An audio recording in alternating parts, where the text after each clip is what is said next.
Alright, Anatomy Day. Anatomy Day. Anatomy Day. The day of anatomy.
How's everyone doing? Just gonna be doing some anatomy and then sketching the next creature or the next idea. But I decided I'm gonna do anatomy every other, like whenever I finish my piece.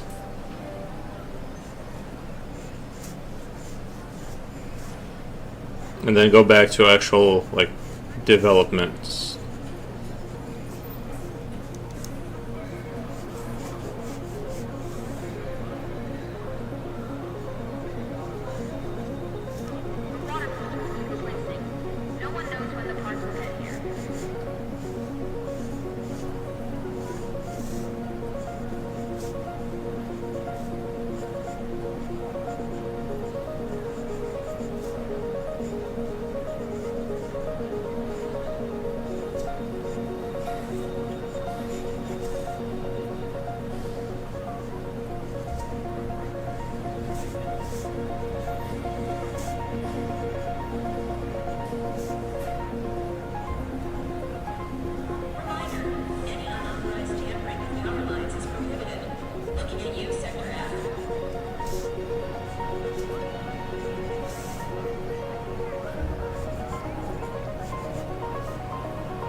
This is just I'm just redrawing this guy here because it's a particularly interesting stance that I'd like to be able to replicate reliably. So that's why that's kind of working on that.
Sabo, good afternoon. I love Loomis.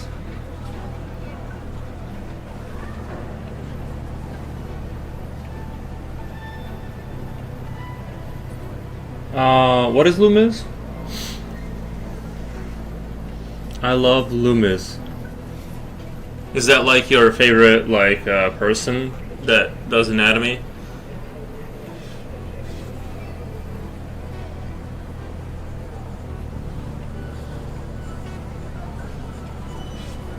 I think that's the artist you're looking at. Loomis? No, I'm looking at the George B. Brigman Constructive Anatomy. That's kind of what I'm going off of here.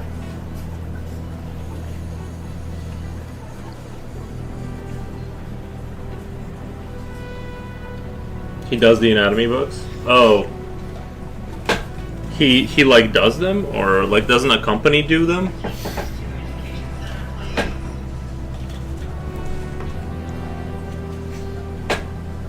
Even better? Oh, nice. Yeah, I want to practice. I want to do anatomy practice after a creature. That way I can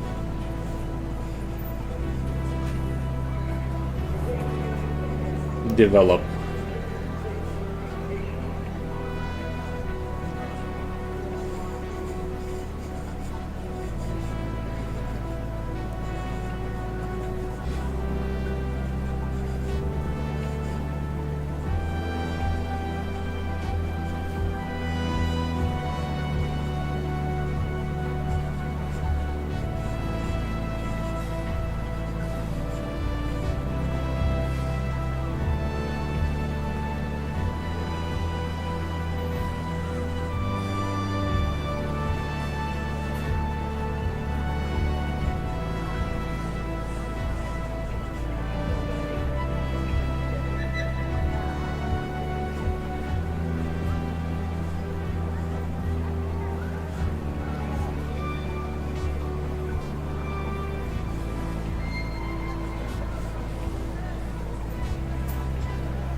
The blackout secrecy has been resolved.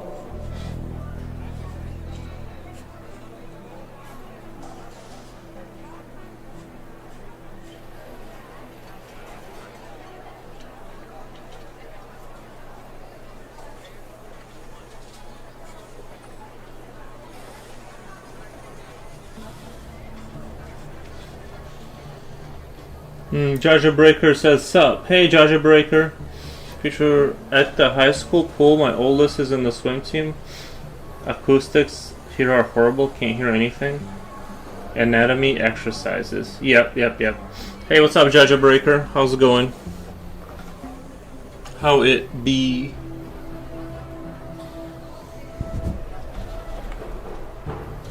power is down to 2200 hours.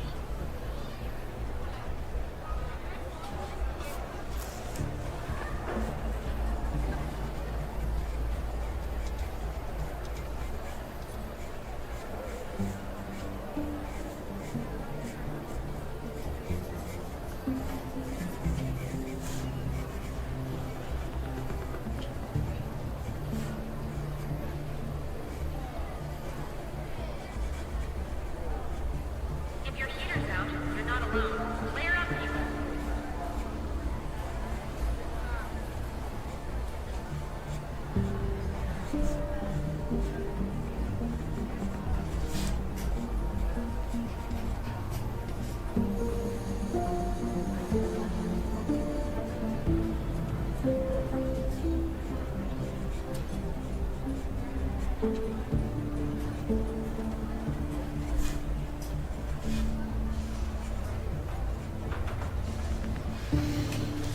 Ludo, hello. How are you doing? Doing good. Bonjour. Bonjour. Our anatomy exercises. Yeah, I'm trying to do it. I'm trying to do it. Long time no see. Nice exercises. Thank you, Judge Breaker. Where have you been? Where have you been, buddy?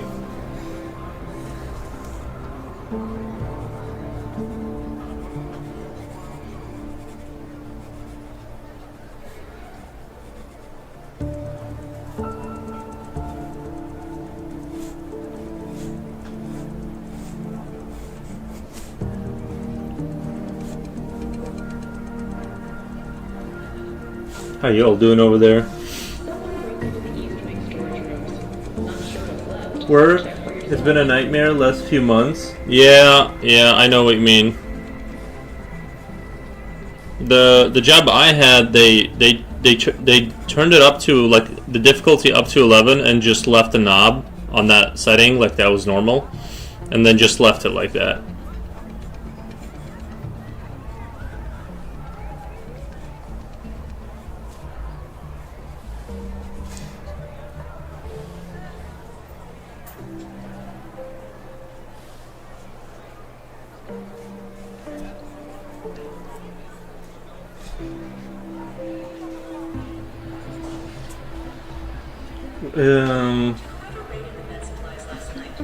But yeah, had a similar circumstance, but they never glad it's over on my end. Yeah, but like for me, it never ended. They just thought, I think they just thought that was the new norm. So I had to leave that place because for some reason, like it kept getting more difficult, and then they just like cranked it up to like 11. And they thought that's just what it is now, and I'm like, like, there's a reason why everyone's leaving.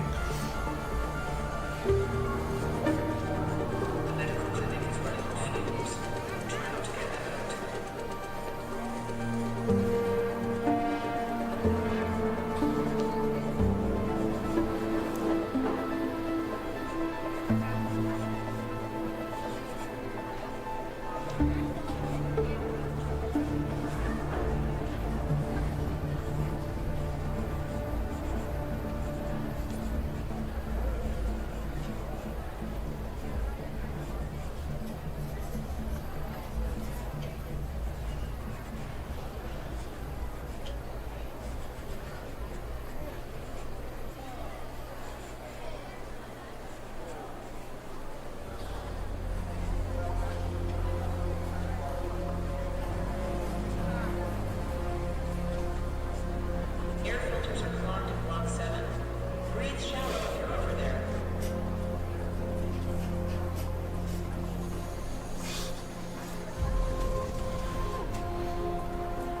Then they'd have to self-reflect. You can't do that. Then they'd have to self-reflect. No, it's been like that. I don't think anything's changed. I don't think anything's changed. Let me get a piece of printer paper here. Let me get a piece of printer paper.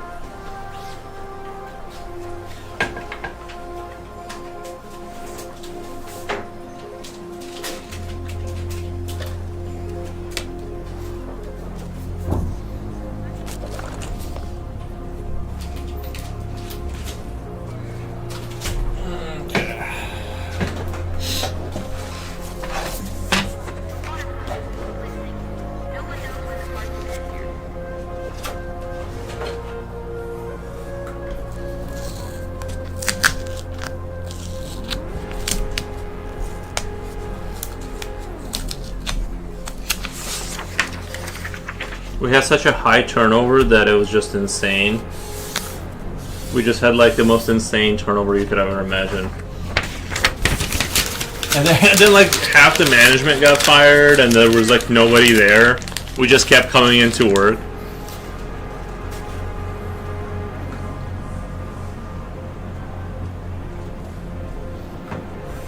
It was eerie. I'm like, is anyone here to like watch us anymore? Or do we just do this?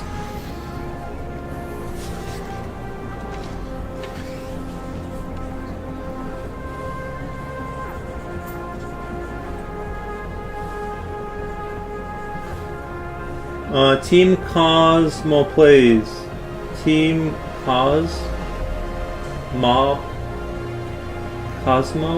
plays. Team Cosmo plays. Says hi. Hey, Team Cosmo play. How's it going?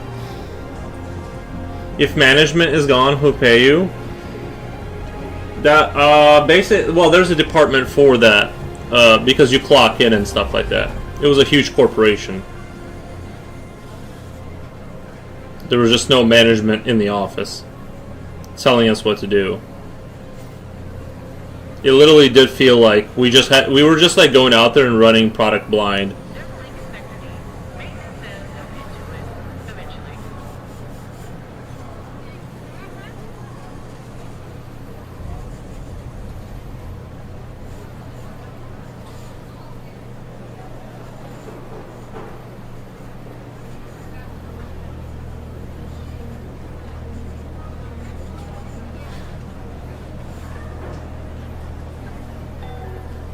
That sounds like my work environment. Nice. That's fun. What's up, Slipknot fan? Tell me about your work environment. It was yeah, like it was pretty bad.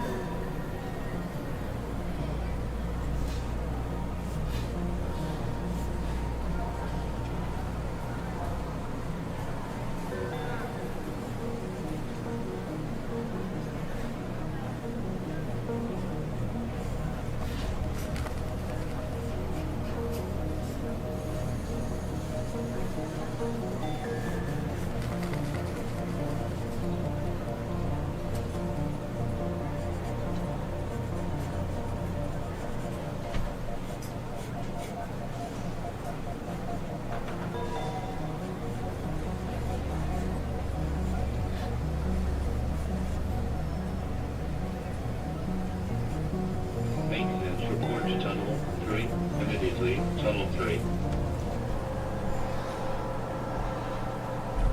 I work from home, but I don't talk to anyone, and wonder sometimes if anyone is even at this company. Lol.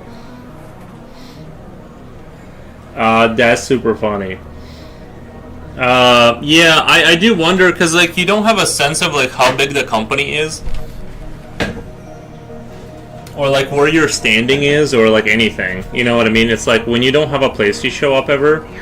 It's definitely like, I can't even imagine that because I've always showed up to jobs where you do show up to a place. You know what I mean? So, yeah, like when you're working from home, you're like this isolated unit. And they just update you. Thank you, Tier 1, they subscribed for 2 months. Thank you, Coolio, appreciate that, man. Thank you for the subscribe, and hello. Thank you for stopping by. I hope Mr. Flotar was able to finish his game. Well, I know it's not a game you really finish; it just keeps going. But yeah, I love factory games. But yeah, back to the thing. It's like it's a weird thing, right? Like working from home is nice. Don't get me wrong. I would rather work from home any day. But the issue being that like you kind of don't have a thing. It's like. Yesterday's battleship was 1 hour and 45 minutes long. That's about what I would have guessed is like in that area. We cut it down pretty good. We kept it moving at a good pace. I try to keep it going because usually I would just go back to drawing and then like I would just and all that.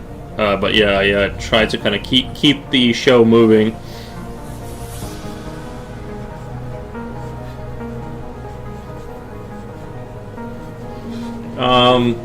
He's still at it. Nice. Legend says he's still playing it as of this moment. Yeah, I'm sure he'll be up playing it for a few hours. it's definitely, those games are very hard to put down because they activate something in your mind that is very like primal. The need to optimize circuits. It's hard to stop like doing that.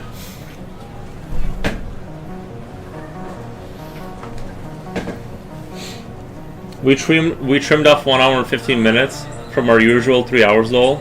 Well, partially because chat was working. And we didn't have to use a mediator and all that kind of stuff just to do that, you know. So that's, I think that's a big part of it, is just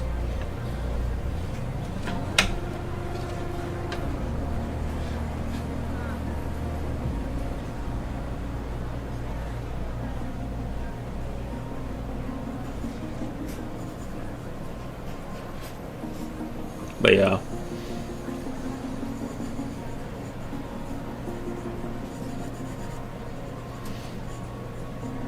When you get an online job to work from home, is it like, do you still have to interview? Do you still have to go somewhere to interview, or do you just like interview online too?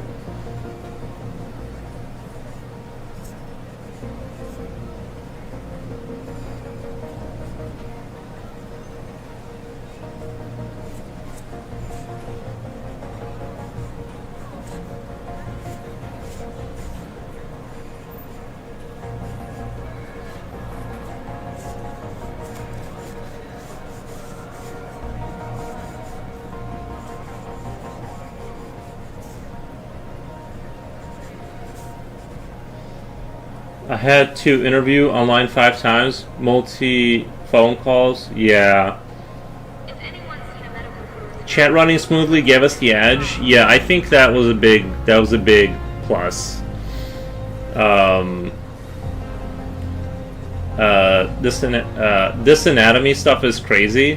Why do you say that? I think it's good to like hit up anatomy. Like, I'm just trying to do it like more consistently and stuff like that, you know.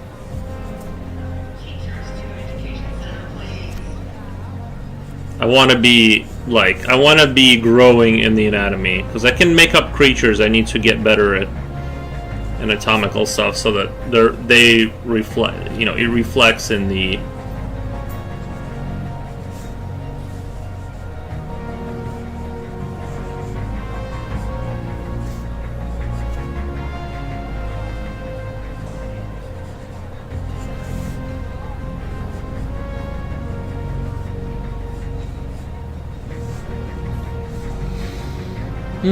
Hi Hook, says Jen Jen. How's it going, Jen Jen? Welcome, welcome. I mean, crazy isn't cool and impressive.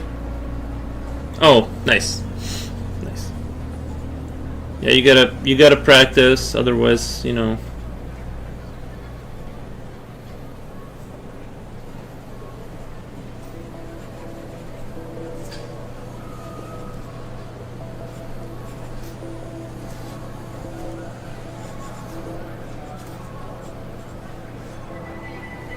I give them questions they can't ChatGPT. As an interviewer, I give them questions they can't ChatGPT. So how like, can you give me an example? Can you give me an example of like what a question like that would be?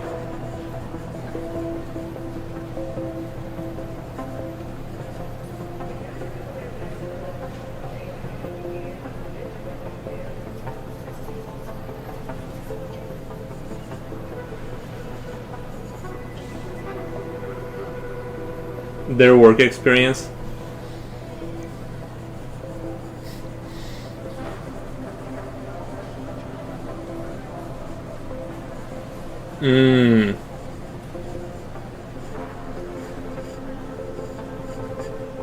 But can't they just make stuff up then?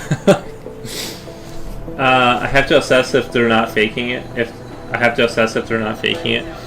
Yeah, because once you get one of those people on board, it's kind of hard to get rid of them, right? Well, I don't know how your guys is like how the Philippines like works in terms of like how easy or hard it is to fire someone, but in the US it's like, I don't think it's too bad, but it's like, I know in Europe it's like hard to fire people. So you're kind of stuck with them for a while.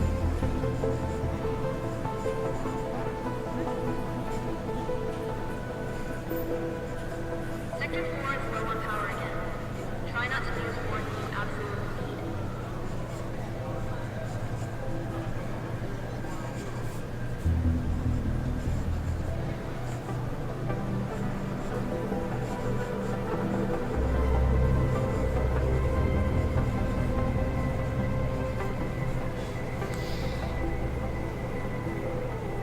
In US, I guess you can just fire people. Yeah, they can fire you. Like, it depends on the like your company and stuff. But yeah, you can basically, yeah. Like, that's basically how that works.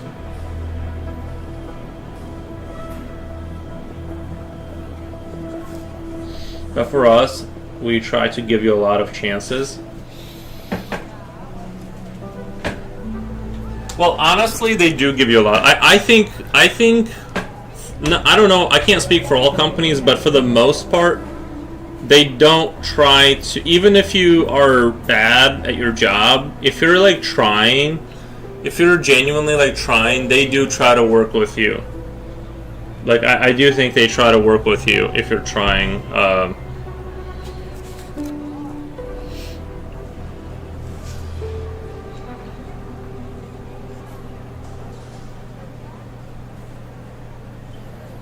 Like, honestly, I've seen people that should have been fired just because they like were nowhere near good enough, like nowhere near good enough, and they just would not let them go.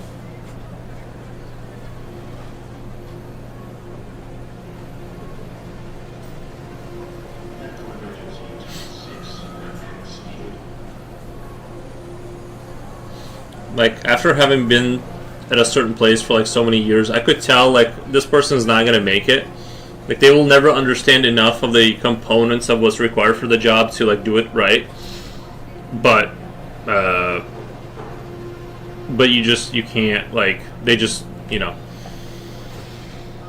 But that is why we try to scrutinize the hiring process. It is costly to train people, yeah, but basically we just try to find people that fit our needs, yeah. Yeah.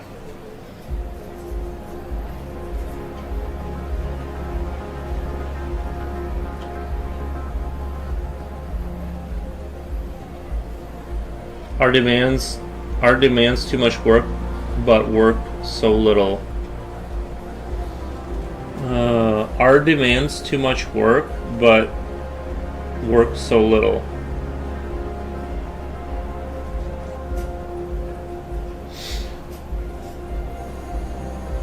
In London, there's a high-end comic book store called Forbidden Planet, and they had some really awesome art books by many fantasy artists. I remember there was one that had an image of Bruce Lee fighting some mutant creature that looks like John Carpenter's The Thing.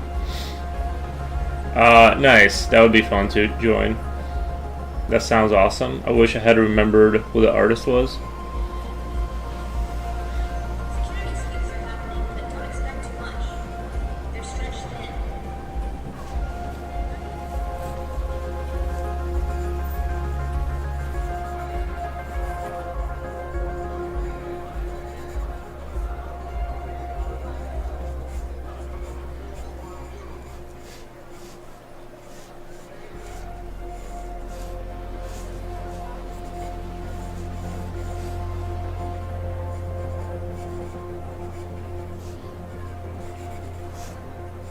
I think my anatomy sketches start to look decent after like a few hours. I'll hit like a vibe, and things start to kind of like look a little bit more like the confidence comes in a little bit.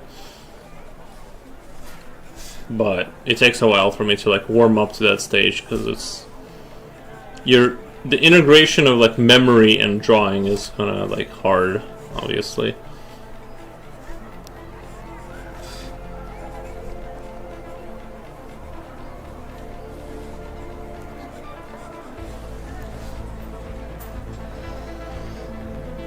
Yuri, what's the temp like right now?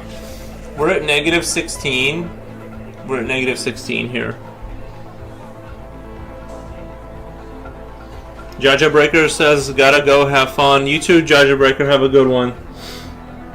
Thank you for stopping by.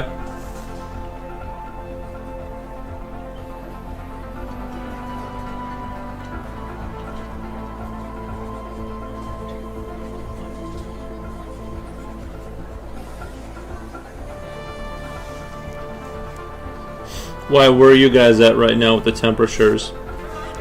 Any unauthorized tampering with power lines is prohibited. Looking at you, Sector F. I feel like that last one was horrible.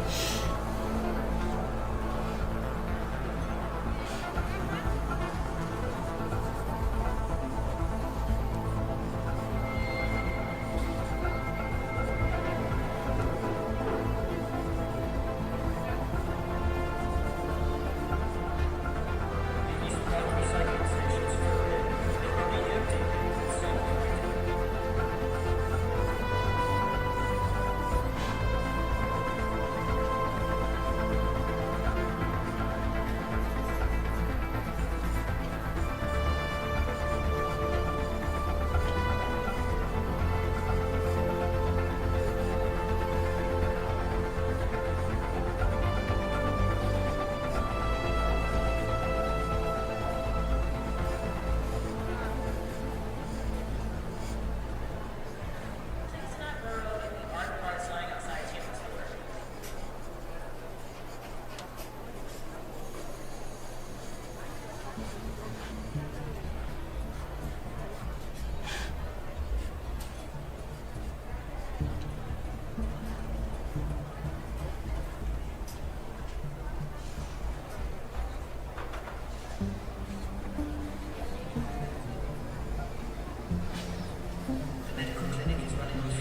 How's Ari going to potty? Oh, he's fine. He just goes out there really quick and comes right back. Abby Pale, how are we all tonight? Thank you, Abby Pale, for stopping by. We're doing good. Just practicing anatomy and sketching. I'm going to be, sketching things.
If anyone's seen a medical crew in Esperanza, tell them Sector C5 has been waiting for hours.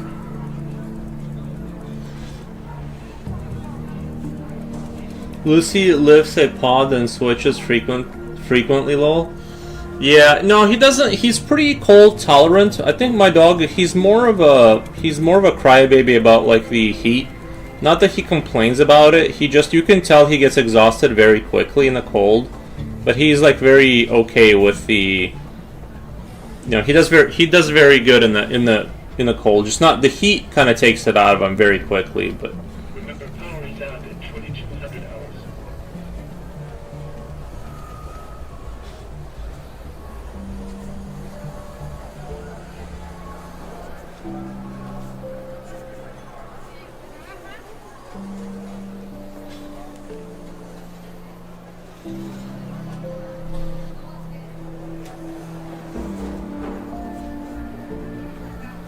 a creature appeared.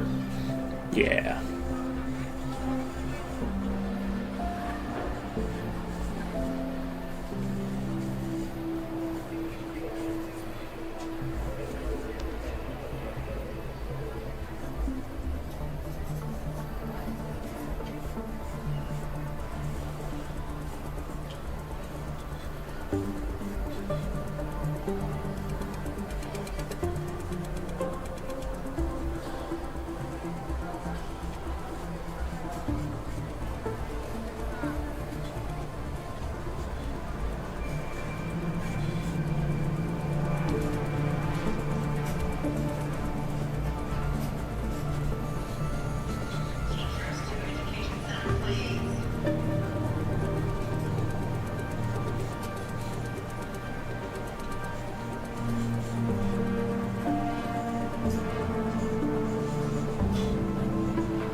7. Yeah, 7 sounds really nice. 7 Celsius is pretty nice. That sounds kind of nice. That is like 40 Fahrenheit. It's a lot. Yeah, it's a lot warmer than instantly freezing to death for sure.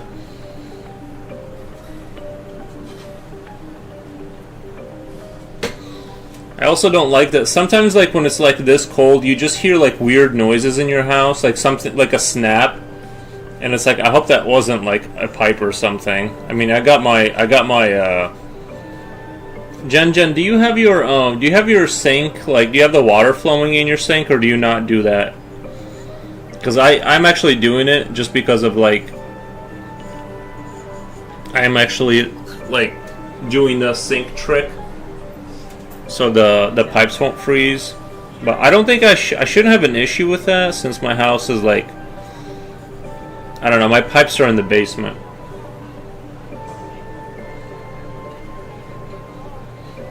It's a ghost.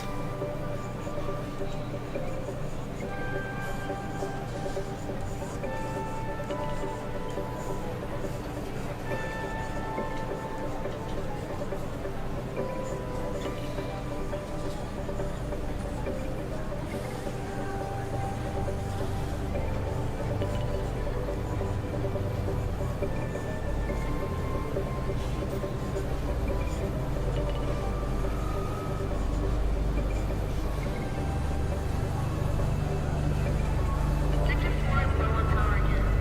Try not to lose forces out of the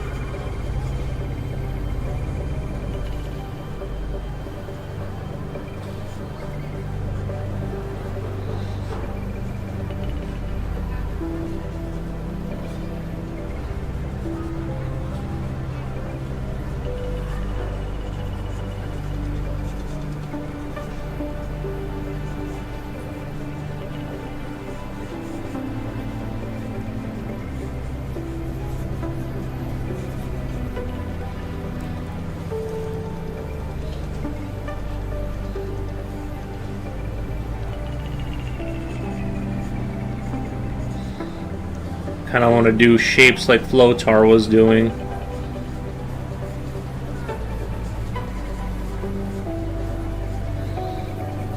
Hmm, 7 Celsius is 44 Fahrenheit. And I do a bunch of my laundry. I leave it on a drip and I do a bunch of my laundry. Do you guys ever put cilantro on your eggs? I don't know what that is. A cilantro?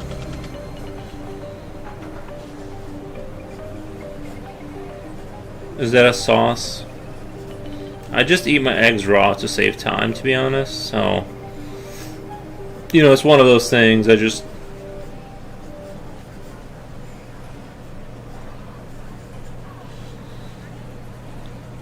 I'm gonna do kind of what Flotar was doing with his shapes.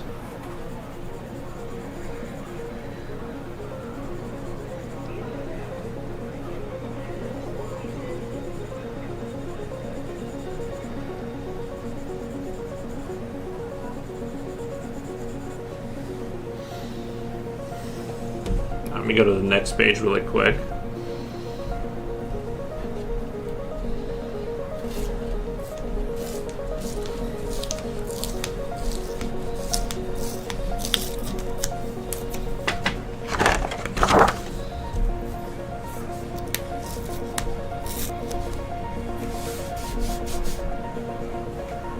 WTF, you don't know cilantro? It's, I guess, like a veggie, but like tiny and leafy. No, I just eat my eggs raw.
I just have sea salt ketchup or hot sauce on eggs.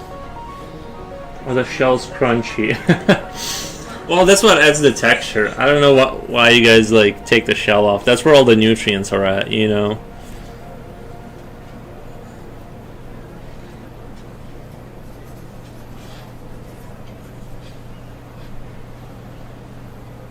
Hot sauce on eggs is the best. I make my scrambled eggs and then top it off with raw diced onion and cilantro. Chef's kiss. No, I don't. I myself, I don't do that.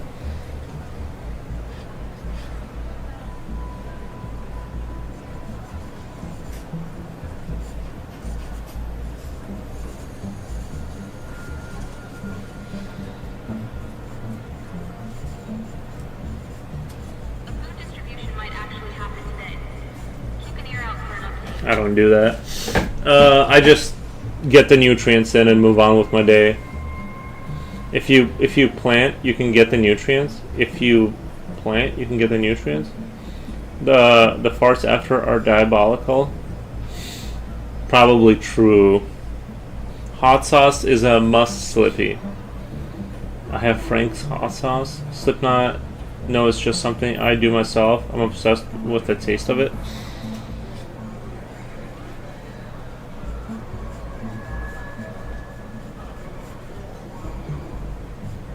If you've been hoarding supplies, now's the time to share.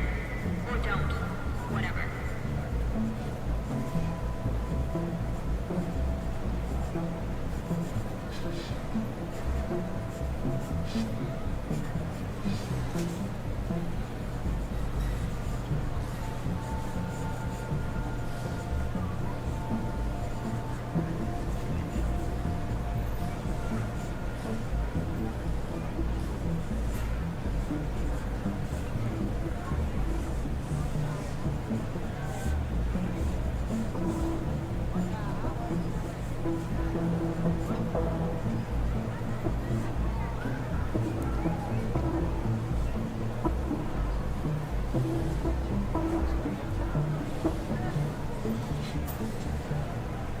Maintenance report to Tunnel 3.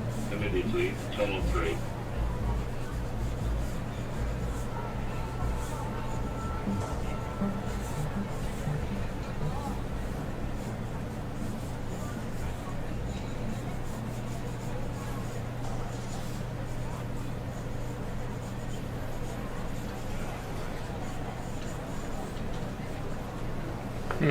Don't like this creature. Someone broke into the East Tank storage rooms. Not sure what's left. Check for yourself.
If you're a plant.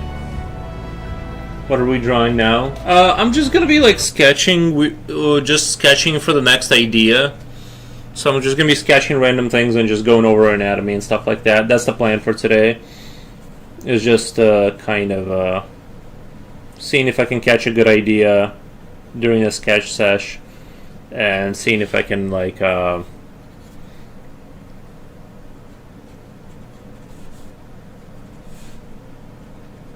trying to look for good ideas and just practicing anatomy.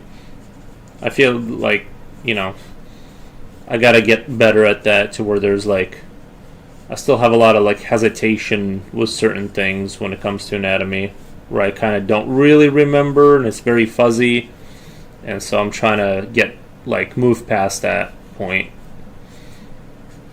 So that's the goal for today for me.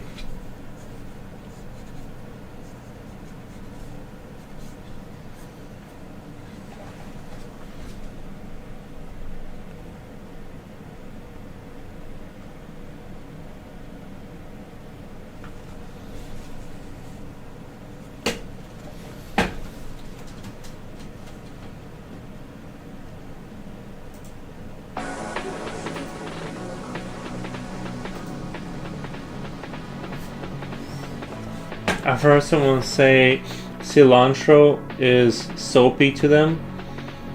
Cilantro is soapy to them. I think Jen likes the taste of soap, I guess. Those eggs tasted funky, to be honest. I've tried those, Slippy, thinking I would love them, but I didn't. I know a lot of people love them, though.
Well, I like soap. Who said that? They might be right. Coolio said some people say that cilantro is soapy to them.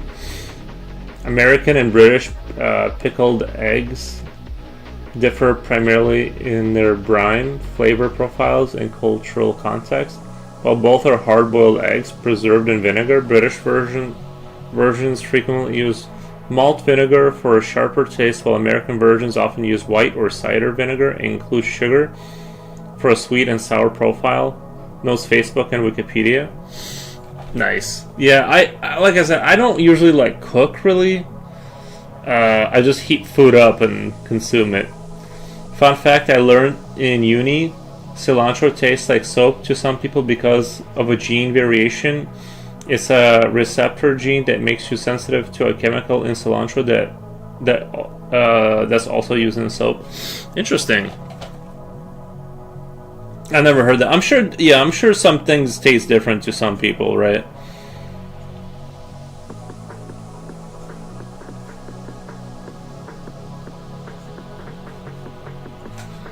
Like that whole theory about seeing the, like, do we see a different color red kind of a thing? Like, is what you're seeing the same thing? I've always assumed yes, because I don't see why nature would sort of go around making different designs for no reason. I think for efficiency's sake, I think most things are going to be pretty like similar in their like structure. You know, in terms of like humans and stuff. But I believe that yeah, like you can have a different aftertaste from food and stuff like that that some people like and some people don't like, depending on your sort of gene activation or whatever.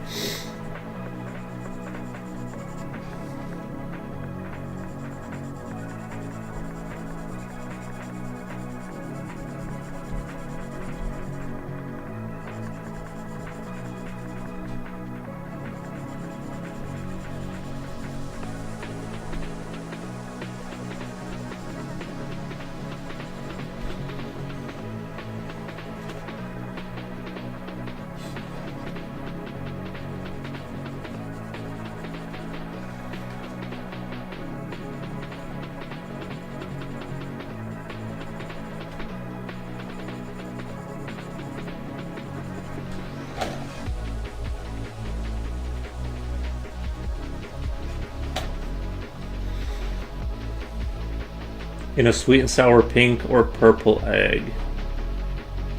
I def tasted the sweet and sourness on those eggs. It was overwhelming. Locally, we eat avocado with milk as dessert. Avocado and milk as dessert, but in other countries they put it on toast. Yeah. You know what? I think the best fruit ever is mango. It's impossible not to go. It's impossible not to like mangoes, I think.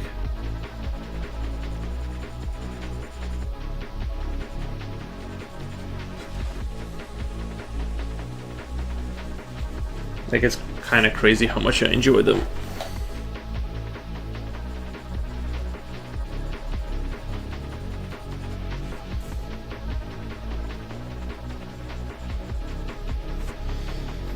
Guinea Gomez says, hi guys. Hi guys. Hey Guinea. Pineapple is top 3 fruits. Pineapple is top 3 fruits, surely. Yeah, pineapple is very tasty. Yeah, I just don't like I don't like how pineapple gets stuck in between your teeth. You know how you get like those fibers and they get stuck between your teeth? I don't like that. Mango ice cream too, yeah.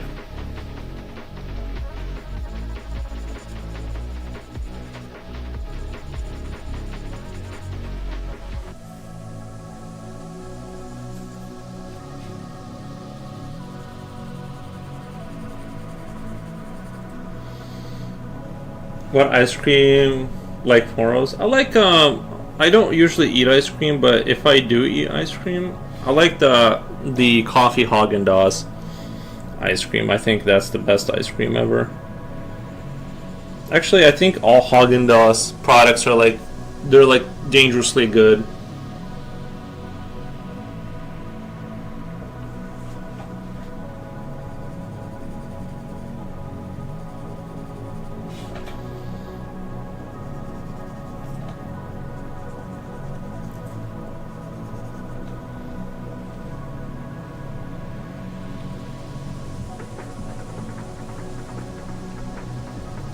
But the coffee one especially, it's like it's too outlandishly good.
which one?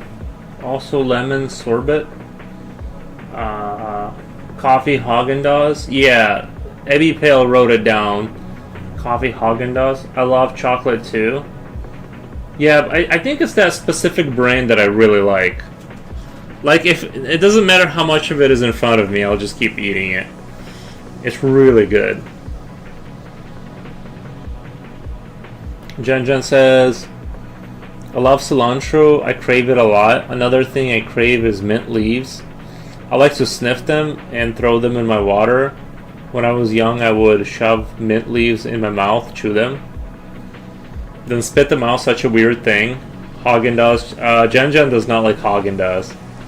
I love it. I found chocolate one gets a bit too sweet after a lot of it.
I'm just drawing totally random things right now to kind of get the brain going.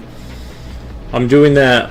There's a Japanese guy that did like cartoons, and he would do kind of drawing without, sort of a stream consciousness drawing without really too much thinking. It's kind of what I'm doing right now, and see if I can farm out something interesting out of it.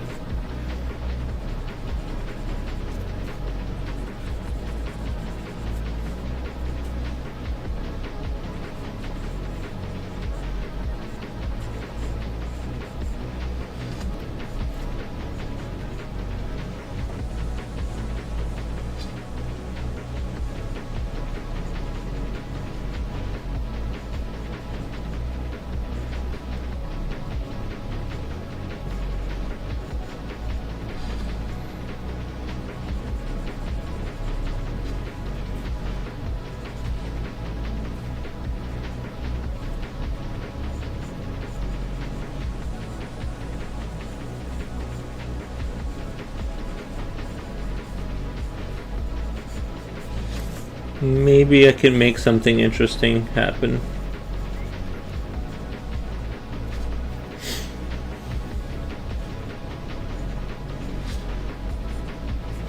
It's already kind of starting to look a little bit engineer-heady, kind of. We don't we don't have a shortage of pineapples here. The problem I have is that you can't eat too much pineapples because the enzymes in it will become itchy to the tongue. Yeah, I only eat a pineapple once in a blue moon. It's like it's not like a huge deal, but I do love pineapple, like if it's in front of me and stuff like that, but I'm also not like seeking it out really outside of just randomly running into it somewhere.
An excessive consumption can create gastritis.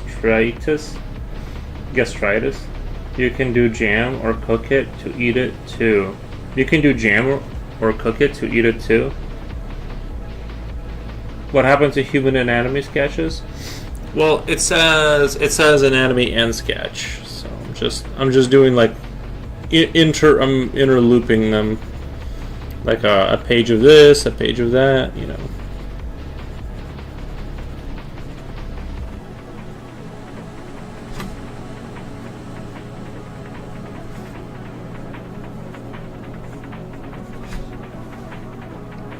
This sketch, I feel like, is going like nowhere.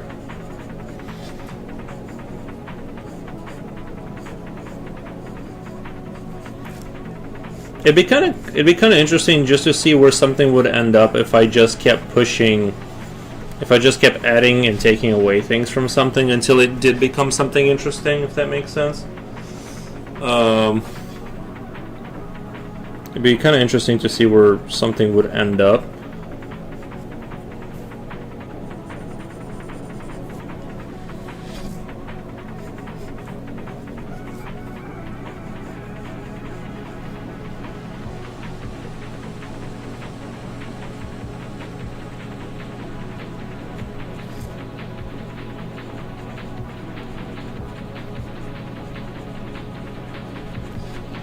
This is definitely more of like idea farm, right? I'm not paying too close of attention to any particular thing. I'm just kind of like adding shapes and taking things away until something strikes me as really interesting, and then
this kind of reminds me of those Flash people I was drawing before, which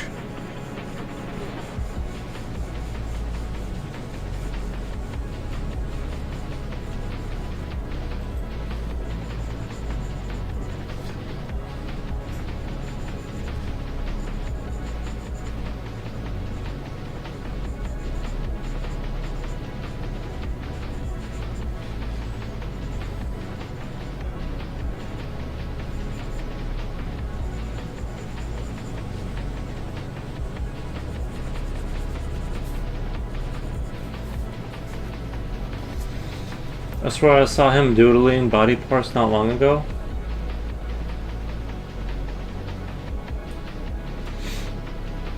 Only study shows teen girls are more likely to use TikTok almost consistently. The reverse is true for YouTube. One study shows teen girls are more likely to use TikTok almost certainly. The reverse is true for YouTube. You should continue and or restart.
I believe that teen girls are more likely a band of creepy, cute creatures. You should continue and restart it. The band of... Oh, yeah, I probably would restart that one.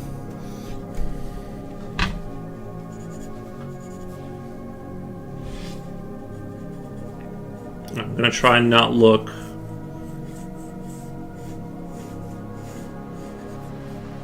As much as I can. This is the pose that I've been practicing off of George B. Brigman.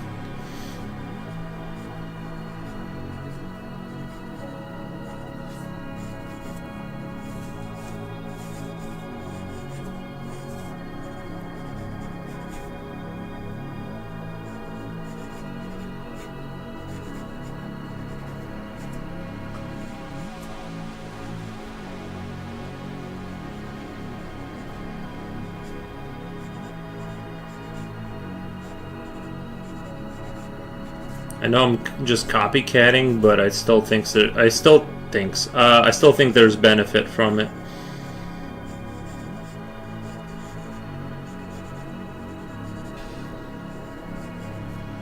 Just gonna try and replicate as much of it as I can remember off my memory.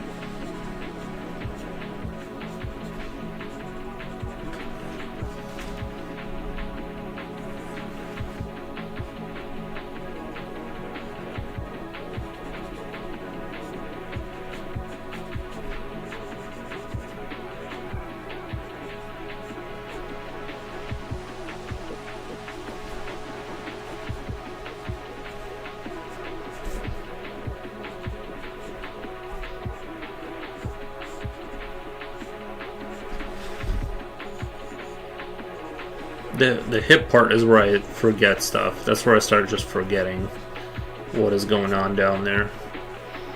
This is what I'm going after right here.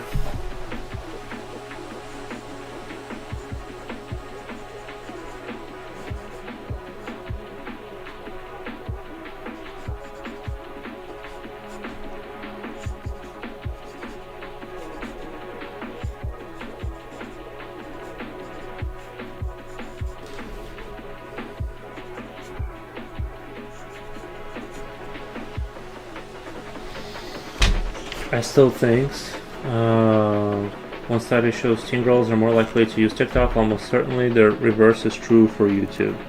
I still think. You think teen girls don't use YouTube? It's Anatomy Day? Yeah, just sketching an anatomy. Just sketching weird things and drawing.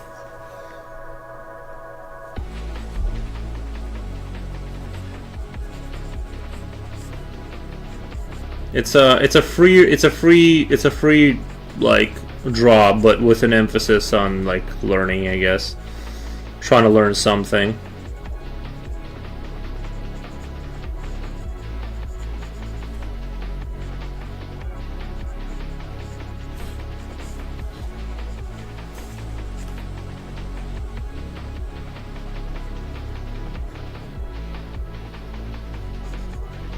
I almost feel like I should do this before every time I draw on a real piece. I should like spend like 40 minutes just warming up because of how much more like confidence comes out of like the shapes and stuff like that.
Rini, the chat is to pop awful. The chat is about to pop awful.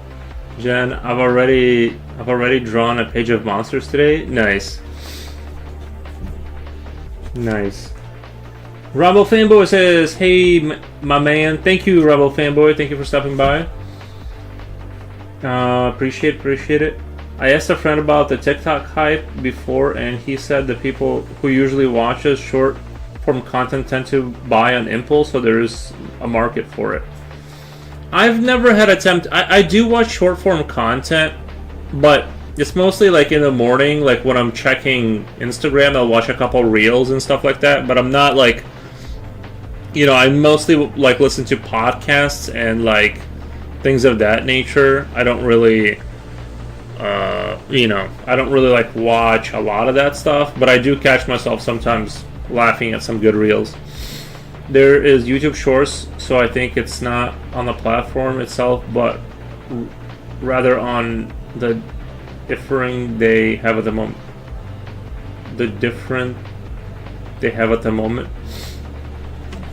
Yeah, I think I agree.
It's interesting. The research shows social media usage varies by age, range, race, gender, and one that surprised me was household income. I'm gonna guess that people who make more money don't watch TikTok as much. That would be my guess.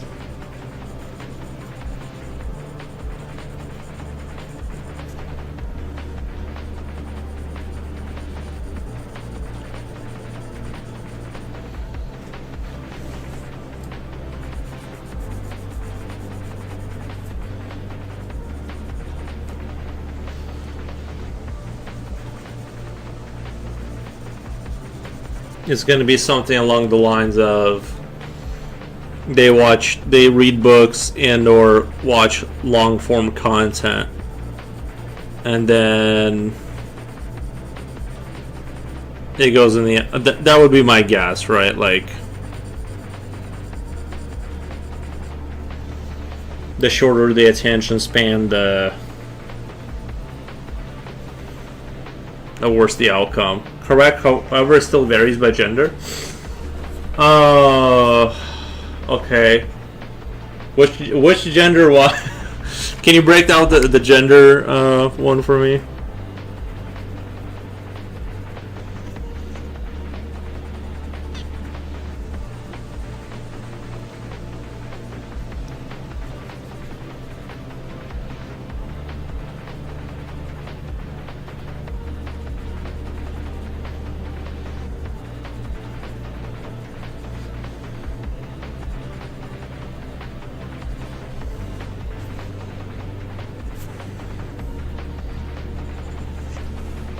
Curious about that one.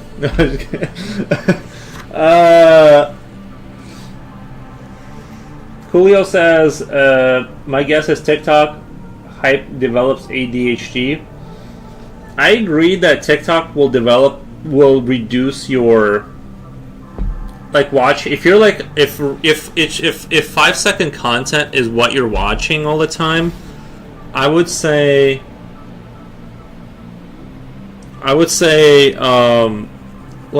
do think you can damage your brain, but it's like anything else, but I think people that are intelligent are going to sense that they probably shouldn't be doing this, like watching just reels all day. You know what I mean? And then the other people just love it. They just love it. I don't know. That's kind of my hunch about the situation. Is that a person that enjoys long form content isn't going to be as susceptible to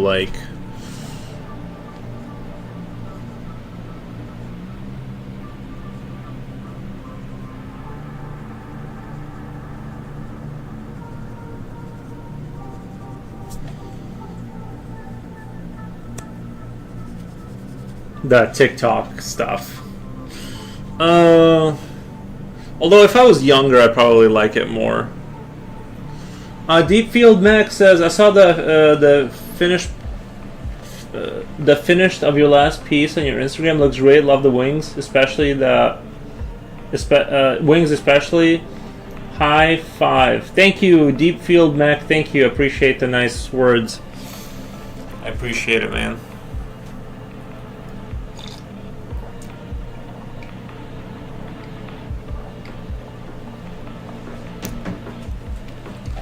Politics also plays a role in this. I mean, you can start a cult with this info if somebody wanted to. Wild stuff. Oh, you mean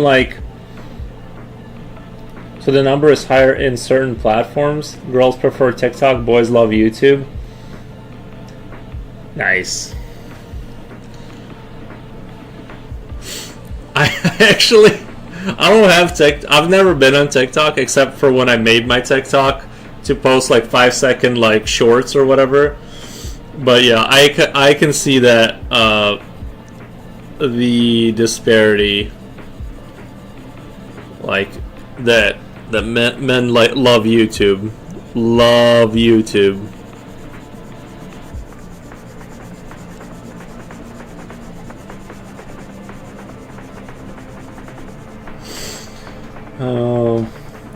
Do you know a game called Siberia?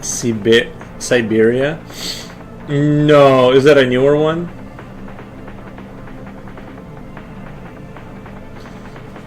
Genny Gomez says, I hear love. Love you too. Question mark. Thank you. Brainwashing people? Yeah, I'm sure that certain people are more susceptible. Beard bad? Are beards bad? I don't know. I just didn't shave, so that's why I'm growing out a beard. Not for any kind of beard reasons. I just didn't feel like shaving.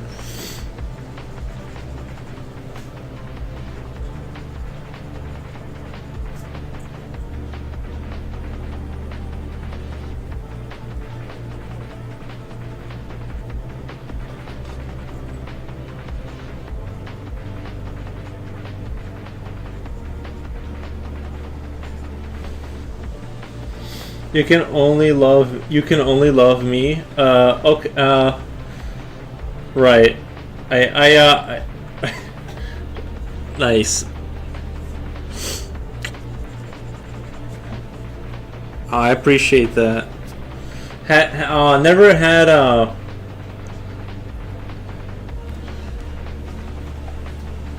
never had TikTok, but I'm partial to the odd half-hour doom scroll on Insta Reels. Never had TikTok, but I'm partial to the odd half-hour doom. Mine are usually like memes. I don't really have like non-fun kind of stuff. Yeah, Woos, come here, baby. Yeah, Woos, come. Here is. Yeah, Woos, come here. He's not even listening. I've never had like the sad stuff, like the doom scrolling. I think doom scrolling is when you watch like the bad stuff, right? I just watch the memes in the morning, and you know.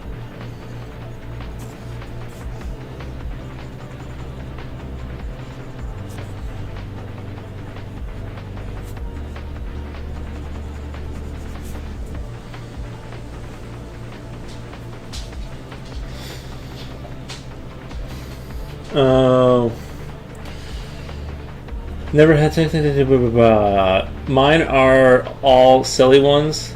Is that still considered doom scrolling though? I thought doom scrolling was like when you were watching like bad news like on YouTube for hours about conspiracy theories or like upcoming events or laws that you didn't like. I thought that's what doom scrolling was. To me, like doing a little because Instagram, it's like I post my picture, I look at like whatever's on there, I laugh at some memes, and I move on. But I've never had an issue of like spending too much time on it. Like I just honestly, I feel like I'm a pretty good like at just like looking at it for a couple of minutes and then moving on with my day. I only watch YouTube. I only watch YouTube content. Nice. Yeah, I mostly watch like if I'm watching something, it's YouTube. I don't really watch stuff on Instagram. It's mostly just for my Instagram is just art and funny memes. Doom scrolling means it's like a void, never ending. Oh. I gotcha. Yeah, I never had that problem. Doom scrolling to me is just when you get stuck in a cycle of one after another. I'm wheezing the whole time. Yeah, I just don't have that issue. Even when I watch stuff for a second, it was come on. Yeah, no. You got. Hold on one second. Aries, come here. I gotta let him out. One second. I gotta let the dog out.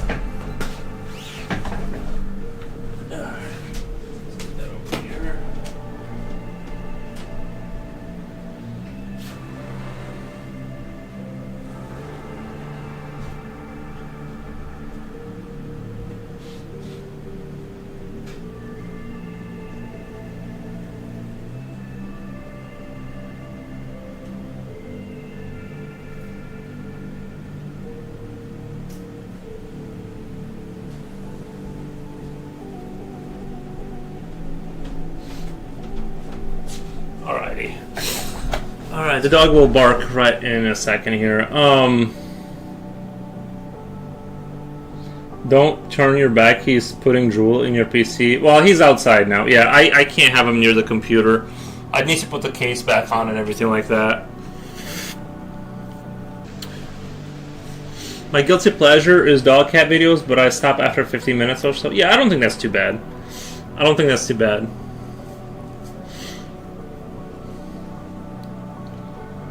The version the girl is playing is called Serbia Remastered.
What were we talking about? I haven't looked at the actual content consumed, but I mean, I'd assume people on YouTube can probably perfect their content according to their demographics. That's true. That's true.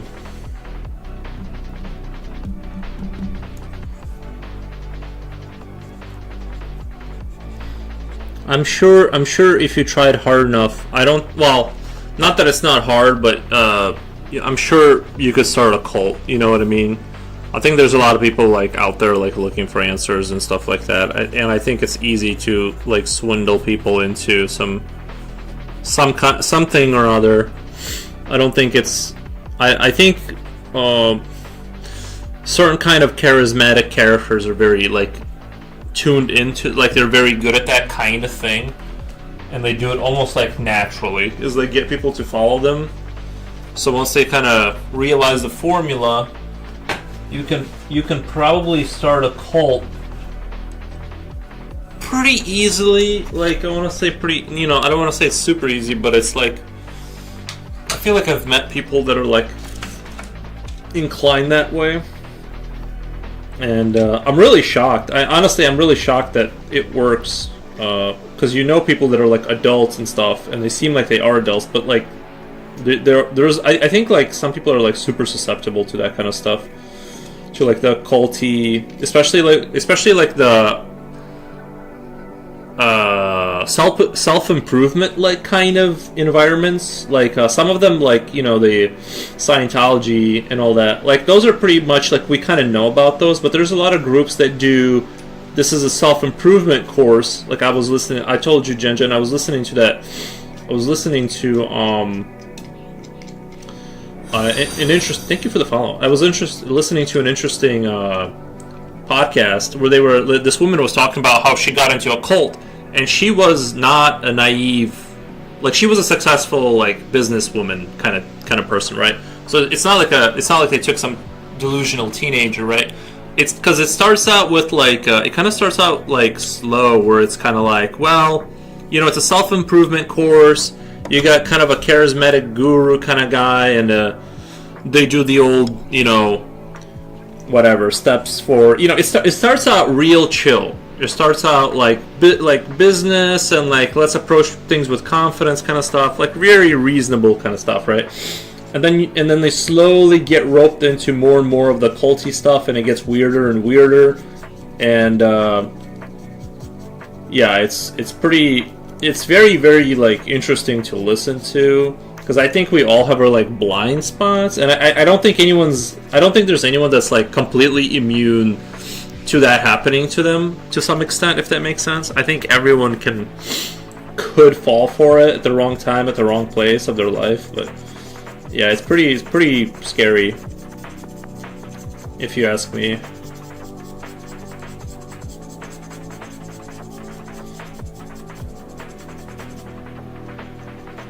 I found it fascinating enough to keep listening to a whole thing about it.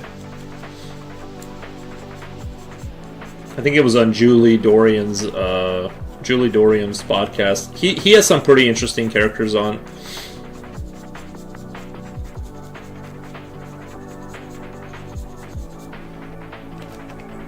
Yeah, I think I'm not saying it's easy. I think I'm the kind of person that's like, I want to say I'm immune to it just because I'm not very into like group stuff.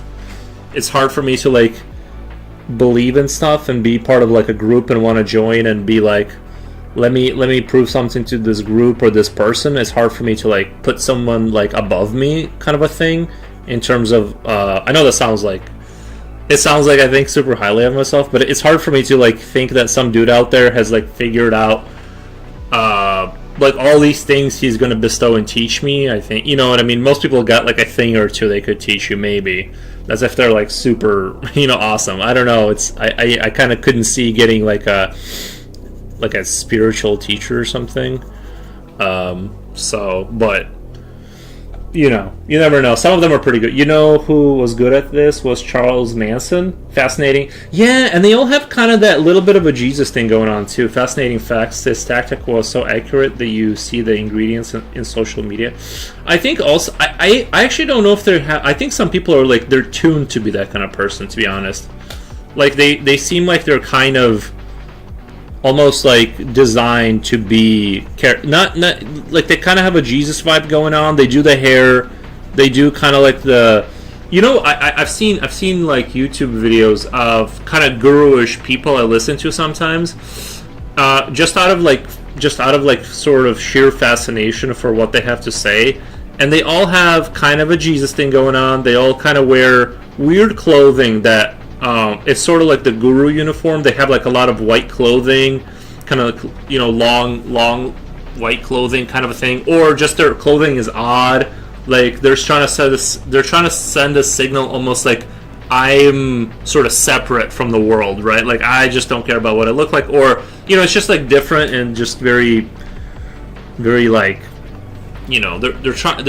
I don't even know if they're trying to sell an image, but I feel like they have to be aware. Right, because if you have some dude that like in a hoodie, like it's gotta be like they always have a look, and I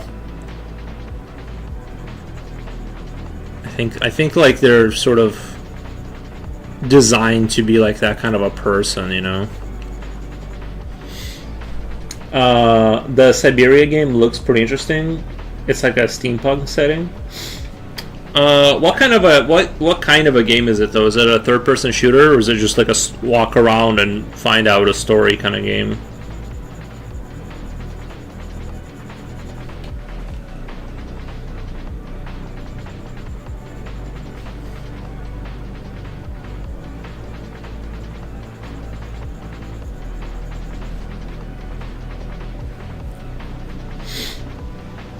What have you done? You turned Mr. Float into Shapes Master. Is he still playing it right now? Is he still playing the Shapes game?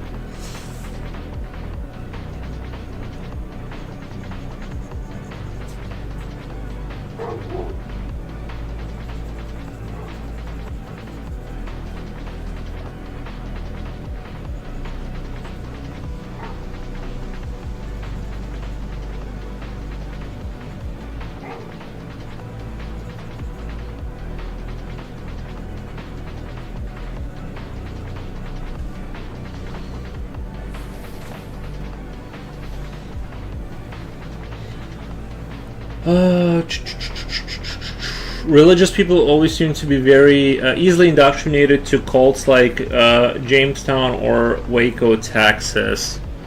I want to say that's probably true.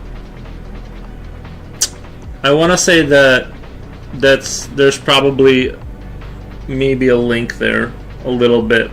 I think there's at least like I don't want to put too much like weight on that, but I think there's probably, I think it's like you said, people looking for direction or guidance. Yeah, I do think there's probably a correlation to that.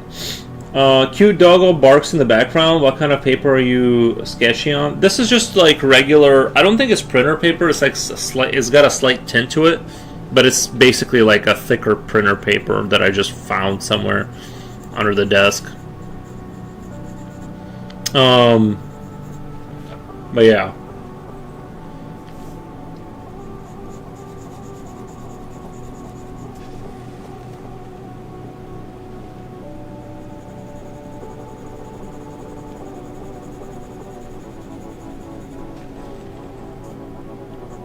But I've also seen like the people that were when I was listening to that one woman on Julian Dory's podcast, I don't think she was like religious. I think that like a lot of they kind of got roped into it from a different angle, where it wasn't like you're a person looking for guidance or answers. It's like you want to be successful, right? And they kind of draw you in at that, like from that angle. And so it's kind of like you go in there and they start you off real easy, you know, just like self-confidence courses, kind of like, you know, whatever kind of I don't know, development kind of a thing.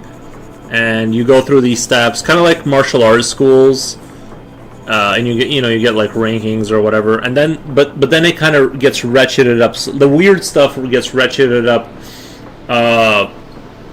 slowly. Like eventually the guy who was running the show, they didn't really show up too much, but like when they did, like he would make the people there, like they would have to kiss him on the lips and stuff. So, like I'm right, because if he brought that out immediately, like he's got to get you to like level 7 before there's like lip kissing, right? Like you got to like work up to that real carefully. And so by the time, but it doesn't. If you've been in there for like 3 years and you're basically working for them at that point, and you're doing the cult stuff, all of a sudden having a weird classroom where there's like, this is like the final stage, right? Like we gotta make some lip contact here. And of course he was having sex with all the wives and stuff like that. Obviously that was going on. And even though he was doing like, I'm a celibate, I'm like sort of, I've gone beyond needing sex kind of a thing. And of course he was having sex with all of them, but yeah, it's like it's all about like, a lot of it is just sort of like building up to it slowly, right? Like you gotta like work the system to where it's like, well, once you're in there for so many years and you've invested so much of your energy into the self-development thing, all of a sudden like those things don't seem so weird, or at least you're like invested enough to where it's like, well, I gotta.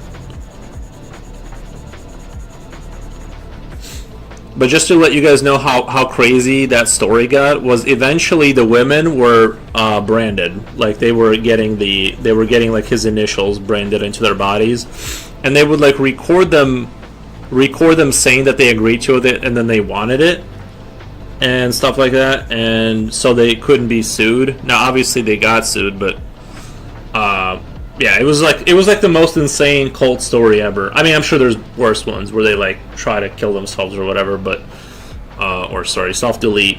And but yeah.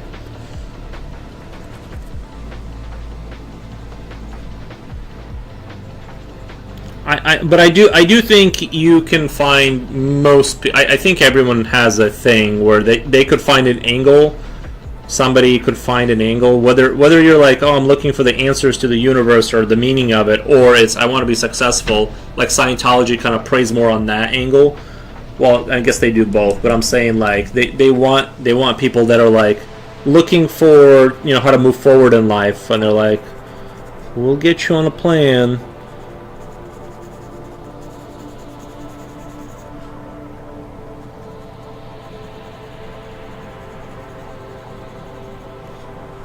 Pretty disturbing stuff. Oh, sorry, self-delete is wild. Well, those cults that they drink the Kool-Aid because the aliens are coming or whatever. There's all kinds of cults that do various things. Jen says, you attack somebody's foundation, identity, reality, the truth with like contradictory information. Usually what happens is people panic mentally, then after some time you give them something stable. I would reverse that though. Is you gotta start off with the stable. Like, I'm not giving psychopaths any ideas here, but like, if you start off with abuse, they're just gonna be like, okay, this is just more abuse. But if you start off with, we're gonna help you, this is a stable place where you develop, and then the weird stuff gets introduced as you go, I would say it's like that. That's the strategy I would go. Actually, do not know anything about cults. Rumble fanboy, well, yes. Well, you know how you've never like seen those shows where, hold on, I gotta let the dog in.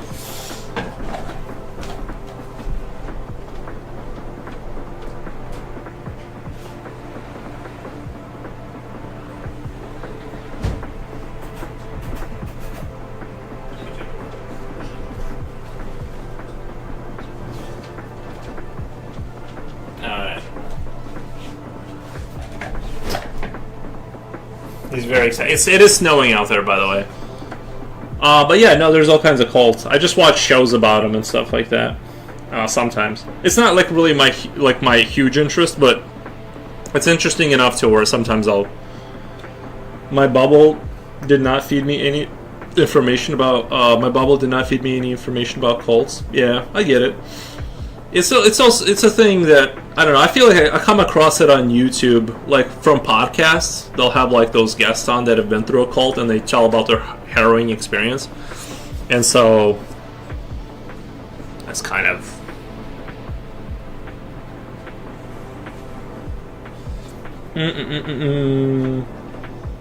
being involved in a cult is like milking an unholy cow. You get all you get is a rancid reward to hang on to, even if it's wild. People will hang on to that if it's stable. Ripperoni and cheese to the Kool-Aid folks. Yeah, yeah, exactly. I like puppy, says Rinny Wrens. Rinny Wren. I think you misunderstood what I said. Not abuse, but contradiction to somebody's beliefs. Foundation. If you do it long enough, it breaks people down.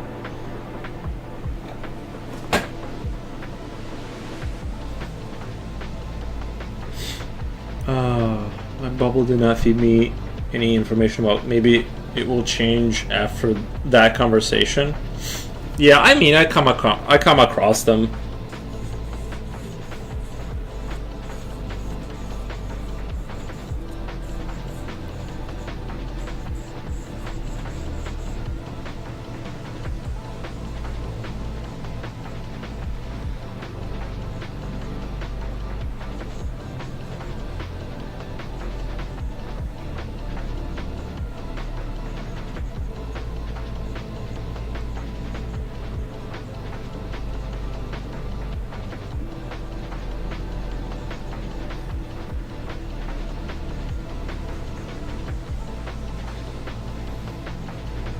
I actually usually don't want to watch too much of that stuff because I don't want it like in my head too much.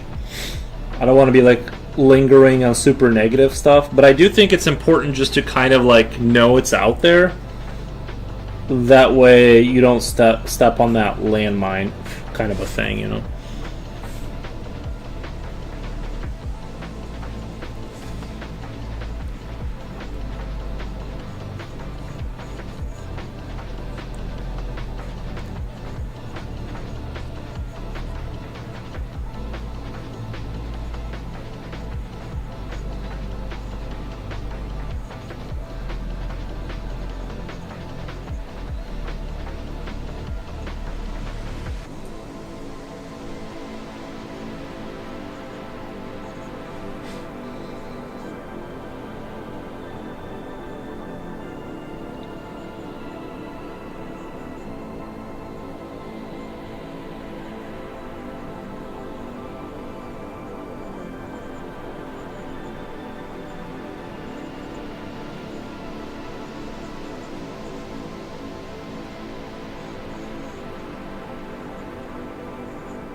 I feel the same way.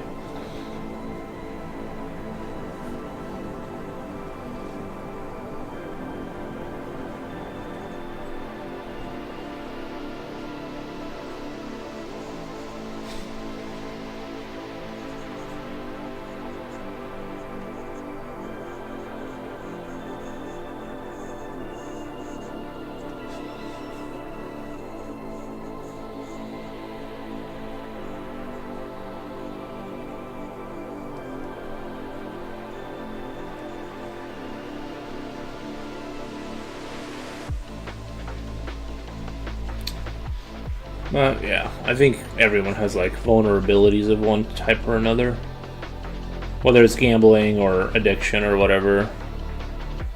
I think everyone's got a thing.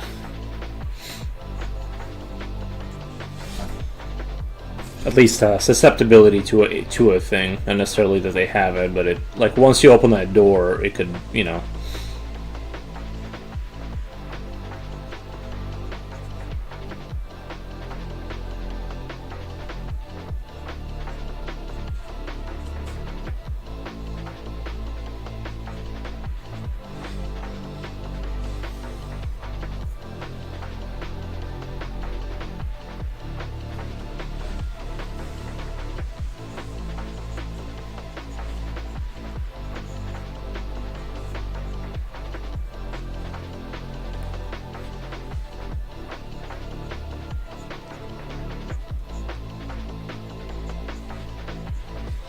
Why for sure? Most people, it is probably drugs. Yeah. I think drugs. Yeah, that's probably a hard one. I've never done anything above weed in terms of like drug use. But yeah.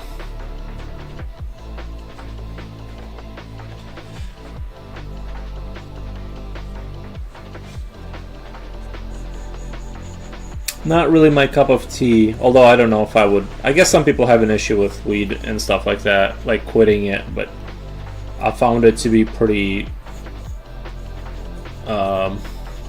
unproductive. I was like, I think I wanted to try it because like there was, at the time there was like so much hype about how like some people were like, oh, I'm more focused on weed and like you know, all these creative thoughts, and then I was like, well, maybe like that is like the answer, and I tried it and it was like, you know, it was legal here in Illinois and stuff like that, but I tried it and I'm just like, yeah, I don't know, I think this is just gonna like, I don't think this is it. I don't think this is it.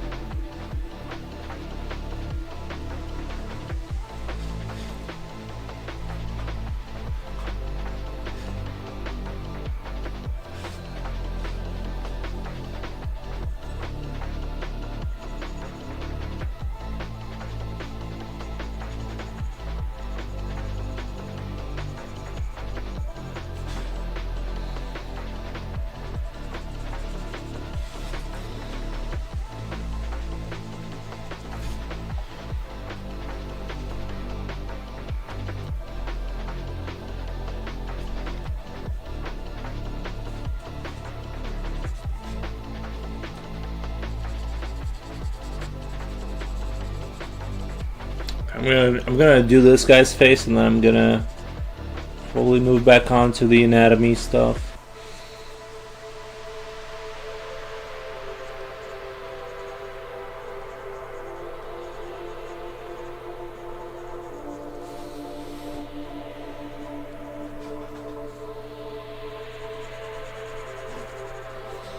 Since weed got legalized in Germany 3 years ago, I have tried it a few times, but the effect was not my thing. But many of my friends got stuck on it.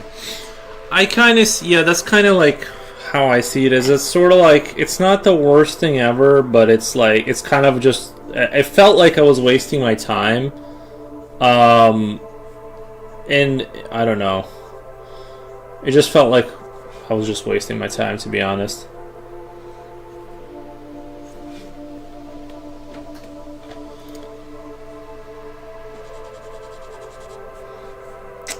I'm surprised weed is legal in Germany. Like, for some reason, I do not see Germany as like a country that would be weed smoking kind of friendly.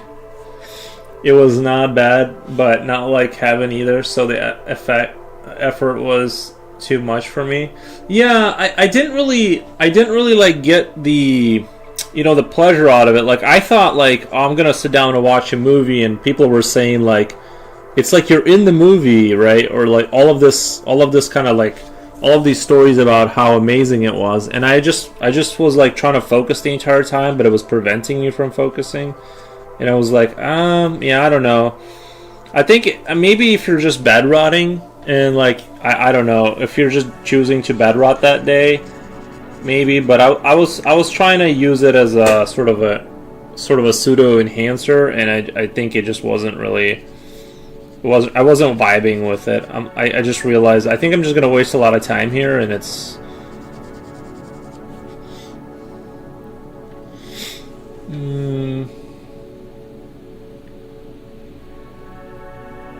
Guys, guess which AI chatbot is used the most? I'm gonna say. I don't think it's Meta. I don't think it's Meta. The obvious one to reach for is ChatGPT, because I feel like that rolls off people's tongues the fastest, or like that's the one you hear about. I'm gonna say, so you're not putting Grok in that? Isn't or not Instagram? Twitter is still pretty big, right? Like, but I don't know what its size is in terms of like usage. I'm gonna say maybe it's either ChatGPT or Copilot. If I had to guess, because Copilot I believe is like Microsoft or Google owned or something like that. So they just, even though I think whatever, I think they just have the numbers to pull enough people in. It's got to be ChatGPT or Copilot if I had to guess. So, but if I had to put my money on it, probably Rini guess. Okay, I'm gonna say like ChatGPT. It's, I don't know. I'm gonna say it's. I could be wrong. I'm surprised Grok is not in there. I feel like Grok would be in the top 10 for sure, right? Our government was elected after the uprise of Fridays for further had the legalization part in their agenda too. Green government. Nice. Yeah, I don't necessarily think that people should get arrested for having some grass in their pocket that they smoke for pleasure. I just think it should, like, I basically, my take on drugs is it should be legal, but you just shouldn't do it. Like, that's kind of how I view it. I'm like, I don't think you should necessarily be arrested, or maybe I'm delusional and like I have like that libertarian bend where I kind of believe in like things will sort themselves out once you have freedom, kind of a thing. But in the United States, not to get into this kind of stuff, but in the United States, when they started like legalizing drugs, it seems like the states that allowed it, and I think part of the issue was like a lot of like homeless people, like they traveled to those states because they like legalized being homeless and like being on drugs. So there was just like like huge hordes of people in like concentrating in like one place. So it kind of like, I want to say let it be legal, but don't use it. But at the same time, I've seen like some of the states in the United States just turn into like zombie apocalypse movies with once they kind of loosened up the grip on that. So I really don't know. That's kind of my take on it, is like, I don't have any temptation to do drugs, but my bad, typo. I meant Fridays for future. You can grow it if it is only for self-usage, and selling it is still illegal. Well, yeah, because they need the licenses for the companies. I think out here it's $250,000 to get a license, to apply for a license, and then they don't have to say yes to you. They just have, all they do is they kind of like let you submit for a license, and then they just can say no anyway. So it's very like it's basically the United States model. So it sounds like they just followed the US model. You can't sell it.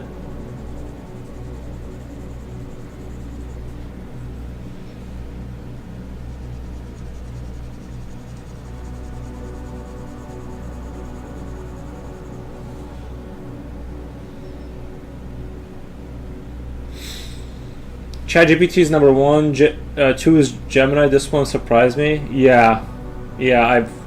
3 is Meta. Really, I'm really surprised. I thought Copilot, just because it's like on everyone's machine by default.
the study is on teens, so I guess, well, it is. It has to be Meta.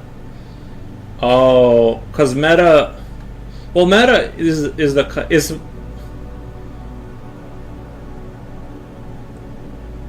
Meta is the Facebook company, right? They own like they own Instagram and like Facebook and a bunch of other stuff, I think.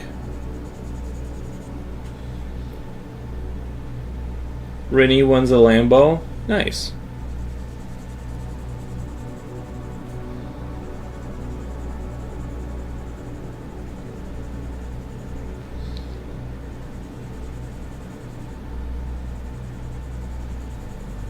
Yeah, we have some pretty bad drug problems out here in Illinois. There's a lot of like methamphetamine kind of stuff. I've never really came across it in my life. I just didn't run in those groups. But one time we did go to the bar with my friend, and there was like, we were playing pool, and somebody was coming out of the bathroom, and it was the first time I realized like that person just did cocaine, because like they were doing, I don't know, it was like pretty it was pretty obvious. Like even I put all the dots together. But yeah, we got a lot of problems with drugs in Illinois.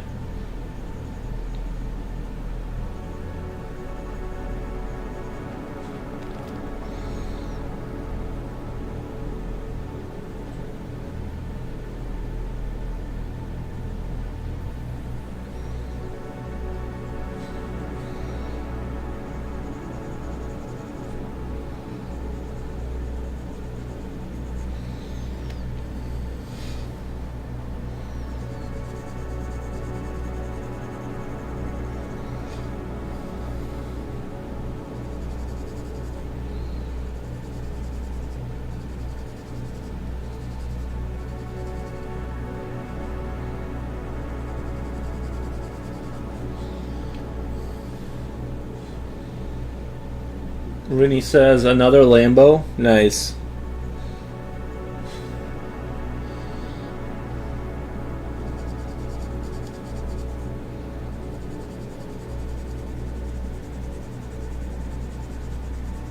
I'm still working on my first getting my first Lambo, guys.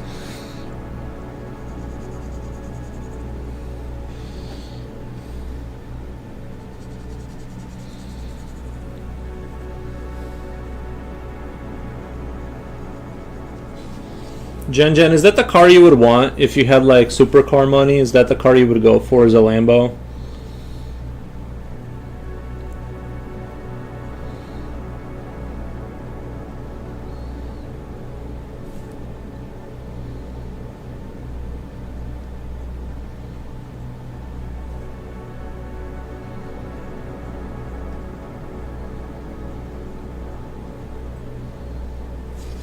Anyhow, this is just one study. I'm sure the numbers vary by research and year.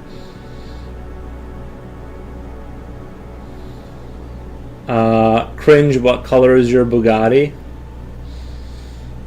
Are you saying the Lamborghini is a cringe car? I feel like they're alright. Lamborghini. I think I would want, if I had like supercar money, I think I would really enjoy like just, I want a classic Ferrari, like classic red Ferrari. I know they're like, nobody brings up their name anymore, like in the supercar like kind of environment. But I think I would really want to do.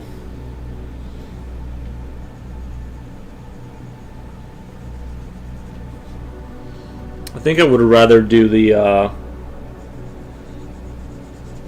like a red Ferrari classic. You know, I still like those cars.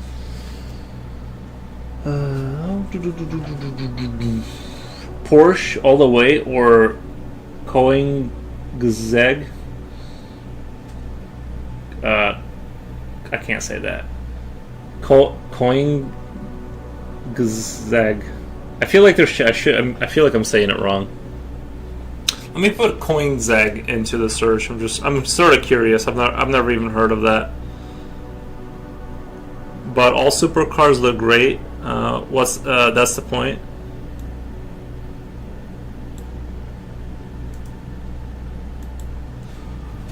Honestly, I'll be honest. I've never liked like the shape of Porsche. Oh, this one looks cool. Yeah, that looks dope. I've never even heard of this car before. This is the first time. But yeah, they all kind of look like that, right? Like all these supercars, they all kind of look like little rocket ships kind of vibes.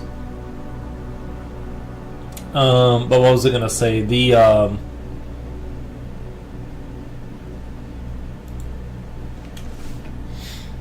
Literally forgot what I was talking about.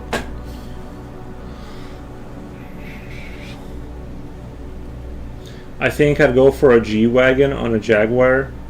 G-Wagon or a Jaguar. I already accomplished getting one of my dream cars. It's not super fancy, but I love it. I'm content with my car. You know what I do find myself Googling is that Nissan GTR. Basically I feel like everyone wants a Nissan GTR. Basically anything in like those Fast and Furious movies, they look silly, but I love them. I don't think a Nissan GTR looks silly. Heresy that you don't like Porsches. I just think they look too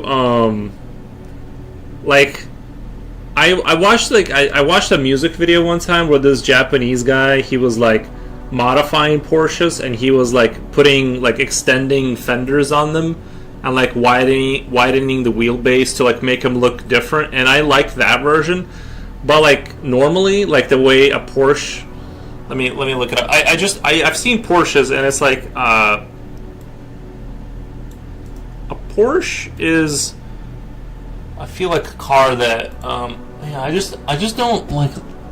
I don't hate it or anything. I just like, not that I can afford it. Let me see. Yeah, okay, so that's the car for sure. Oh yeah, I just it's yeah, I mean, it's not my cup of tea, let's say that. Like, I respect it. I'm sure they're great. Like, the other car was cool, but I'm just looking at this car and it does not scream like something I would, you know. That one, not so much. I just, the headlights and, like, everything, it just isn't vibing with me. Well, like I said, it's maybe you have to drive it to like see the magic there or something, because I imagine it's a pretty small car, probably like really limber. But yeah, I think I've seen like modified Porsches that look pretty cool, but overall, like the standard model that we imagine, like when you imagine a Porsche, I'm like, I don't know, all good. I think they look cute at Wicked at the same time. I think looking cute is kind of how I would describe it. It's kind of like, it doesn't look like a mean car. It looks like a cute car. It's kind of like if you're rich, you get your wife a Porsche. You know what I mean? You don't. Not saying men can't drive, but it's more. It feels like more of a car you get for your wife or something.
I don't know anything about cars, but I do enjoy the inside of luxury cars. So I think Jaguar hits a spot for me.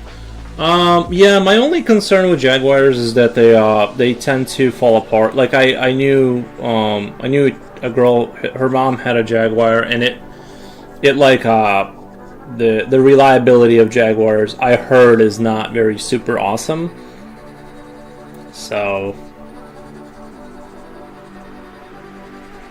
I mean, I guess all sports cars aren't really that like super reliable, especially if you're like really driving them fast, but I guess people don't get those cars for like the reliability.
I hate the way this is turning out.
I never mentioned reliability, Yuri. I said the inside. I thought about getting a Tesla, but I don't know. Seems like that's the new BMW lol, the new trend.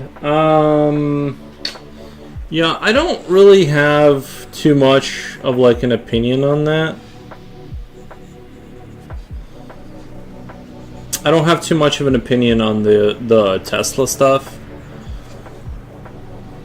Or I do, but I just don't know enough to like say. I do like the idea that there's no like oil changes and stuff like that. Like I really like that idea.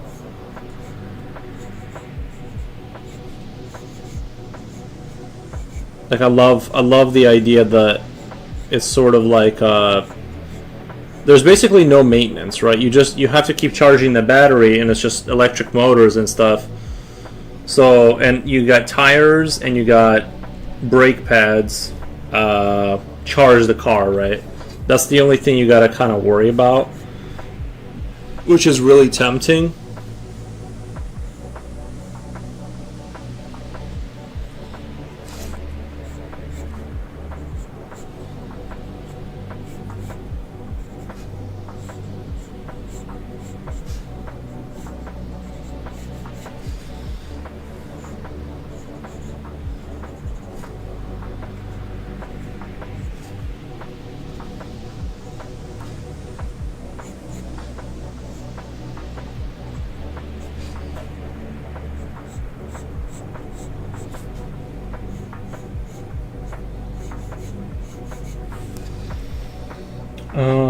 Agreed.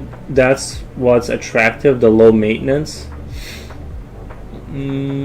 That's what's attractive, the low maintenance. Yeah, I do like that part.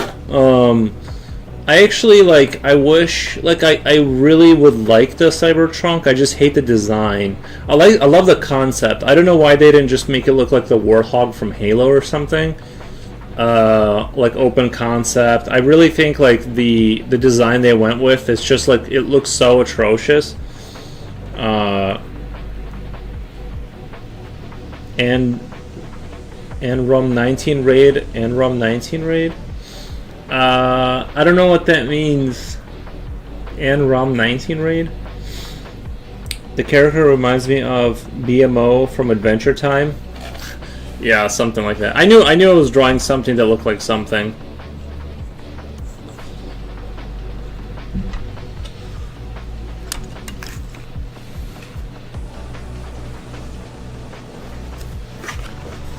Today is definitely like a little bit of a brain foggy day for me, that's for sure.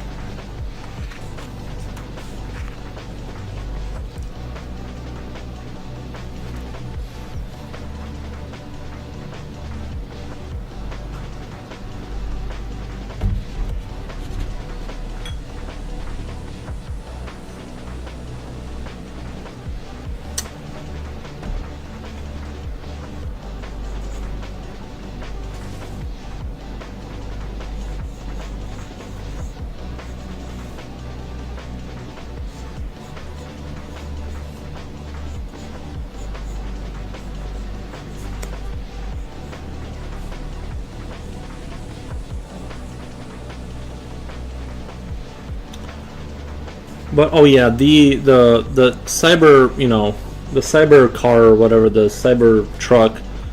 I really like the concept of it. I mean, like a robust off-road vehicle that's electric, I guess.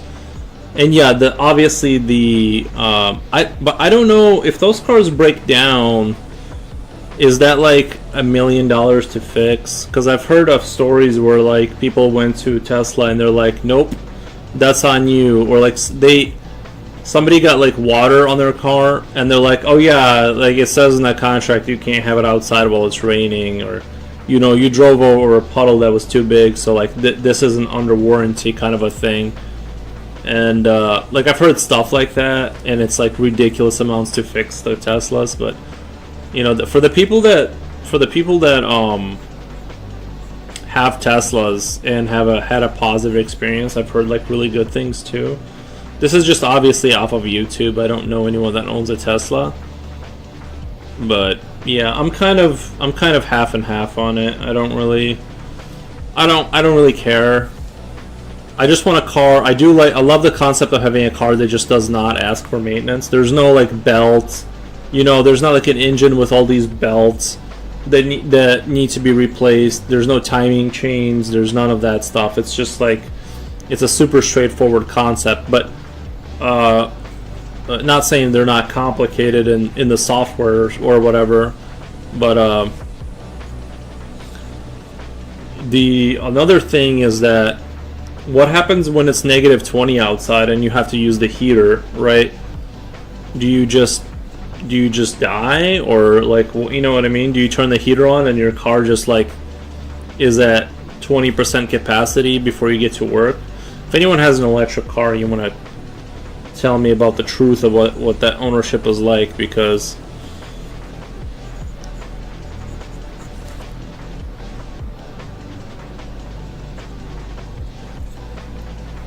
I love it.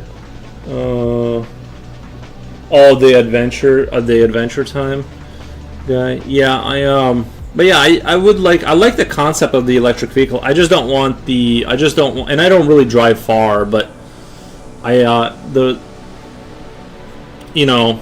see people own them and they seem like they love it, or at least some of them say they love it. So, and I see Teslas for like not that much money, being like resold.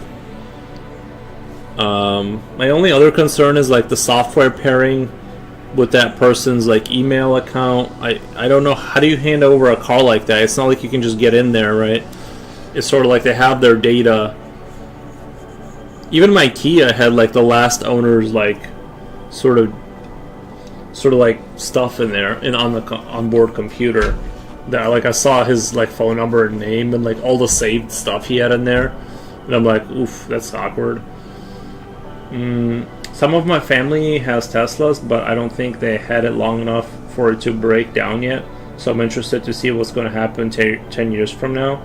That's kind of the thing, right? Well, I kind of don't think you're going to see breakdowns like you do on normal cars, because there's just simply less moving parts. The battery is a big issue, right? Like the battery life, winter, those are question marks. The cars, like motors going out, highly doubt it. Like things like that. I don't even think Teslas have a gearing ratio. What the? Like, I don't even think the Teslas have a gearing ratio. Like, it's not like there's a transmission that can break. There's not a bunch of, the motor doesn't have a bunch of pistons that move around and move the oil in just the right frequency, and like, this is like way more. I don't want to speak outside of my whatever, but I'm just saying I think like they're way more simple in terms of like the mechanical stuff. So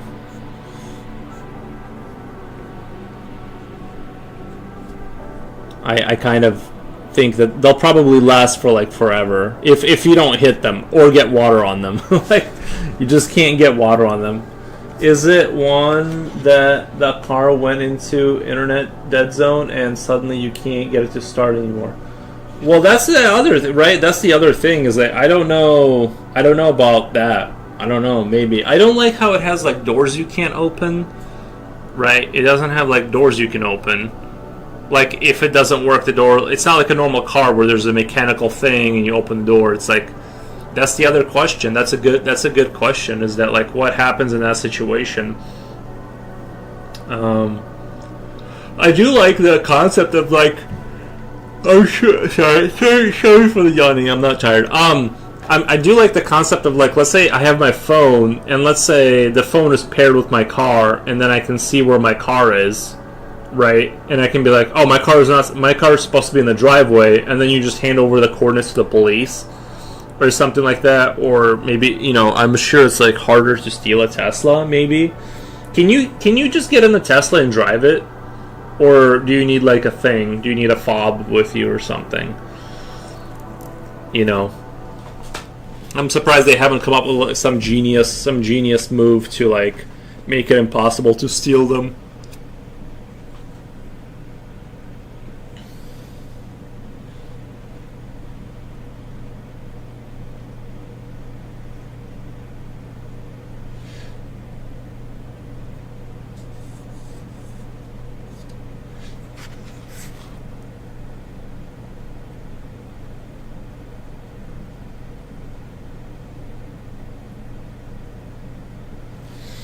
Lol, if you don't have your fob and your phone is about to die, you better open the car ASAP before your phone dies.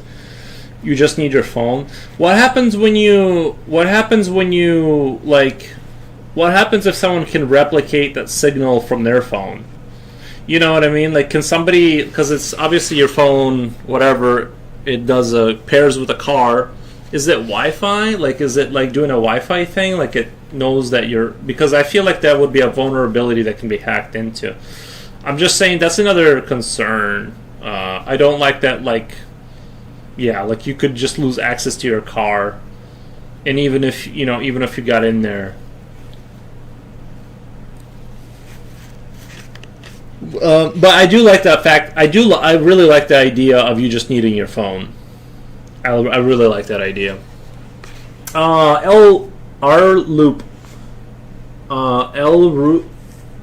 Loop says hello everyone. Hello. But yeah, that's my take on it.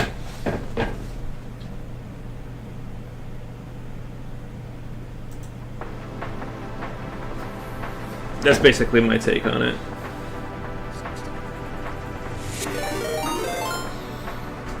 Floatar. Let me do a quick shout out. Froggy Ray. Let me do a shout out.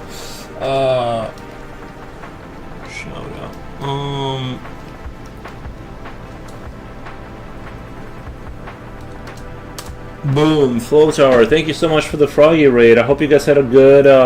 Did you end up playing that one game? Is that what you were doing? You were just playing that one game? The shapes.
E played shapes. Androm 19 Peachy. Genigamas, I don't know what that means. Androm 19 Peachy. Does anyone know? Is that a name of a song or? I'm sorry, I don't know what that means.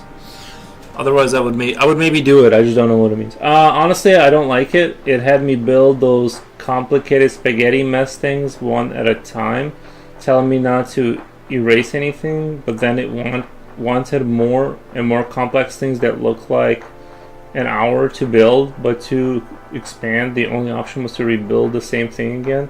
And the game has no copy paste yet, so I just ended up AFKing and waiting the 45 minutes instead of spending 60 minutes rebuilding stuff. I just wanted to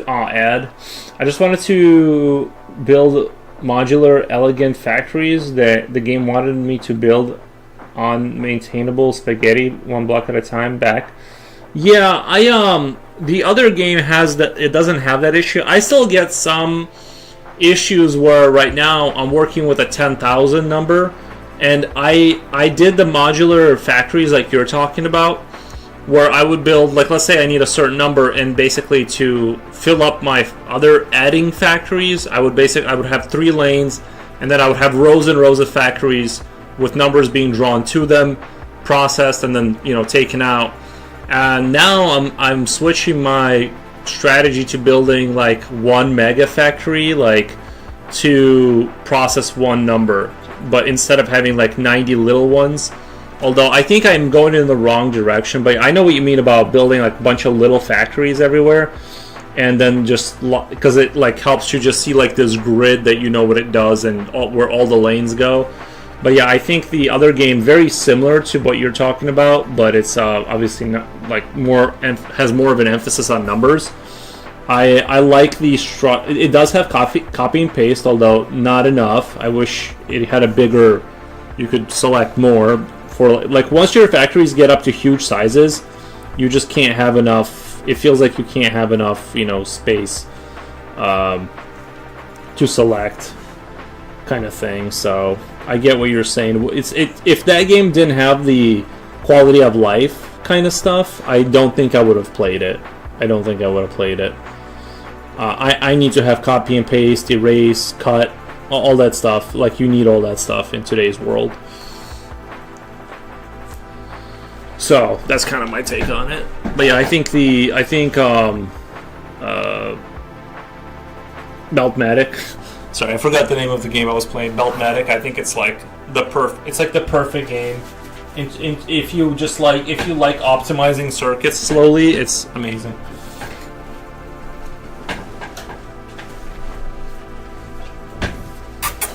Yo, whoa, what are you doing, baby? What are you doing? No drool? Oh, look at you. Good job, baby. Cute, thank you.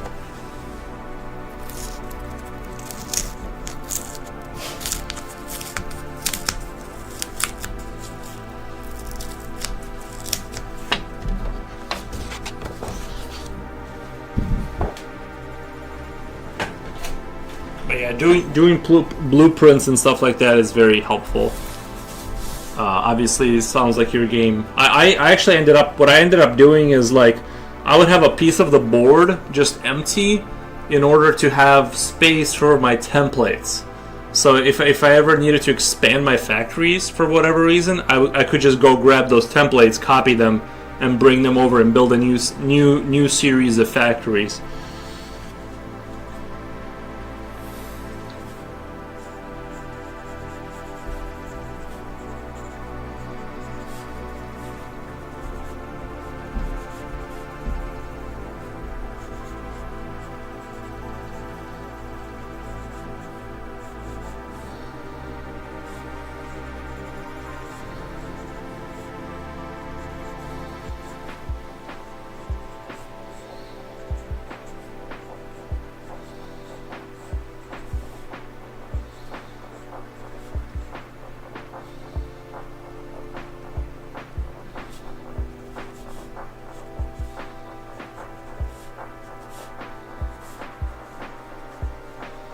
But I've been playing that game for like a couple weeks now, pretty consistently. So I've gotten my thoughts on it have evolved as time went on. Yeah,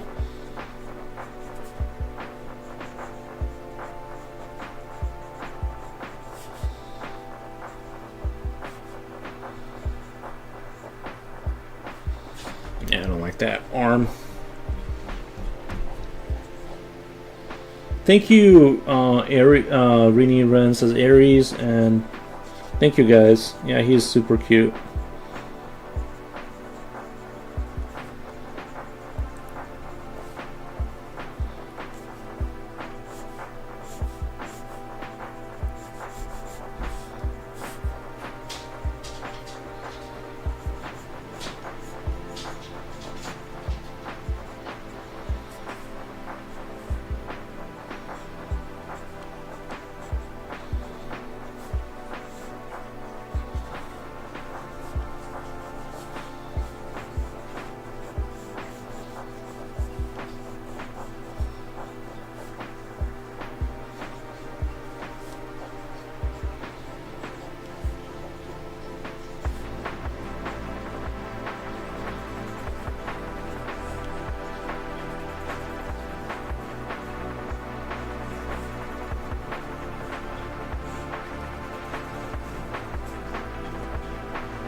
A mini warrior.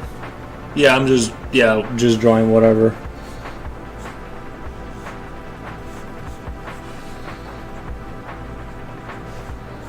Just doing some sketching today, anatomy. See, I'm just gonna see if an idea comes in that's worth pursuing for the.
I feel like today has been harder to get into that flow where I have like those confident, sketchy lines.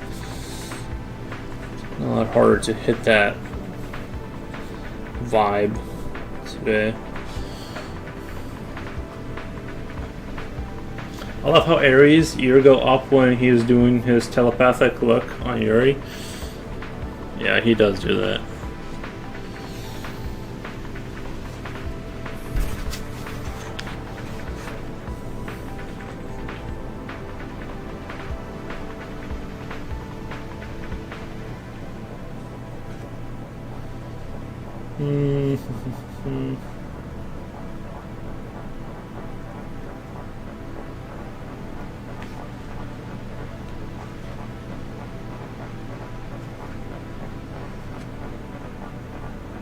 I honestly don't even know what the front or back of the pelvis is right here.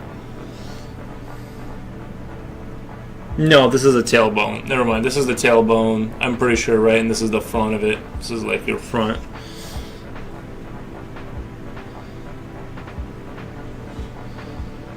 I'm like looking at this stuff and I'm like, did this guy draw that from his memory or did he use references? Because I can never remember what a pelvis looks like to save my life.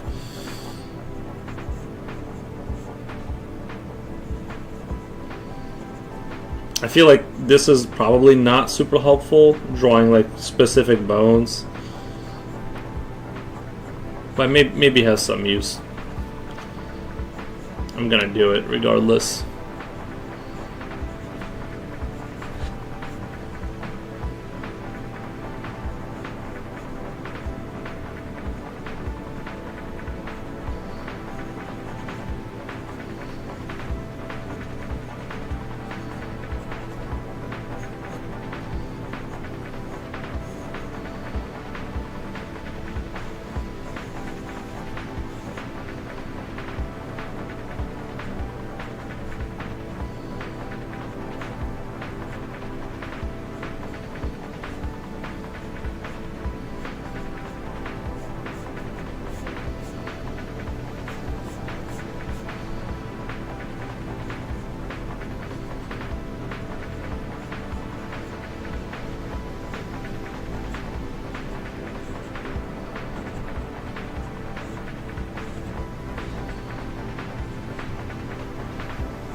pelvis, sort of. Yeah, looks cool. Thank you. What is the name of this book? It's called George V. Brickman, Constructive Anatomy, with almost 500 illustrations. Although I don't think that's part of the... I think what rubbed me the wrong way with the shapes was that... I think what rubbed me the wrong way with shapes was that it's like my first Unity game type of programming equivalent, where I'm sort of person that builds things in Rust with all optional lints on just so my code is more robust and maintainable. Yeah, I know what you mean. Yeah, whenever I think I know what you mean.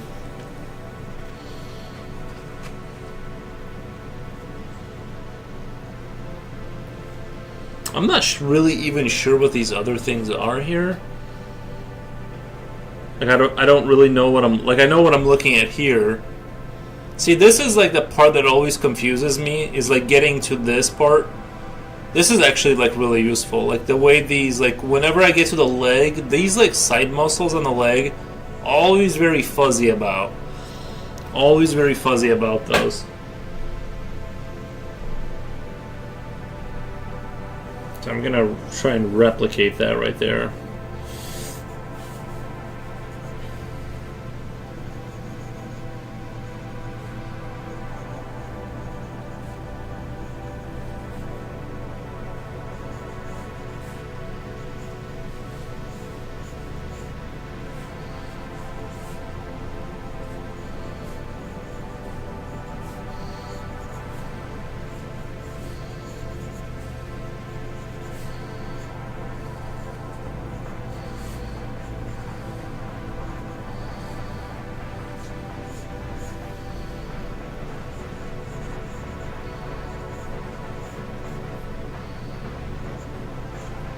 It's like, watch, I get banned for drawing the butt.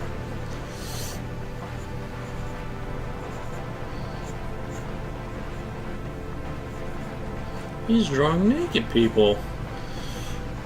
Which I guess I am, but...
So I like how this, like, the big muscle on top,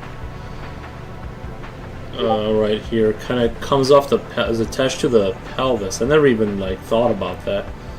That the pelvis would be shaped the way that it is to, like, let these muscles kind of grab, right? Like, where else would they be attached? That makes perfect sense. Right there. I'm gonna try and power through this here. I don't know how much, like, this is gonna help for, like, drawing figures, like human figures. You know what I mean? Like, I don't know how much this is gonna help, but I guess it's good to be able to recall this information, I guess, if I actually remembered it. The problem is I kind of don't think I will, like, remember this stuff. This is the crazy thing about the human is like this bone. This is, I guess, when you have a hip break, this is where it happens like the most often. Is you have like this ball here, you have the joint here. This is like why old people go down. Have you seen Watson Brigman book? I thought about buying it. Someone recommended it. I think it was Future Oil. He was trying to get me to buy Watson Brigman. I think that's probably a good idea. Although I kind of like books that are like that have like more simple, memorizable things. But from what I've seen on that book, it looked very complicated and like even the more rendered out things I don't draw because it's just gonna take me like forever to render it out without there actually being memorization of things. So, but I don't know. Maybe that book is great. Someone did recommend it, but I feel like it's gonna be like one of those books that I look at and not practice off of. I need things to be simple enough to where I can like memorize things and put it in my little brain, have it get stored there. You know. I guess this leg should be a little bit. Well, I guess it's maybe fine. I don't know.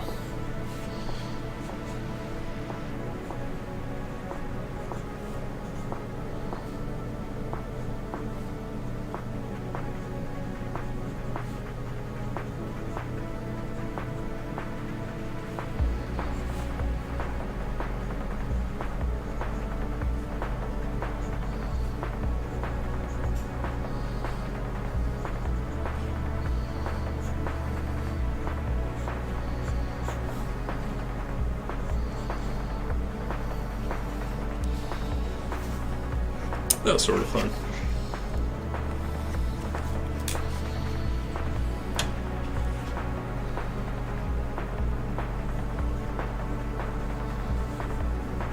Alright, I'm gonna try and draw this guy here. This part kind of doesn't make sense to me because I feel like your shoulder, like your main, like I guess this is the. I feel like if I were to draw this, like I'll show you how I would probably. Well, I'm gonna. Sometimes I get confused by some of the things I see, and it's probably just my lack of knowledge or whatever. But if I were to draw that, I would probably draw it more like. Oh no, yeah. I'm trying to think how I would think about it. He's got this just going back there. Kind of a thing. I think I would just kind of do it like that or something, like if his chest is coming out here forward, I was just kind of like but I feel like I would draw the shoulder more like this, like, and then blend it into this.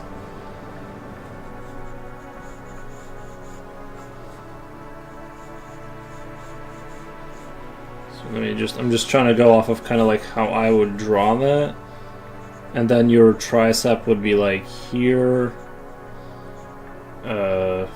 tricep here, your elbow.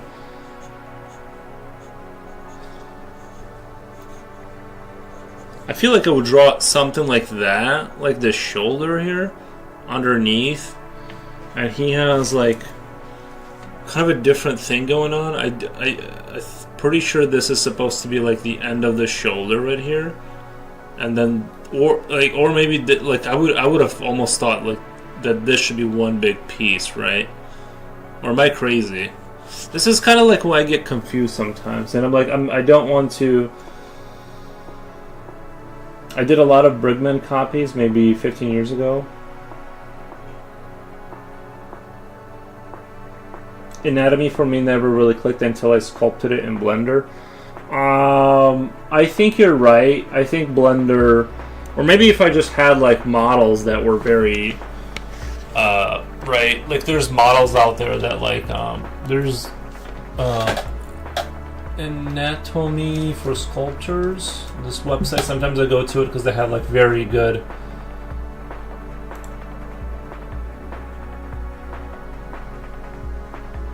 they have like good models that are free.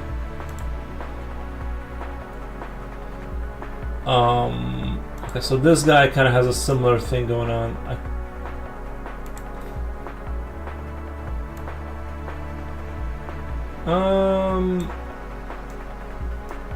Kind of hard to tell. This is like a super high 3D model, and so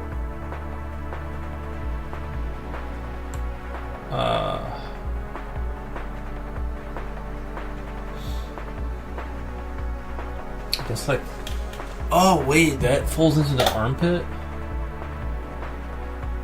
Yo, I didn't even know that. That muscle, your back muscle, folds over into your armpit. Like, just like that. That's crazy. Alright. I gotta keep that in mind. Like, it looks like on this model here, like it goes like your armpit is here. Well, I guess your armpit is kind of, his arm is turned like this way. But that's interesting. So that right there, coming out from under the tricep, is like coming around and then going back behind the back. It looks like.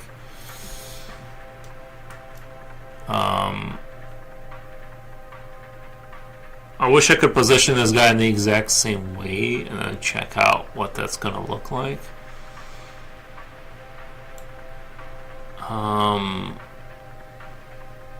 From under the armpit, then over. But it's not.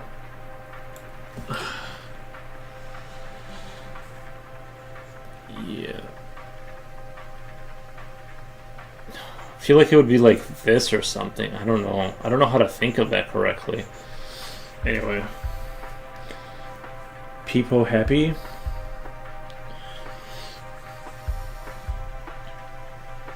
Man. I wish I could show you guys the guy I'm looking at and like kind of what they have on there versus, like, unless I'm just not understanding. I guess this kind of makes sense here because it kind of goes, this would be under your tricep. This is clearly his tricep right here, right?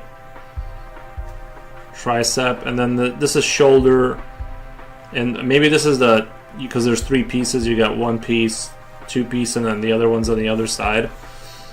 But I still feel, well, I guess, yeah, there's a line that's kind of connecting that. I think that's what it's supposed to be, is like, this is the one side, two side, and this is the tricep.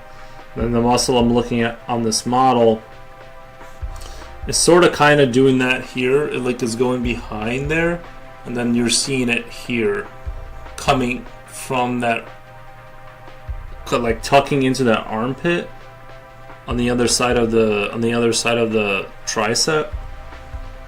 And that's that, and then these things start right here.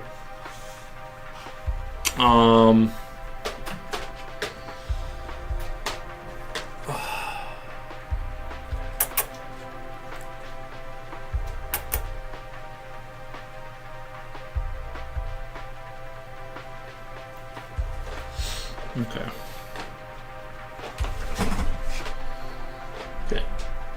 Actually, looking at that model really helped me because now I understand kind of what I'm looking at in this image. Although I like need more space. I took up too much space in the beginning.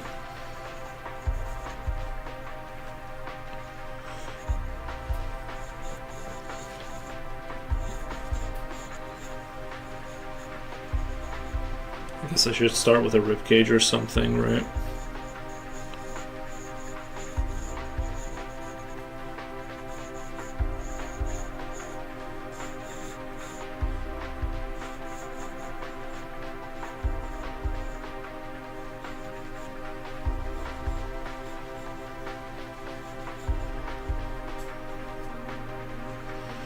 And then your arm is kind of like, or his arm. I'm just copying here, but I feel like this is gonna help me. But I'm gonna draw the shoulder a little bit more together and not as partitioned, just for understandability purposes for me.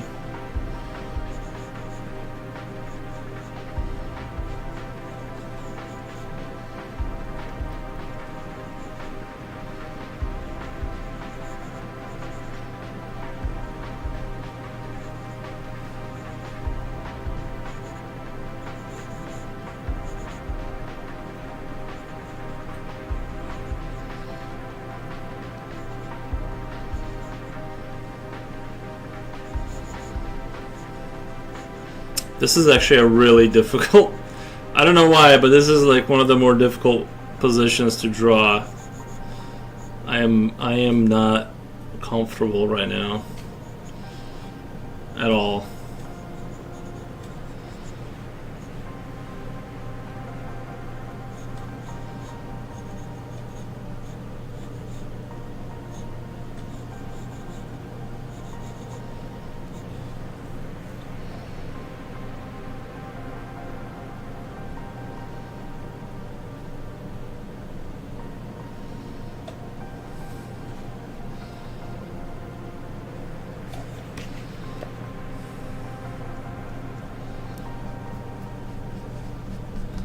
Sorry, I think this is supposed to be...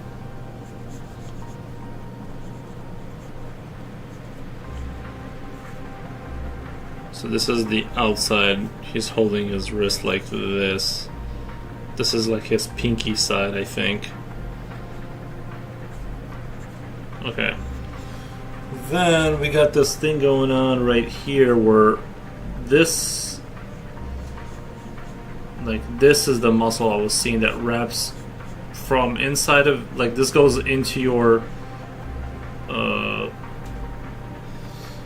armpit kind of area, and then it kind of comes out.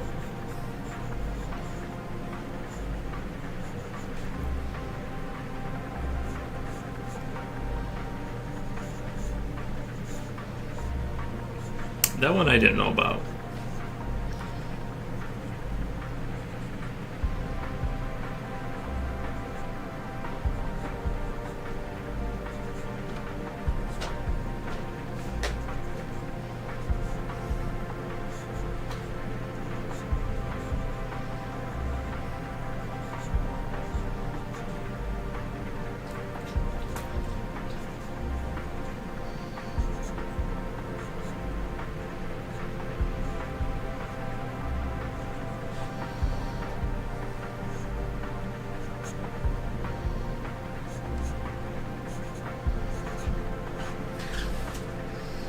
That this like side muscle you got on your back is kind of, so this muscle right here is kind of what I'm talking about. I'm pretty sure like this is the one that goes that kind of tucks into your armpit and like wraps behind, is kind of this muscle right here.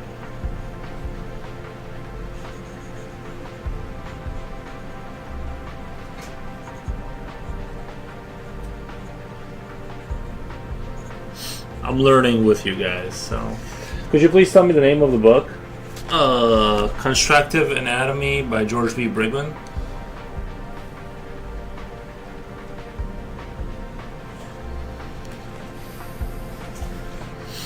That one was this one's difficult to draw. I'm not gonna lie. That one was kind of rough. It's not a very like usual kind of a. I don't know why I don't draw. I feel like I should draw from the chest, right? Like from like the rib cage.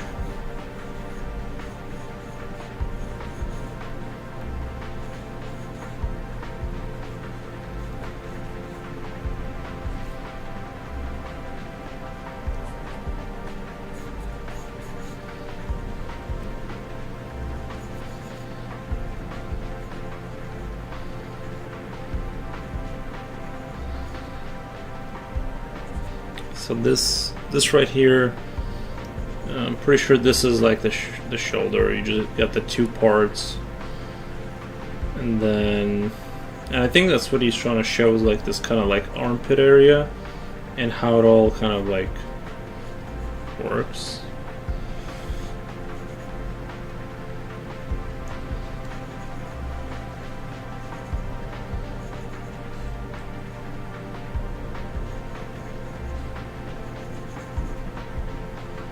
Honestly, I feel like I'm moving on from the trying to keep the content fresh, but I'm moving on from the back way too quickly.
Thanks a lot. Can you get a download link above? Julio says, Rumble Fanboy, you can get a download link above. Is that is that what's the download link for? This same book, or is it the same book I have, or is it Watson Brigman or whatever?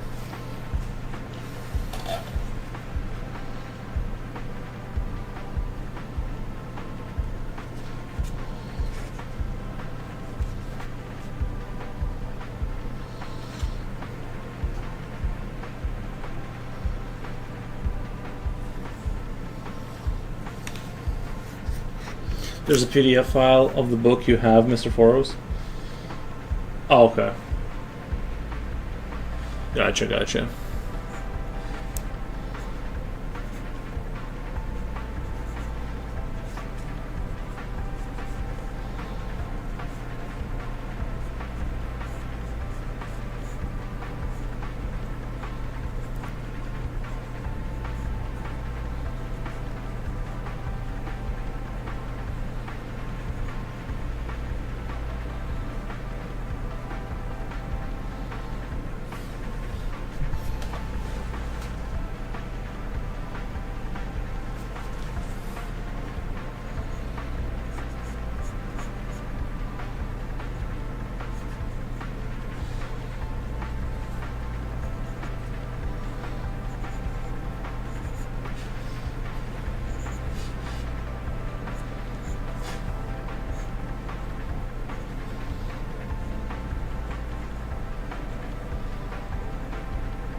Might have to go grab myself a snack here. 3 hours of drawing have taken a toll. I feel like I get hungry super fast when I'm actually like not just like rendering, but like actually like doing something where my brain is involved. Horrible, I know, but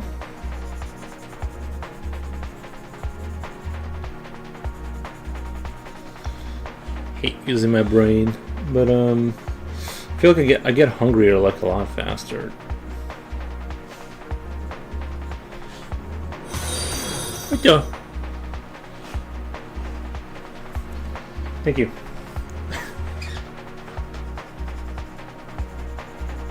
What the? I just got cake myself. I just got cake. Nice, man. Can't remember what last time I've had cake, to be honest.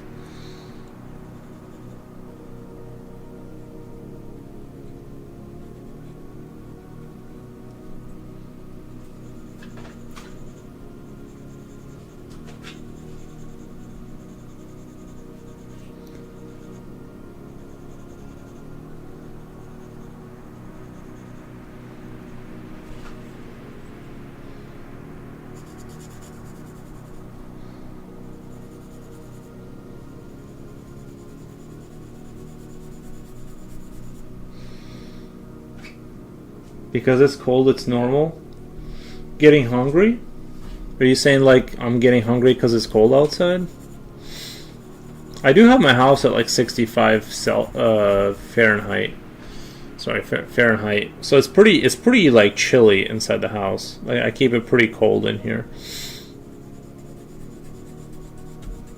Or I like to call it refreshing. It's the refresh mode. You know?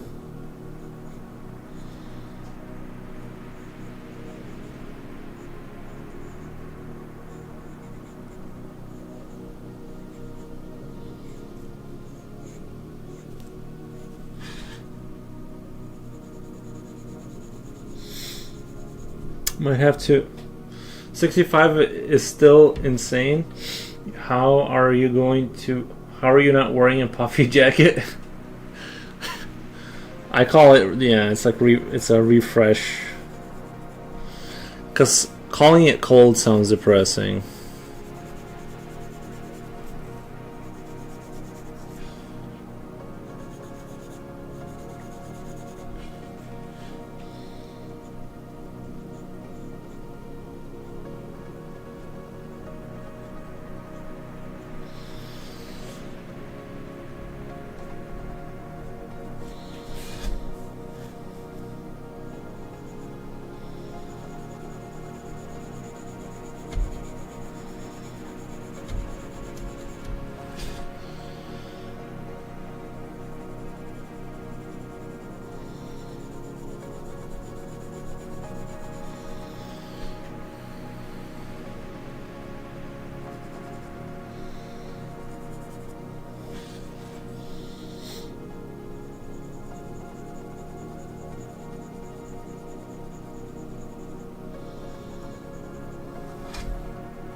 We call that reframing the mind. Oh, like the cults.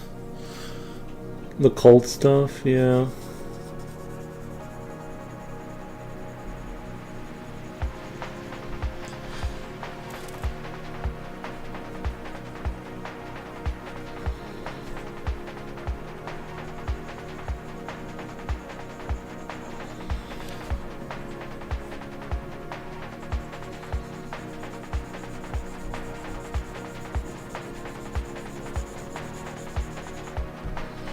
Not telling yourself it's refreshing. No, telling yourself it's refreshing. Yeah, it's propaganda. Straight up propaganda. Yeah.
Your knees don't get cold and hurt?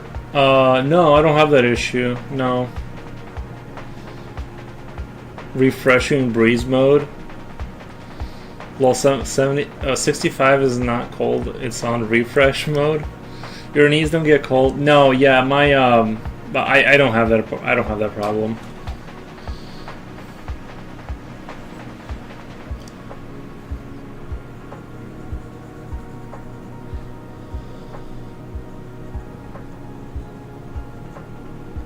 My skin doesn't get what do you call it, dry.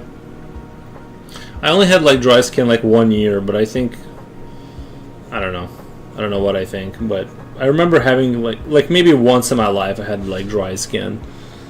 But no, I don't have knee pain from weather changing. I don't have dry skin.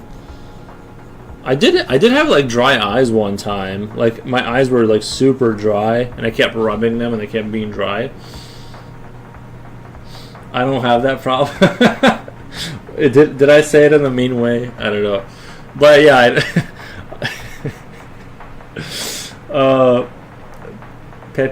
Pepe, please. Yenny, what does Pepe, please mean? Can you explain that? But yeah. I just don't have the problems that you have.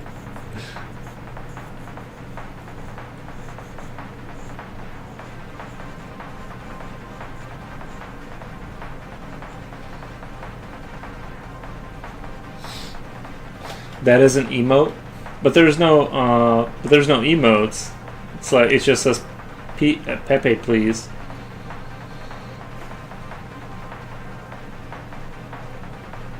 The way you talk sometimes.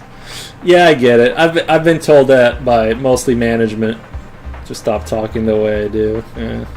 I get it. I have a fun way of expressing. No, I'm just kidding. I'm always cordial.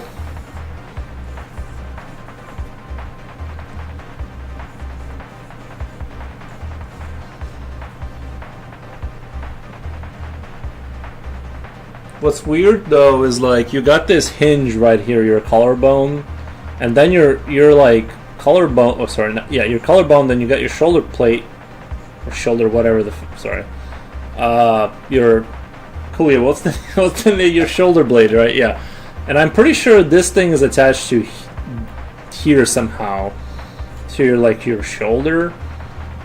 Don't quote me on that, but I'm pretty sure I'm right. And it's amazing how like I didn't even know that until kind of recently. Like I knew it was I knew for sure it was attached to something. I just wasn't sure. Audio. Yeah. How do you guys say audio? Audio. I don't know. Spell it how you think I should say it for like normal people. Like what's the normie way of saying audio?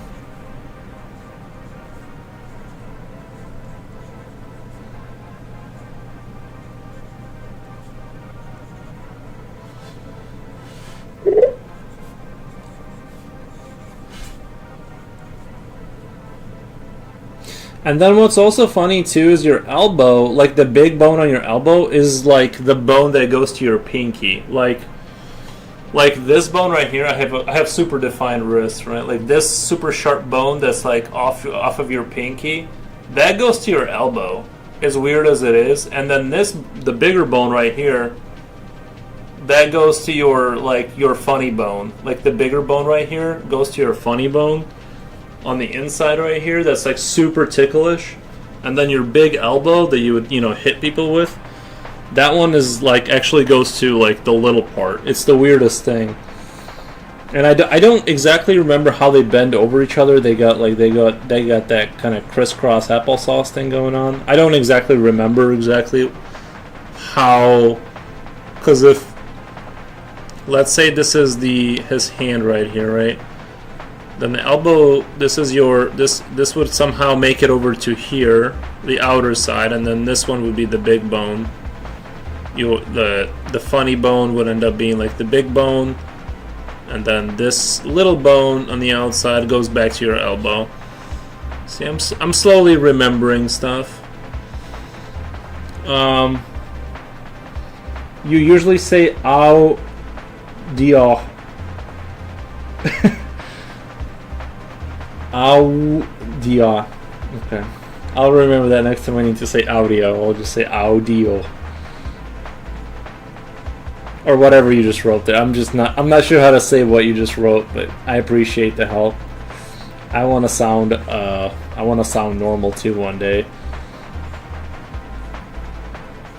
Then we got this weird I always have a hard time like leaning figures over forward. Like he's supposed to be leaning forward kind of a thing, and then it kind of never works out. Maybe it's because I need to draw the spinal cord more or something. Maybe it's because I'm not drawing that, but I just never can position the things to where like that'll make sense. Maybe like this. Then you got these muscles, or you got these you got your pelvis, which I honestly don't like super remember what's going on down here. I just remember this. Then you got like two hooks down there, and then you got like these bones coming out. Your pelvic kind of leg bones. This is what breaks, by the way. When you get old, like this part coming out, like you got this ball here. This part is what's going to break before you go to the hospital. It's still wrong. Keep it though. It's a nice touch. It's like adding seasoning to your eggs. Audio. Khalil says ODO, or ODO. I don't know. I feel like I sound like Amish now. What the?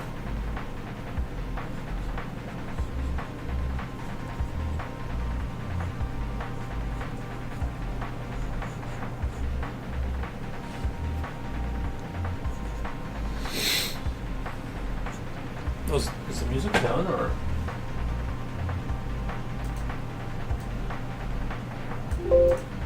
Okay. Coolio. Close enough, the first one. ODO. ODO. Okay. I'll remember. I'll try to remember. I don't know why I started drawing a skeleton here. I just think they're entertaining to draw sometimes.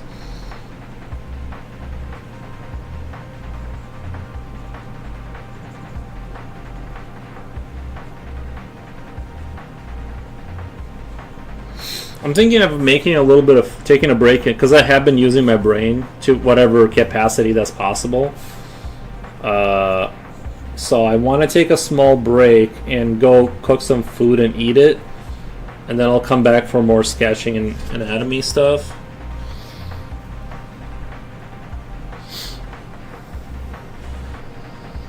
Who needs a brain? I do, Japoshi. I just need food. It's just that the longer streams, they really are hard to do without a snacky snack, and I usually forget about the snacky snacks.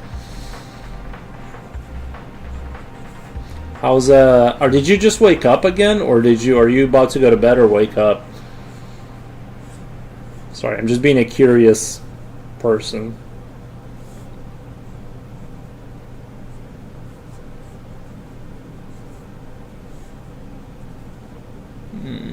Yeah, struggling a little bit on that rib cage for sure.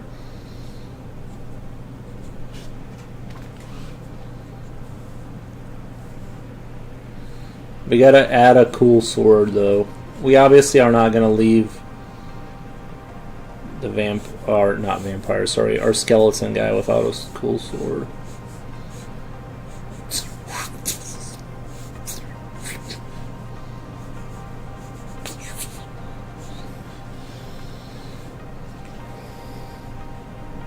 Wait, Jipochi's on Jipochi?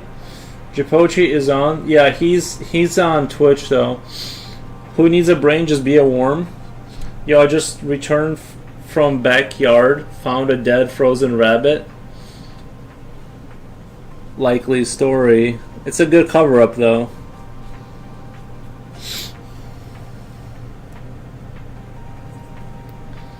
Where were you? Where? I mean, don't they usually hide in bushes? You'd have to like really look for it, right, to find it. Poor rabbit, though. Yeah.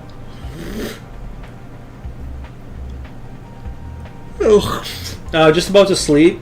Just be popping in because I missed it here. Gotcha. Thank you, Jipochi. Yeah, I hope you get a good night. I don't want to obviously run you off or whatever. I'm just saying. Thanks for stopping by. I know how sleep is. And missing it is not fun.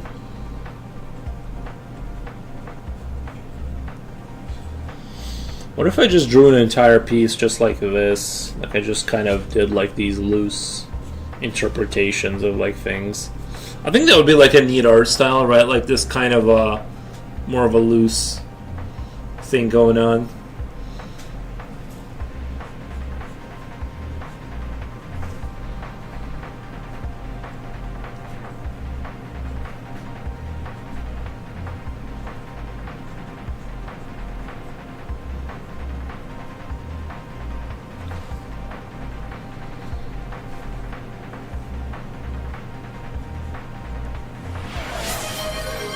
Yeah.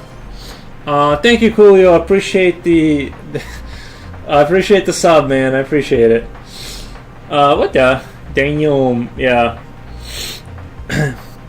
He's feeding the machine. He's feeding the machine for sure. Thank you, Salamat Po. Salamat Poo. Nice. I was actually gonna draw. This was supposed to be a person. I wasn't gonna draw a skeleton. I forgot that I was drawing a person. Or like, yeah, whenever I do like just my own like figure drawing, which I feel like I'm not really good at, it always ends up like kind of meh. Like I have to work pretty hard to like make things kind of make sense. Feeding Foros Begonia version.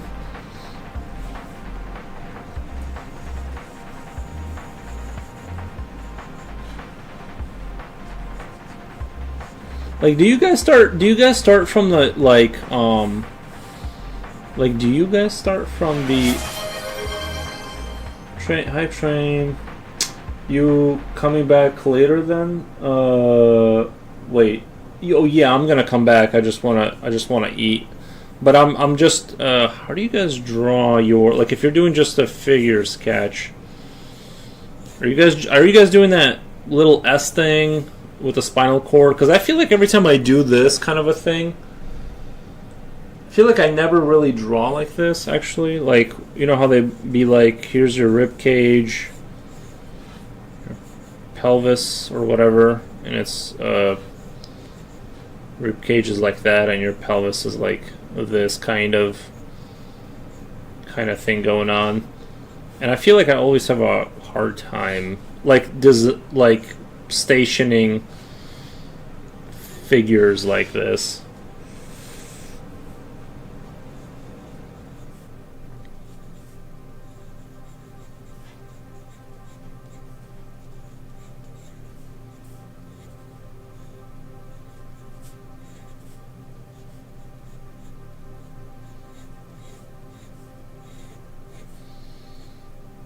This kind of goes in there. Obviously don't need to draw all that muscle or whatever. Sorry, I'm just trying to kind of like remember that this thing goes here, right, on the person, like this, your neck, your like neck thing goes into like like where your shoulder begins, kinda, right, and then his chest would still be visible from this angle, I think, right, or like at least his little bit of his pec. And then we got like the buttocks, and then that's where the thing I was drawing earlier with that weird muscle that comes from your pelvis and like tucks in here. There's like a center thing here, something else is going on, more muscle, and then it kind of like does this.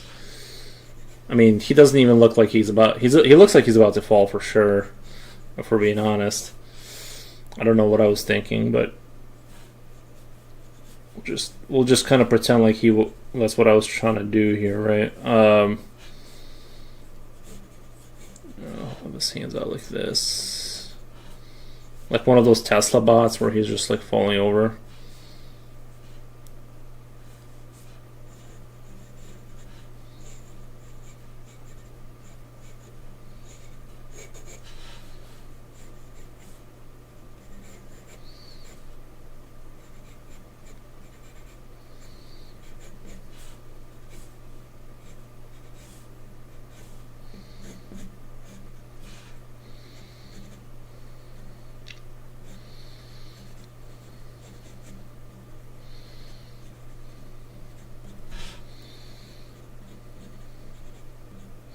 What happened? How tall the person is. The method you are using is similar to the Proco does. That's something I'm not familiar with.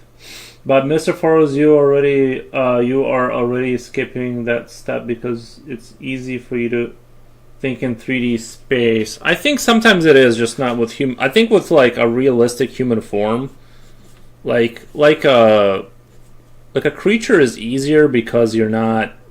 I don't know. I think it's like partially anxiety and partially like a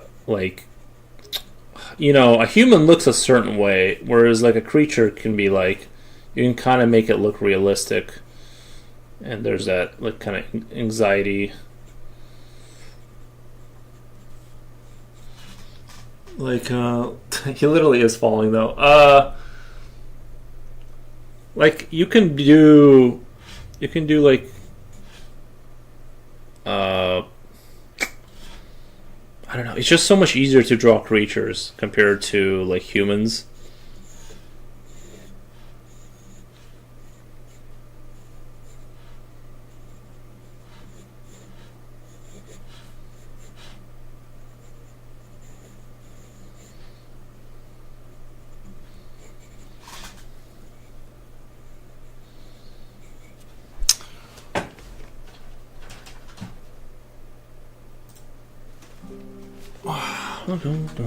I mean, obviously, this is not like one of my like realistic creatures or whatever, but I'm just saying I don't have the same problem because you're just drawing shapes and then like.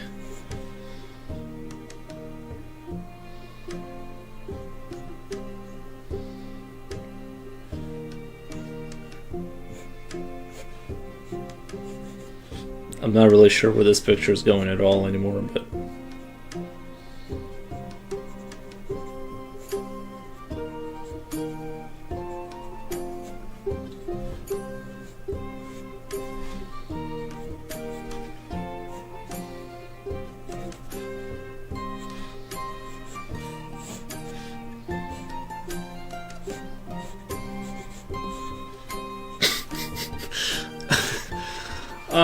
Sorry guys, I got lost in my head. I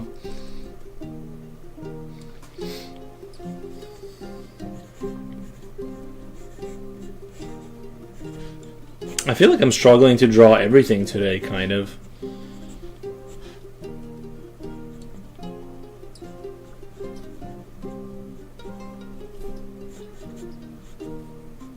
If I'm being completely honest. Bro, why are you drawing me on the right? Actually, his shoulder would be like kind of hidden, right? Like his arm would be... Yeah, where did you get actual footage of me?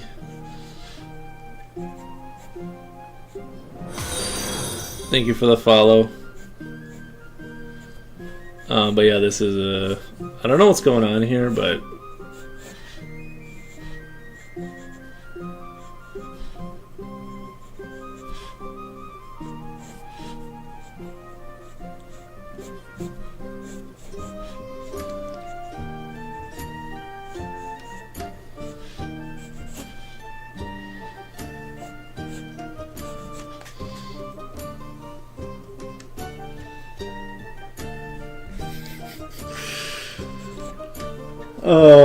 This is kind of embarrassing. I don't know where that went, but it looks like those things from that Kids Spy movie. Oh, I thought you were gonna say like that. I don't know, Five Nights at Freddy's or something like that. Like that kind of vibe. It might be even just the white paper. It's like I haven't drawn on the white paper so long that it like I can't. It's hard to like focus on. You know what I mean? It's hard to. The brown paper, I got so used to it that I can't draw anymore on white paper, I guess. You know, although I can, I think, but I almost feel like it was almost like a crutch. I don't know, because I felt like I needed to go back to white paper just to like make sure I can still do it.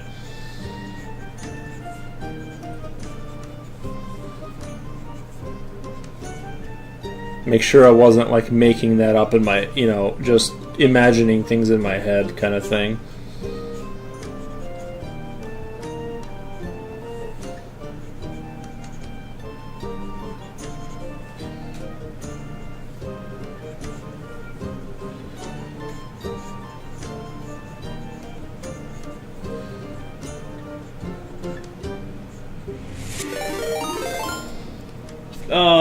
HDMI, HDMZ. Just look at thumbs the feet though. Let's do a quick shout out. Let's do a quick shouty shout.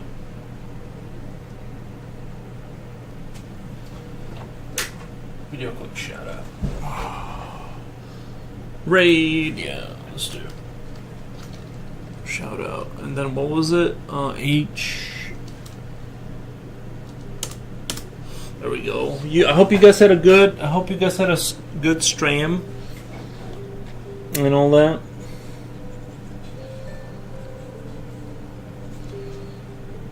Welcome all. Yeah. I hope you guys are doing good.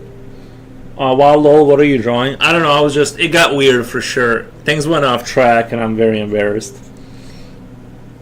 Jen. I'm also uncomfortable about what just happened.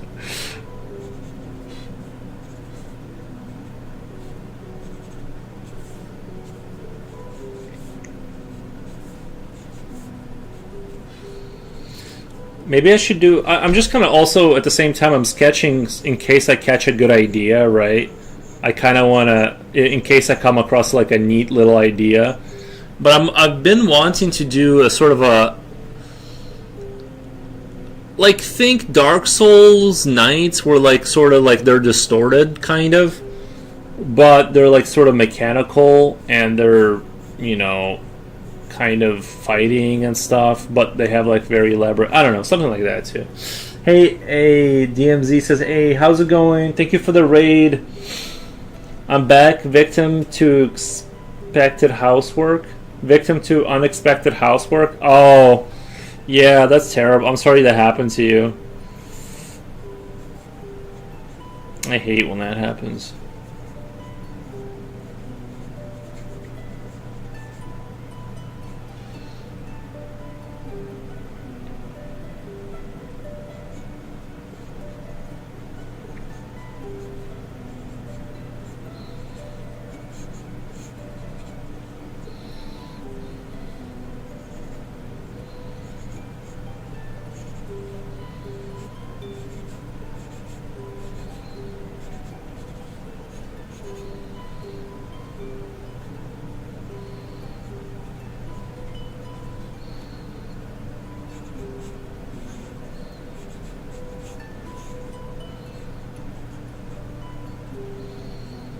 I kind of like this helmet idea. Just have a square, but it's angled towards us like this. I kind of like this design in a weird way. Like as a, if I do like a cutesy soldier, or maybe not even cutesy, like a something. I'm kind of digging this kind of vibe over here. Maybe even something where I didn't want to draw that on him.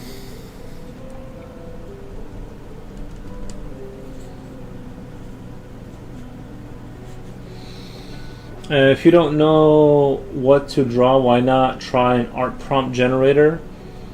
Like AI. Like I don't know if you're joking or not. I don't like if I don't know what to draw. What I do is I'll just draw until, like, you know what I mean. I just do drawing as entertainment until like a cool idea pops up. That's what I do.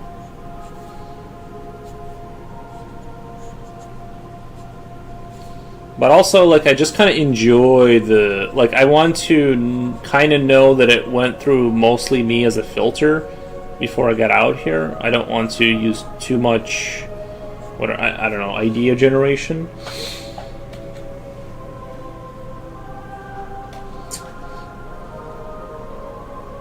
It will use your words to tell you want to draw, but not the image. Also adds. It will use your words to tell you what to draw.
I don't know what I was trying to do with it. I thought I could make that helmet like cooler, but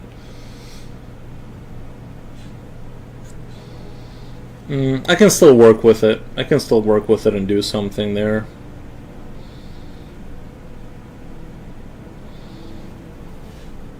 Maybe if I do something like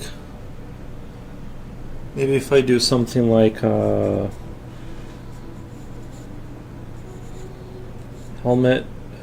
I kind of just like this idea of kind of a simplified helmet like that, but do something kind of interesting with it. But work off the back of like a very simple design.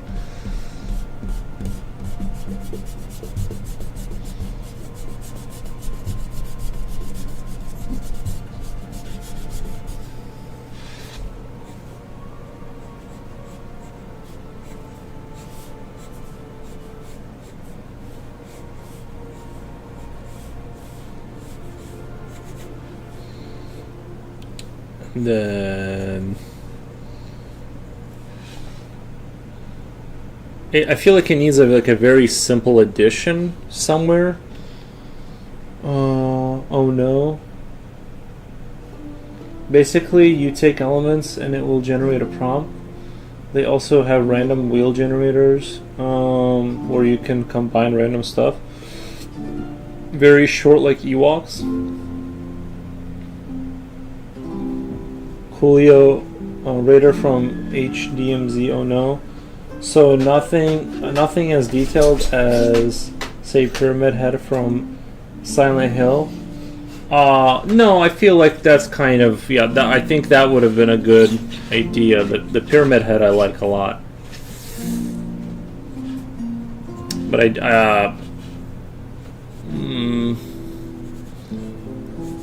no, I'm kind of going in circles. Did he actually have a pyramid, or was it more like this? Like, was it pointy at the top? The Pyramid Head guy. It was a pyramid? Okay.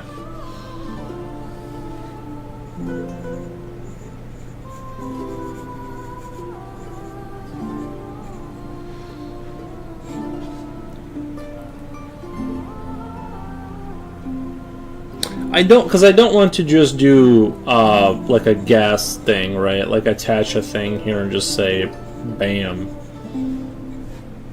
And kind of do like one of these and just call. I don't want to just do that and call it a day.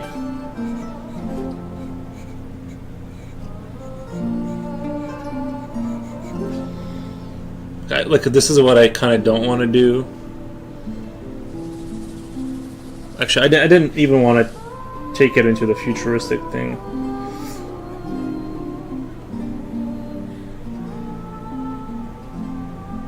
Not an equal pyramid. Yeah.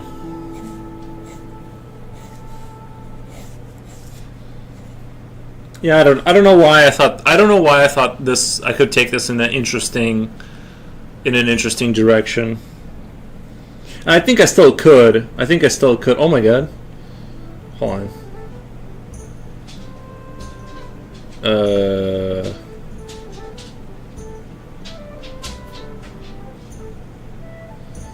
This is gonna be kind of weird, but like I just saw the old sketch.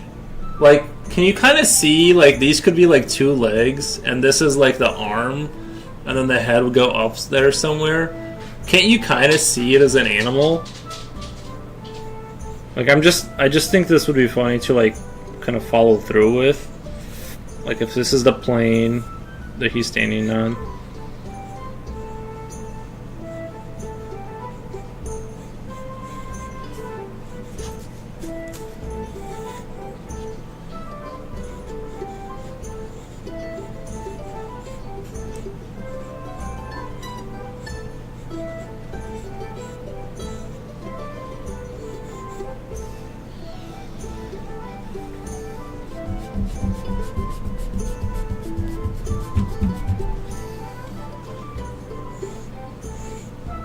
I kind of just don't want his whole...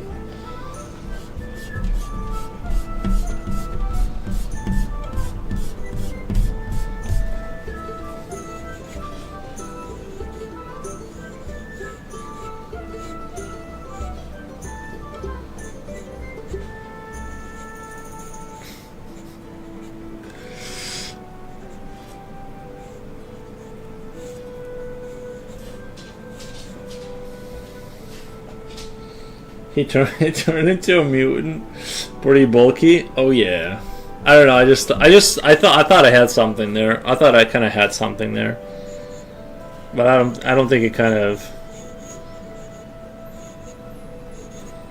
I don't know.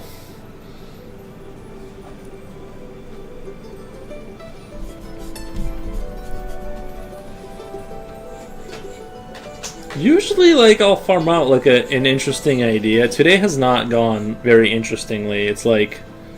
I do think the anatomy stuff was good, though.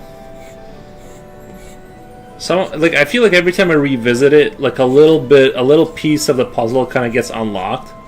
And I kind of have a better understanding in one way or another, right? Now the right looks like a goblin with a falcon nose. A goblin with a falcon nose? Like here? Like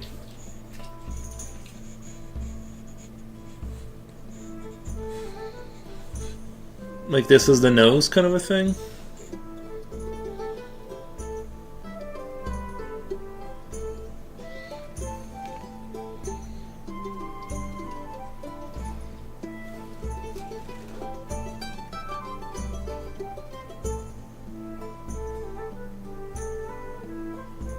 I fed him right before the stream.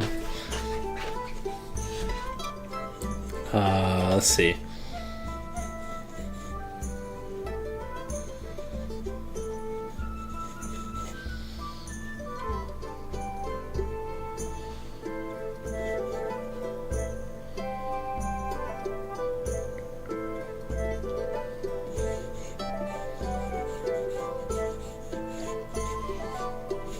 This poor fella did not have a good life. This reminds me of like the Spore creature I would make. You guys remember Spore? Whatever happened to that game? Why didn't they kind of, you know? What up, my dudes? El Mondo, how's it going? I love Spore. Yeah, I love Spore. Yeah, that it had. I think that. Like, it had, like, really good potential, but it kind of fell apart once you kind of got into, like, the space age, maybe.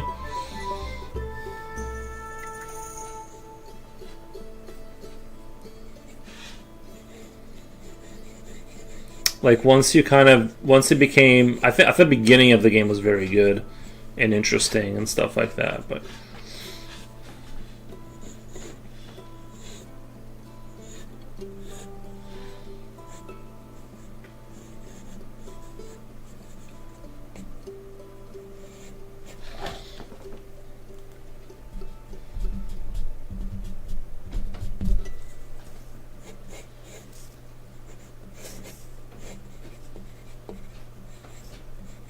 Anyway, I'm getting those Spore vibes right now.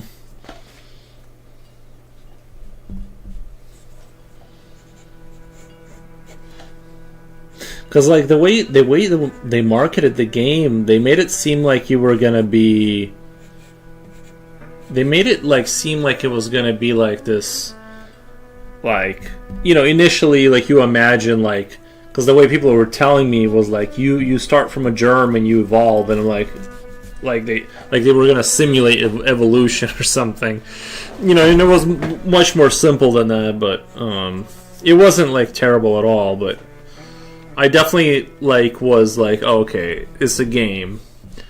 But yeah, Spore. But I think that they should have like kept it going. Honestly, I think I would have bought another Spore for sure, especially if they would have fixed that.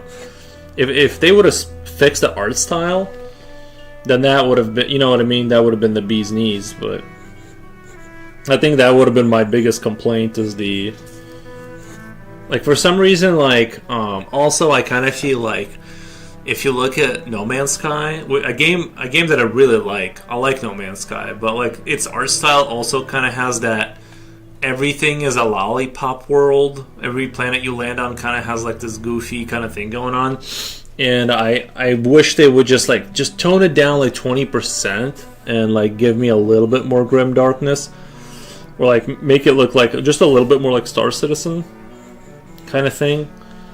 But yeah, it's.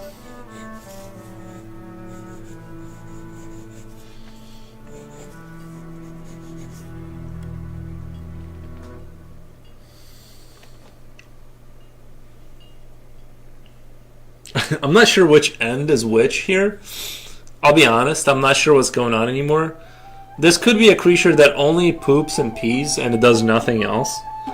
It only like the front and the front and the back are both the same. I know, genius.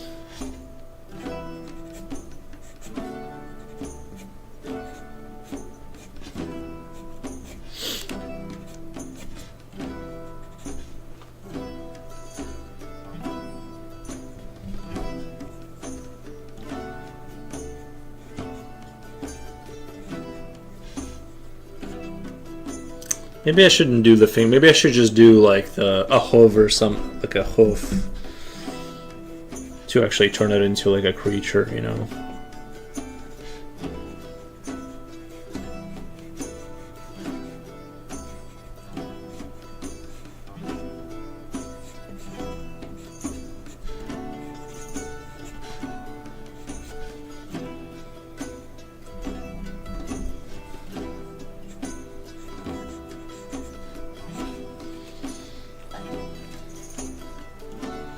I mean, this could be I can kind of see a little bit of a Silent Hill thing going on. If you turn this into like legs or something, like you could have a knife, it could be holding like a knife thing here. I could kind of see this be a Silent Hill kind of a thing, right? Or am I crazy?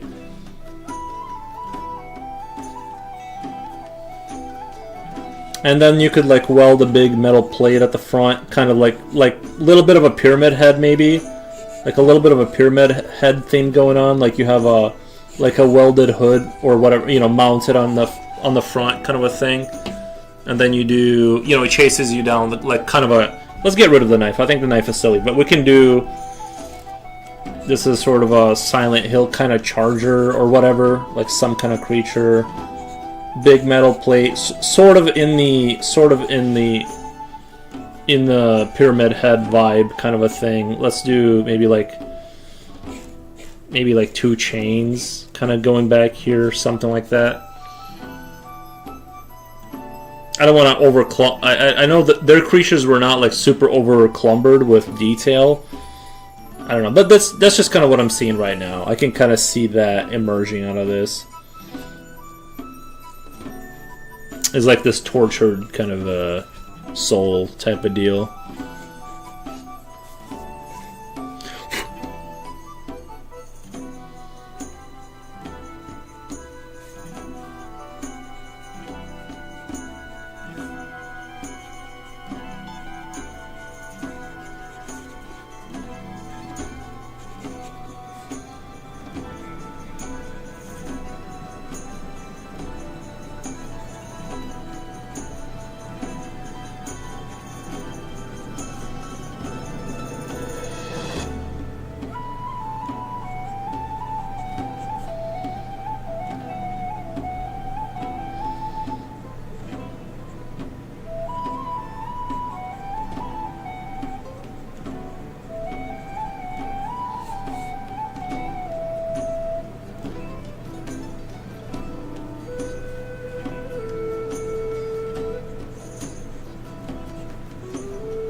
Of course, we could like have drool running down the rest, like some kind of drool coming down the front of it, type of deal. I think I want to change these up a little bit. They look a little bit basic.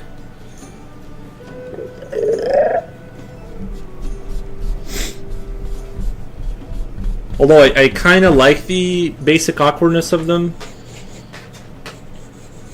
I kind of like that they're not super elaborate and like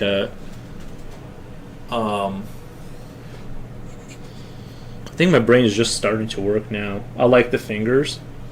Oh, thank you. Yeah, like his little fingers that he grabs you with and drags you into some nightmarish room. I say he, but we don't want to. I don't want to assume anything.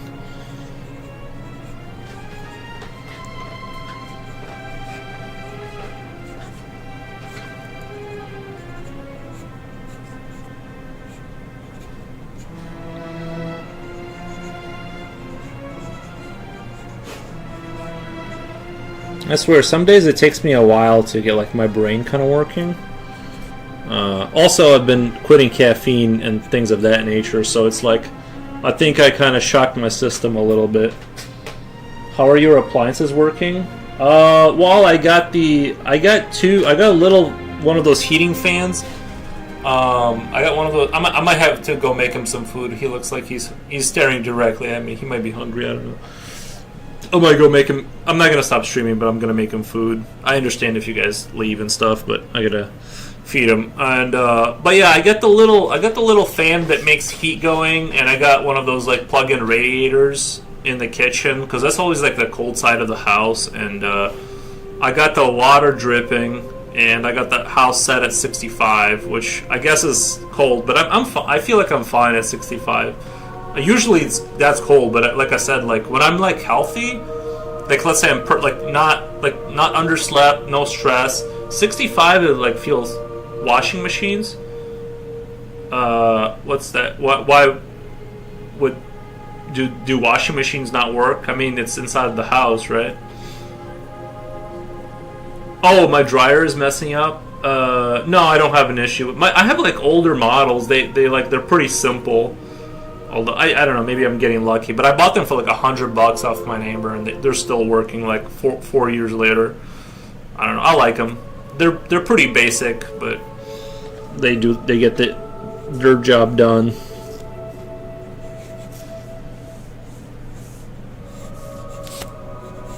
You know, what's weird is I really don't see myself as a horror artist, but I do notice that I keep going, like I keep reaching for it. I keep like reaching for the horror stuff. Even though I'm like I feel like I'm not like that kind of a like, you know what I mean? I don't even like horror that much, but I think I just like the creatures. I'm really like a sucker for the but I don't even think of them as bad, kind of like in a weird way. I just think they look cool. Looking online, seeing lots of electric dryers. I would recommend getting I forgot what brand I have, but I'm telling you, I don't know. I feel like my parents, they have like those fancy ones, and I think they've gone through like 2 sets of them in the time that I've had my used ones for like the, you know what I mean? I don't know. It just seems like these like newer ones, it's like they're like pretty expensive, and then you got to replace them every couple of years. And I have these like, you know, like those white ones that are, and they have like the mechanical thing you twist back. To be fair, I did have to replace some parts on the dryer. The little mechanical thing went out, and I had to replace that. But outside of that, it's been working just fine. I just kind of don't. I don't know. I like the cheap, like the cheaper ones seem to. They're not fancy or good looking, but they kind of just keep working, and that's all I ever want from any appliance. Is never give me problems ever. I think, guys, I'm gonna go take a break and feed the dog, or let him outside, or whatever he wants to do, because he's beaming me with his eyes. I'm gonna go take a break. I'll be back in like 15-ish minutes. I don't want to give a too specific of a time. 15-ish minutes, and I'll be back. Thank you.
Alright, back. I'm almost done. He is ignoring chat again. No, I wasn't here to. I wasn't here.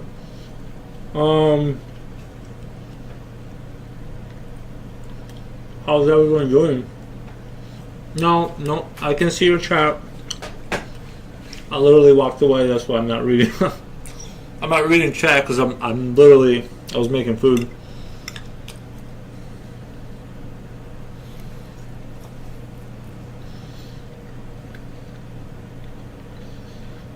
Did you eat off screen? No, I got it right here. I wish. No, it's like I usually have refrigerated like stuff, but this was frozen, so no matter how long I cooked it for, it just wouldn't cook.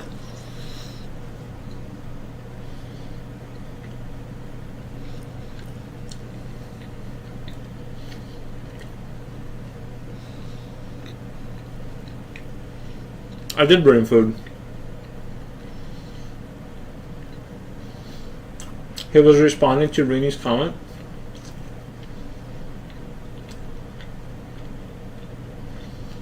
If Yuri ignores YouTube chat for another 3 minutes, I'll draw a derpy Yuri monster.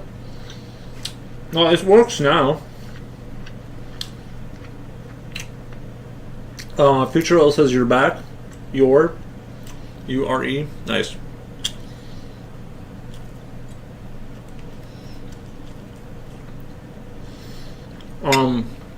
But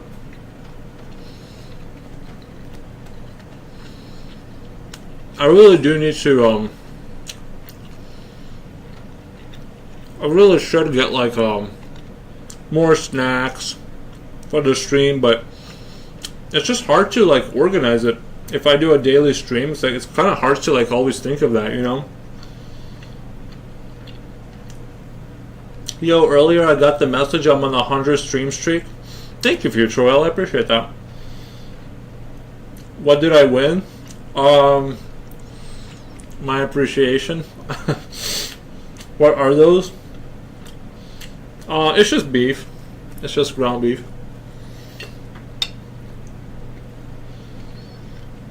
Maybe some beef sticks, yeah, but I'm just eating beef.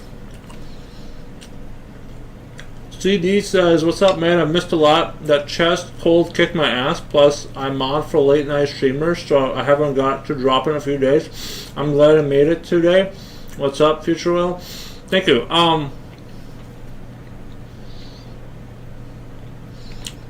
Yuri, you haven't looked at YouTube chat for about 30 minutes? Well, I was gone.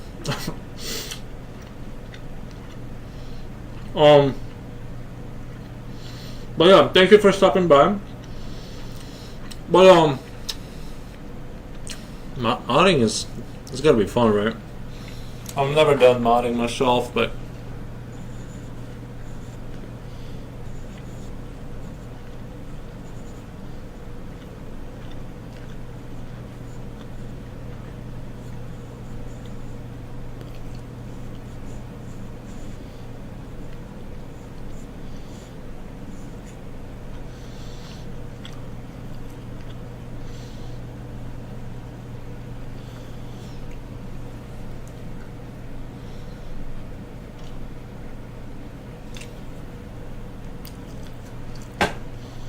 I think I had this idea of maybe like adding two arm legs like going this way, because I feel like I've seen creatures like that in Silent Hill. Not that I'm necessarily doing that exactly, but I kind of like this idea of like having another like metal plate here, kind of a thing, attached to his body.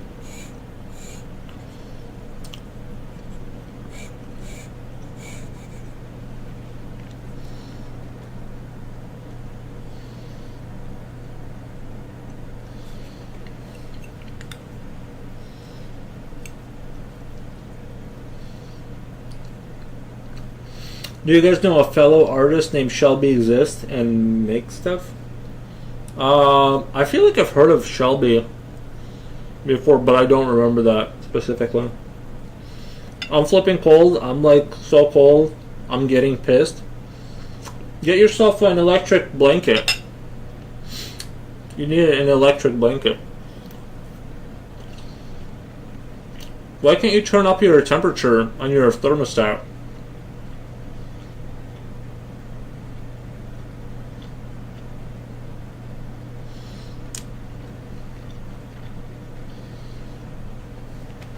That's a good idea. It could just bend over and walk the other way without turning. Yeah, I could.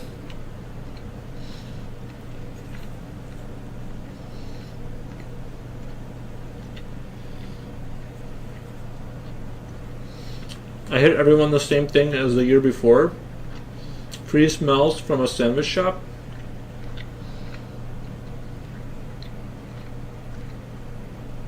Sippy name rings a bell. I don't want an insane bill.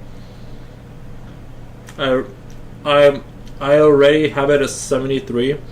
I'm at 65, and it's working constantly to maintain that temperature. That's how cold it is right now. Yeah, well, I guess it's negative 15, which isn't too bad. Guys, I'll be right back. I'll be right back. Are you at 65 too, Futurewell? Are you at 65, or is that just me? I'm not even that cold. Like, I can feel like my nose is cold. You know what I mean? My nose is a little cold. Might be using more gas to 68. I try to keep my house between 60 and 65 year round. I'm at 68. 60 is crazy. That's not comfortable. That's like actively cold. 65 is probably the minimum before it's like noticeably like uncomfortable for me. 65 is like the cutoff line before I'm like no. Let me put this rest of my food away. I'll be right back.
Alrighty. I'm back forever. I will never leave you guys.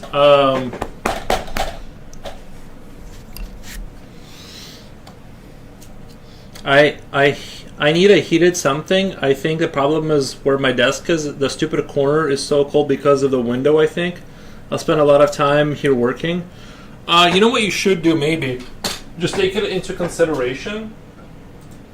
Not trying to push anything on you, but maybe get shrink wrap or like something to insulate that window and tape it off, because I have that too. I have like the whatever, the newer windows, but they're still kind of like whatever. I insulate the crap out of my house. The other day I was washing the dishes, whatever I was doing, and then like there was like the under the window, like there's like that window, then like this kind of like board, and under that, like I felt the draft coming. I think the house is just like built kind of crappily, and so like I looked in there and I'm like, I think I can like see the outside. So like I took a bunch of, to be honest, I didn't really like fix it. I just I just took bubble tape, not bubble tape. Sorry, I took bubble wrap and I like from Amazon, and I taped it around that area to like insulate that area. But yeah, any like little draft like that is gonna eat up crazy amounts of energy. Heated socks, that's a good one. Hand warmers in your slippers. Rum. Yeah, I'm going to have to do something with it.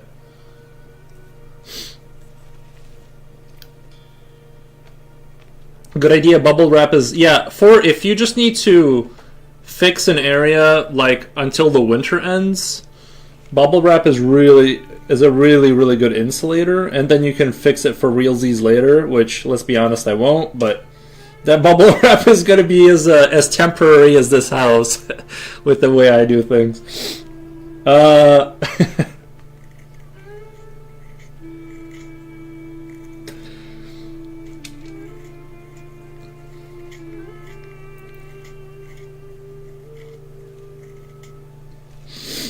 She's quite interesting. Her art is really good. She makes lots of videos talking about existential stuff. Sometimes I've been really concerned for her because she cries in videos a lot.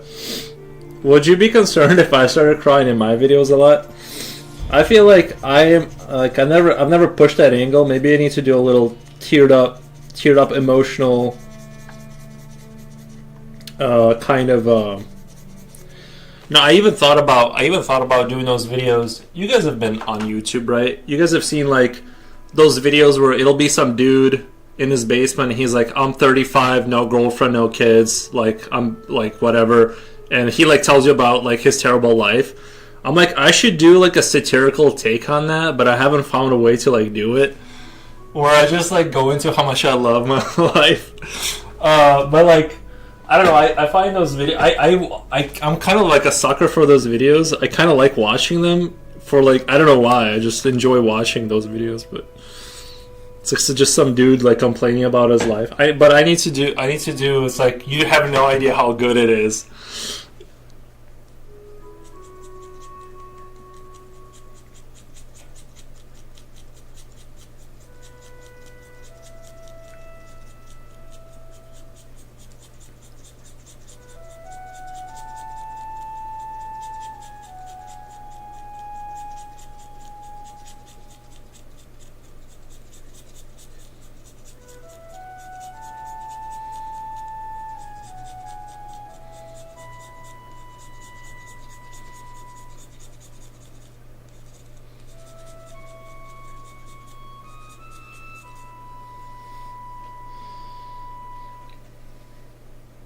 So you're going to the Imboy Samboy angle. So you are going to the emo boy, sad boy angle. No, I think it's just. I think those videos have really, they've really succeeded. I think because it's just like people, like there's no editing. It's just some dude talking about their sad life. And I think a lot of people have found it relatable, especially when it's like some dude talking about like, you know, obviously those videos are popping off on YouTube because they're like a lot of people are relating to, you know, failing at life essentially or whatever, or at least they feel like they are. But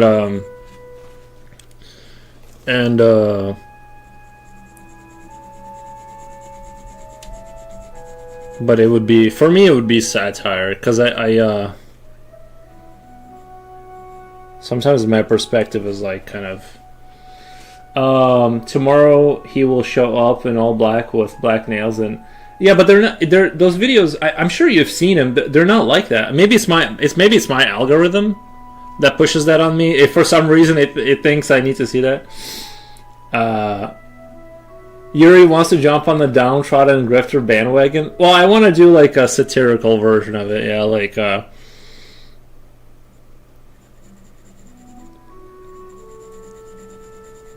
because how would anyone know it's not true or it is true? It's just some guy, you know. I follow a girl who lives in a car before, but she's not making it woeful. I haven't seen them. What's that popped into my mind, lol? That's what popped into my mind? Oh. Yeah, I get it. Can't read what you said, CD, lol.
Following a girl sounds stalkerish. Well, I mean, if they're putting content online, that's like them. That's like you just watching their content.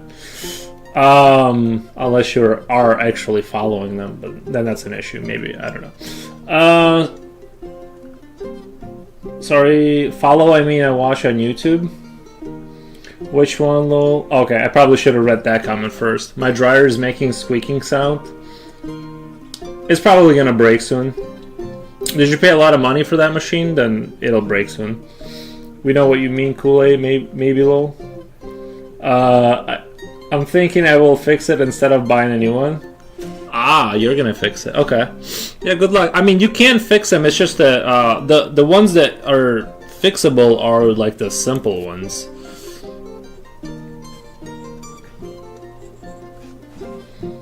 And it's easier than ever now because you got your AI on your phone. You just go, hey, you know, it's not starting. Where do I start to look for, you know, this or that? And it kind of take you give it the, you know, you take a photograph of it, you show it the model. Actually, honestly, like that's where it kind of really shines, is like fixing things like specific appliances. It'll kind of like help you out for realsies.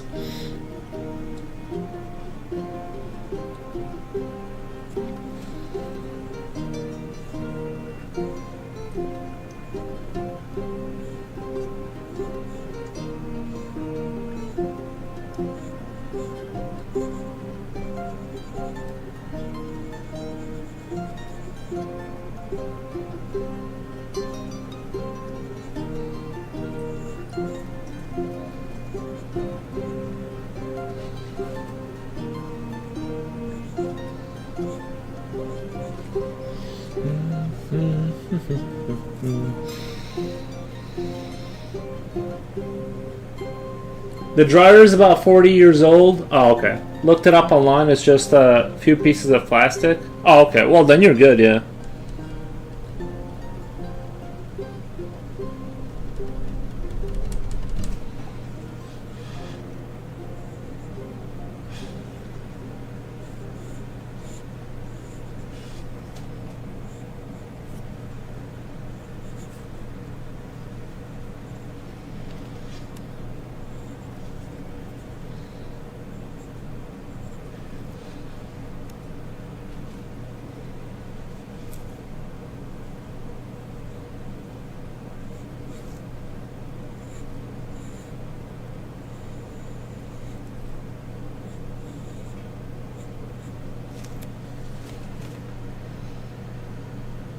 I think I made a mistake with making this. You know what I made? You know what? This is the okay. So I'll tell you what I couldn't figure out what I hated about it, but I made this arm, right? This arm I love. Then the helmet thing, the whatever, the weird metal pyramid style this thing I kind of liked, and then I added this because I forgot that this arm is not in any way like a guide for this helmet, if that makes sense. Like this should have gone straight down because the helmet is not interacting with that arm, and I like forgot about that and followed the arm for some reason, and like there was no reason to do that. Yeah.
I don't know about that decision there. You know what? I keep adding more legs and I keep regretting it.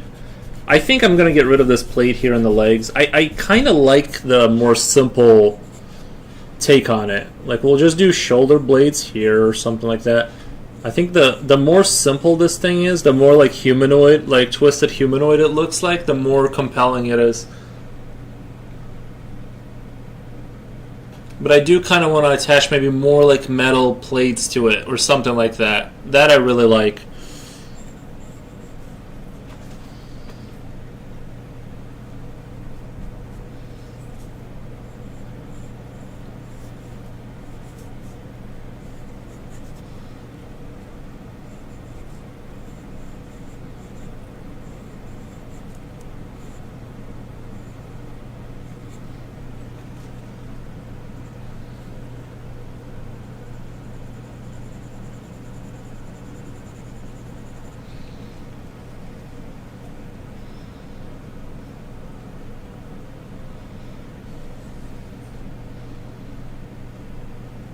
Let's do another. I don't really want to render out that creature and spend a bunch of time rendering him out, but I do want to get back to the anatomy stuff.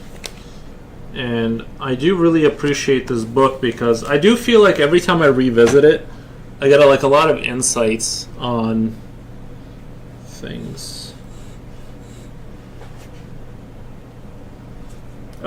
Yuri wants to jump on the downtrodden. It looks like something from Lord of the Rings. This thing? I guess it could be like one of those whatever creatures that like hit the walls and like break through. I guess it could be like that, yeah. I guess you need to like reinforce the spinal cord maybe. You'd want to maybe like kind of have a spinal cord, right? Because that's where you're really going to run into issues with like using your head as a battering ram. Is there, right? You want to make sure this is kind of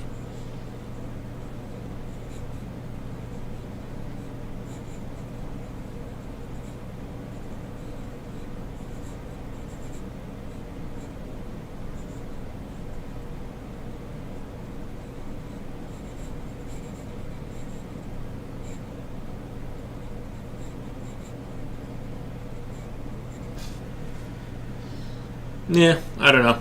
But yeah, like that's, I feel like that's, if it was a battering ram, I would do something with the spine to like emphasize that it's like reinforced.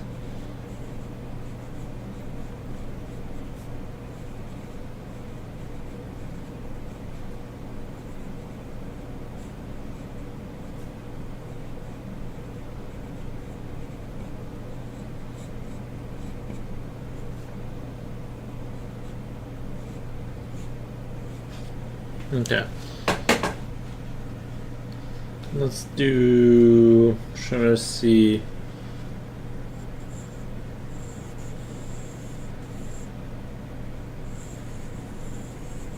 I'm always a little bit thrown off on the.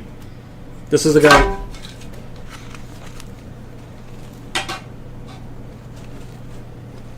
This is the guy I'm going to be drawing right here, or like trying to replicate this and twist, and then I guess this, to me this looks like it's like there's a twist, like it's coming around and then twisting back up here, but at the same time when I look at the egg shape for the rib cage, I kind of see it being straight towards me. I don't see this as like, I see this as like looking straight towards me. Tell me if you think different, because even though this twist kind of makes it look like he's sort of like kind of turning that way, like on his way to kind of like turn that way kind of, or like his chest, I don't know, it's like his muscle is I guess, I don't know, maybe this muscle is like flexed on a chest because he's like got his arm up.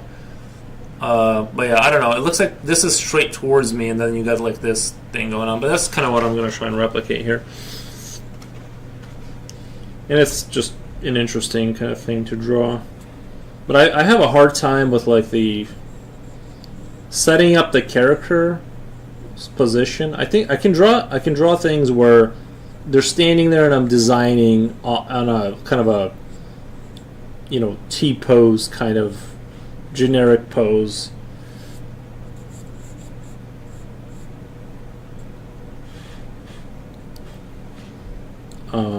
But I have a hard time drawing sort of dynamic kind of figures.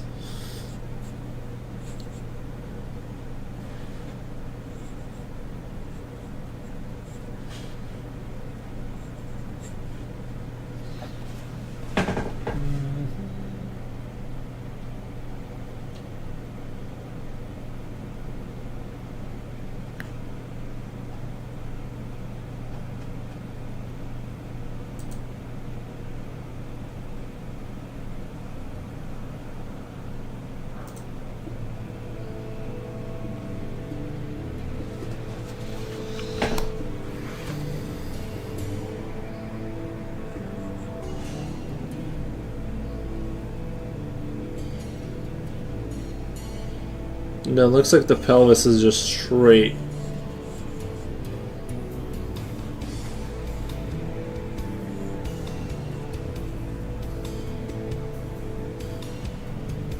Oh no, wait. So I just kind of noticed right here that like this pelvis is almost touching the rib cage. And then this is, so it's angled this way, right? And then that's that muscle. Okay, I think I get it. See, it's. Or is the music too loud? I'm leaving soon. You guys need to run to the store and get heated blankets. Rini is a genius. I have a heated. I have that heated like little blanket.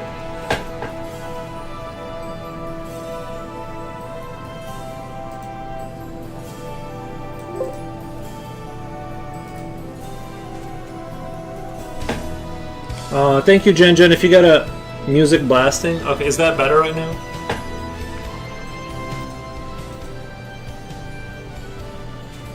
Is that Coolio? Is that better? Gary Zimmerman says, "Lurk, thank you. I like it because it looks like he's trying to scratch his face." Nice. Is that better, Coolio? I turned it down some.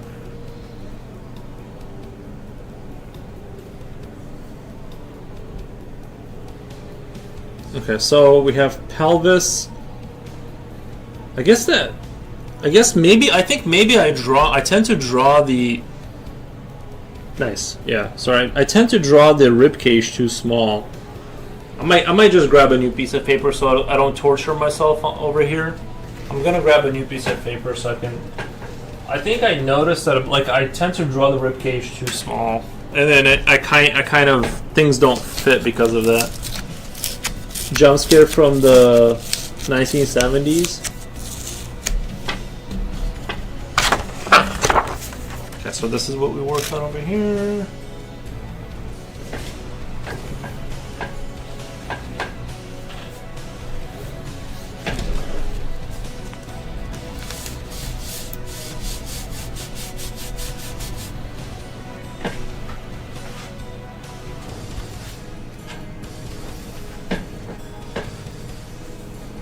Okay.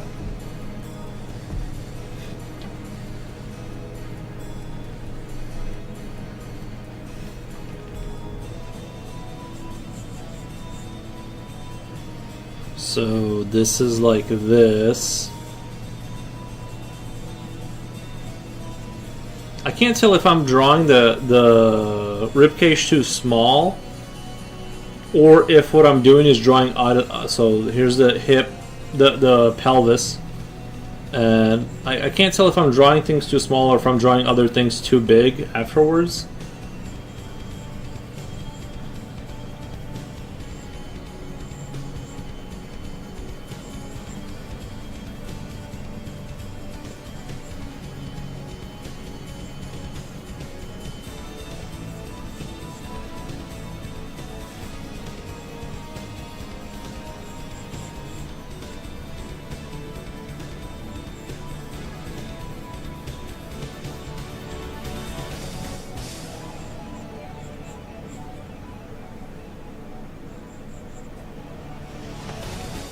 Alright, bye guys. Alright, Jen, we appreciate your company. I super appreciate.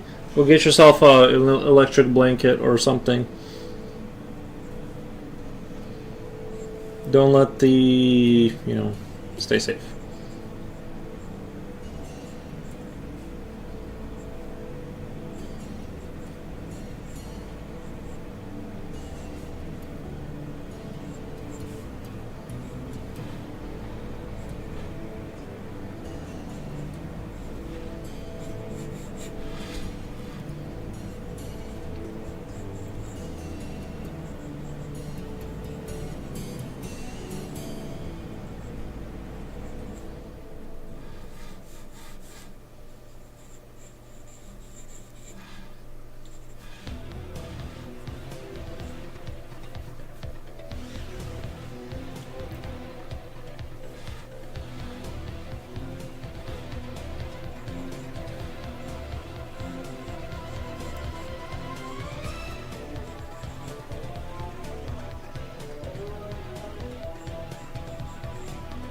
So this is this is the muscle that tucks into your armpit. I'm guessing like that's the one that kind of like when you put it down, but it curves around to your back. It goes to, yeah. But it kind of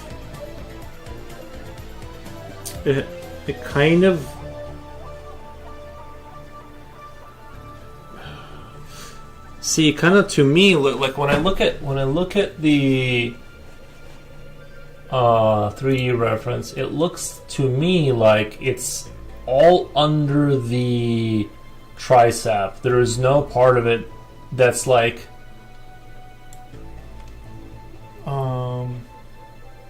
it should be.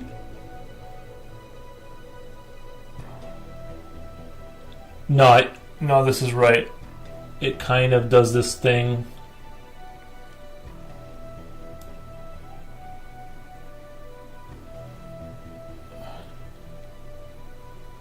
Man, that is sometimes the curvature of the muscle. It's like so confusing to try and understand. It like links the shoulder blade, armpit. Yeah, so this is correct. This is correct. It kind of, I thought it would go. No, this makes sense because it tucks in. Kind of like this is the tricep on the outside, and it tucks in, like between the bicep and the tricep, like in this area. But there's like it's like this big muscle, this huge muscle that like goes way behind there.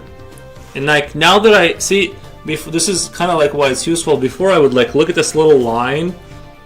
I would look at this and be like, whatever this squiggly thing is, it didn't mean anything to me. And now I'm like, okay, so that's the big muscle, and this is the tricep, bicep, right? So now I know kind of what I'm looking for.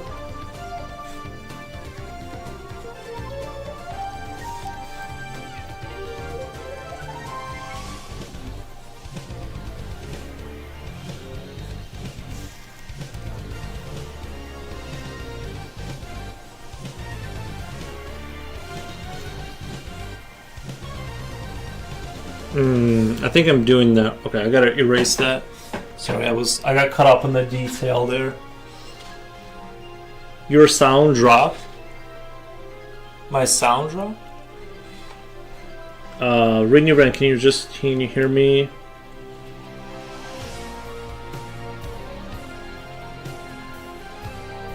The best thing about muscle structure is it varies from person to person. I feel like the music is still hella loud. I can't.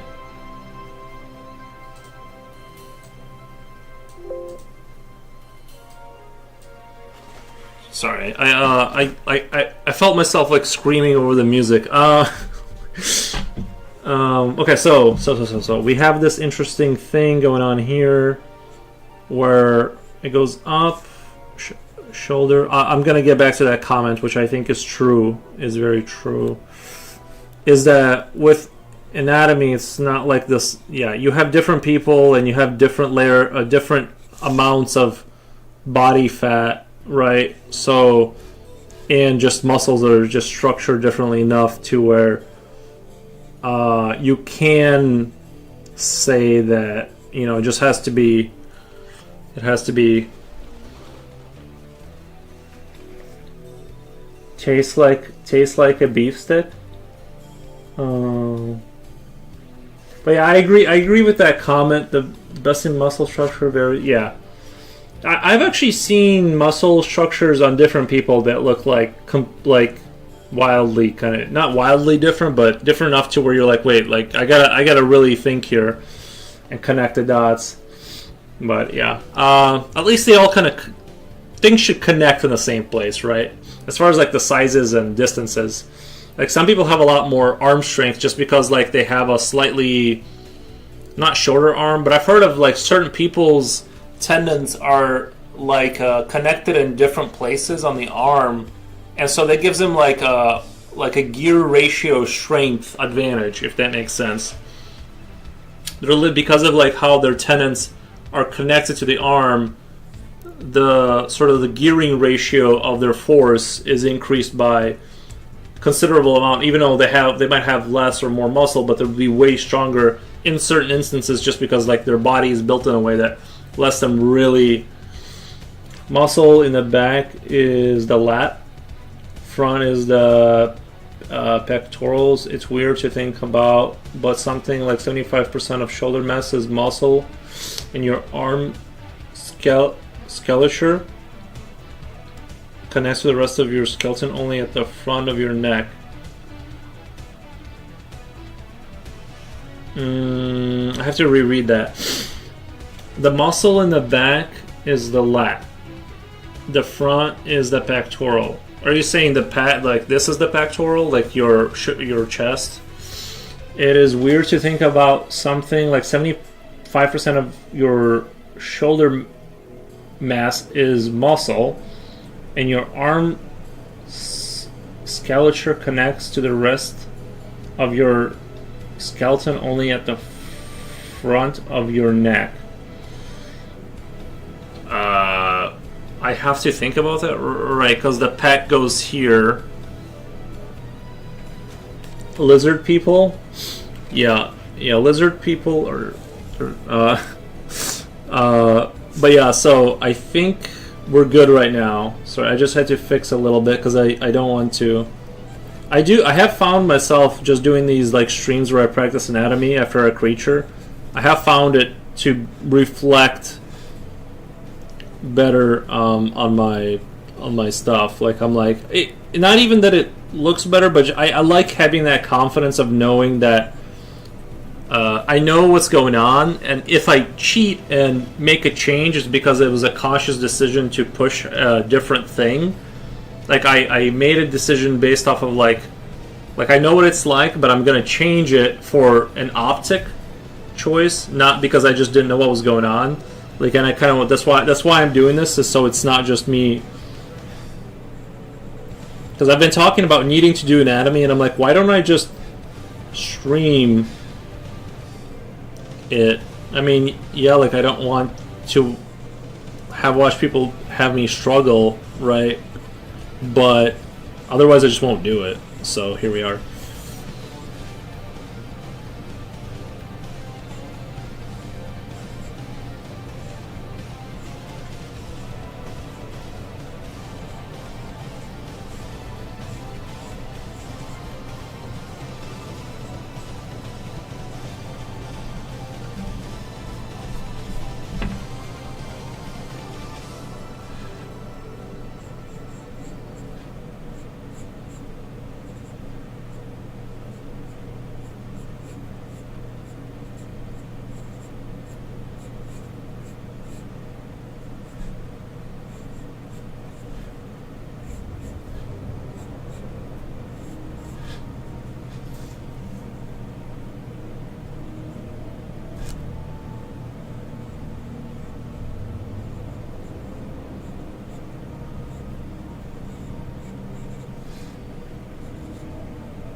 Oh, I know how to increase my viewership. I need to title my streams "Arguing About Religion and Politics." No, I'm just kidding. My stepdad's built different, lol. My stepdad's built different, lol. Nice.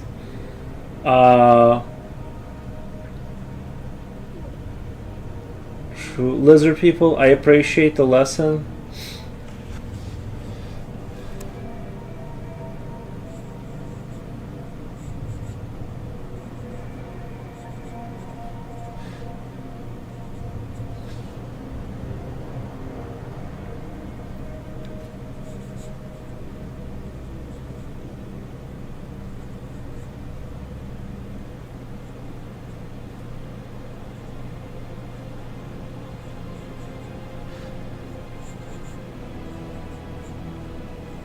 Guess I don't really need to do the hair, but just for the sake of it, just while we're here, we might as well just do the hair. Yeah, I just can't, like, the way I draw is always different. I wish I could draw figures kind of more of this, like, Lucy style, but yeah, I feel like it'll blend into my, you know what I mean? It'll blend into my work kind of a thing eventually.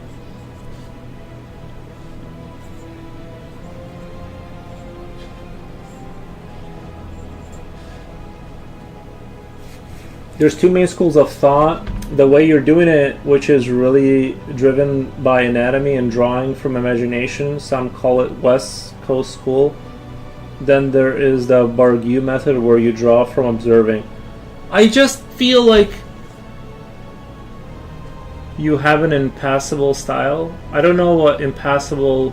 I know what impassable means, like you can't pass it. But I don't know if that's good or bad. Both are good and bad. I think the superior method would be, in my opinion, off the get, like without having really thought about it at all, would be the West Coast School, because like if you're drawing from observation but you don't understand like the structure, then you can never turn it into something else. Impeccable means excellent. Oh, I thought you said impassable. Oh, I appreciate it. Yeah, the 2Ks. I think you have an unbeatable style. Thank you, I appreciate that. But yeah, I think I would say the West, you have to, if you want to have creativity, or you have a thought like in here somewhere, right? Like that, it's like in there, and then you want to get it on here. You like, if you're just drawing from observation, which I think you should probably do too. Like I'm drawing from observing this right now, but I'm trying to understand. But I couldn't then twist and draw this person from a different angle because I wouldn't really understand things, if that makes sense. If it's only like I'd be able to replicate things that kind of exist and like combine pieces. I don't know. I think that off of like immediate, like what do you call it? Like that. Shoot, I forgot the word. Knee-jerk reaction. My knee-jerk reaction to that is I feel like the first one would be better. I mean, in both styles, you should study anatomy. Maybe I don't understand what the Bargue method means, because if you're drawing from observing, like if you're drawing from observing, you're going to remember how things work, and you're going to move into the West Coast. Like once you know things in your head, you're going to move into the West Coast school of thought, where you're like, I know how this works. I can just draw it. I don't have to observe. You know what I mean? It seems like the Bargue is like the beginning of the second part, when you know what's going on. Sorry, I that's kind of how I think. If I understand correctly what's being said.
Uh, um, I mean, but so basically, eventually, you will blend two into your own.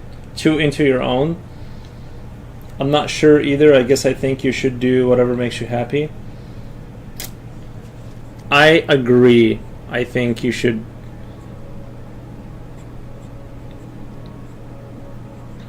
I think I agree with Future Oil. Like overall, I think I agree with his messaging. You guys like my manly frog thing?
I should draw like these sort of Greco-Roman statues, like standing epically like that. You know, doing the whole holding the globe thing, and then just do frog heads. Bad idea or a great idea? Nikki drawing a human. What the? I have peanut brittle. Yeah, call your dentist. If you ever eat peanut brittle, just go ahead and call your dentist right now. You're about to lose some teeth. Looks like Cyberfrog. Nice.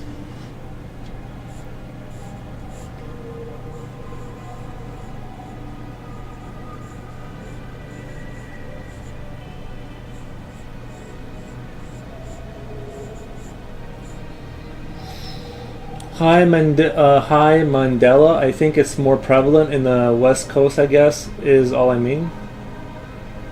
Wait. I invented figure work goes back centuries. Invented figure work goes back centuries. Frog legs are delicious. If you like them, lol. Like my dad used to say. Ah, that's funny. I was gonna say, is your dad French? Maybe he's French. But the art center school is only one people seem to refer to by name when it comes to a design process. But the art center school is the only one people seem to refer to by name when it comes to a design process. I love frog legs, but I like them better when I gig my own frogs. They just taste better. You hunt your own frog? Maybe I should try the frog leg thing. I mean, no, I kind of feel bad for the froggies. I don't know. But I'm not above eating frog legs. I would totally do it. This was definitely true until online schools. Actually, yeah, we at least have French surname. Oh, nice. Nice.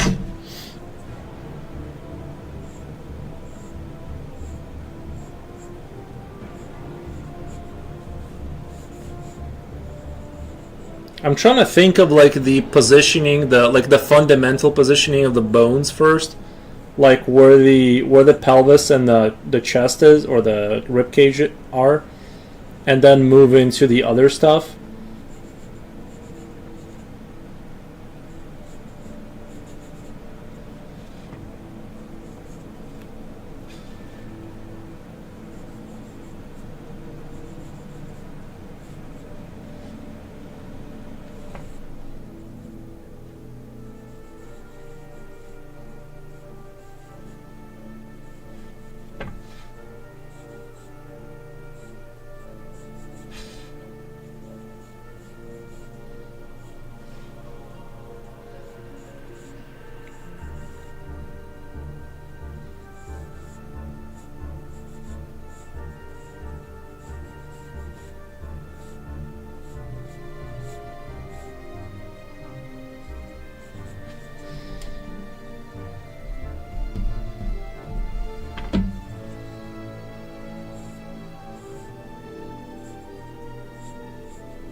Do you guys like my frog people? I haven't gigged in over. I haven't. Thank you for the follow. At least we have a French surname. I haven't gigged in over 10 years. Owie. I don't have the heart to kill critters anymore. You have disowned your family's frog hunting tradition. Don't forget the ribcage actually connects into the spine in the back and has depth. Don't forget the ribcage actually connects into the spine in the back and has depth. I remember that it does that, but I haven't really like shaded any of the other stuff. But I know what you mean. Yeah, it goes to the spine in the back. You will know. Have your bow your head in shame. Helps to remember when. Helps to remember. Did I say thank you for the follow, or did I hallucinate that? Helps to remember where the lats actually connect. They connect the lat. If you're talking about the muscle that goes behind and goes to that, I believe it's that muscle right there, right? That goes to the spot to. Sorry, I know this arm is disgusting. It's like way too big, but I'm just sort of more focusing on trying to remember where what goes instead of like kind of trying to draw the perfect arm right now. I'm just trying to like do the memorization part of it. Man, those are some aesthetic frogs. Yeah, I want to do a satirical like Greco-Roman kind of a thing, but they're all frogs. That'd be funny, maybe. I haven't hunted anything since 2013. I used to be a machine, but I don't have it in me anymore. I understand. I get it. I'm weak, lol, yes. Now you must cut off one of your fingers. Just kidding. Yeah, don't do that. Bodybuilding Roman frogs. Yeah. But yeah, let's move on to. I think this is actually. I thought this dude would be like the easier one because it's like sort of like this is kind of like closer to what I'm used to drawing, right? The chest and blah blah blah blah blah. Like this is kind of like what I thought would be easy, but I'm like kind of struggling. And now that I've realized what this muscle, what this muscle is right here, and then it curves around the back. Now that I've sort of come to that realization, it's opened a new window. But I'm just going to give it one more shot. I feel like this is kind of like where I really like struggle when I draw characters and you know how the human like when they show you like how you should sketch people, they're like ribcage forward, like here it's like angled, it's not actually flat. If you're built correctly, let's say you're built correctly. Let's pretend, right? And your ribcage is slightly pointed, the bottom of it is slightly pointed forward, and your pelvis is also like shifted.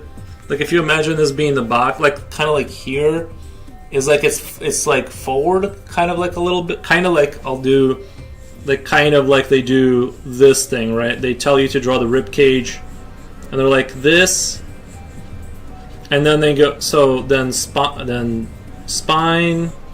then you have your pelvis, and it's kind of like this.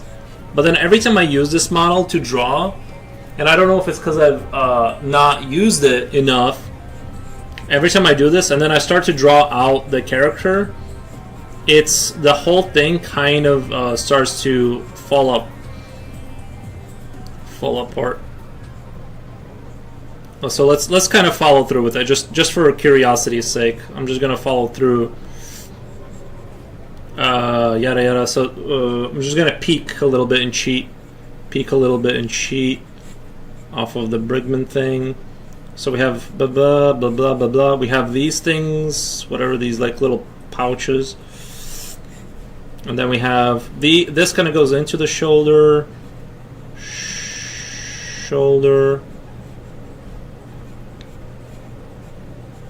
I'm just kind of trying to remember the muscles and actually I'm trying to get it to look normal, and then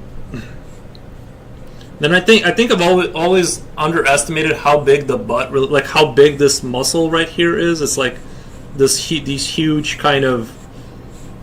It's like there's a lot going on here, and this is kind of where it gets fuzzy for me too. Is like this muscle, then there's this thing in the center, and then something else happens. I'm not gonna pretend to like remember that right now, but then you got these two muscles right here.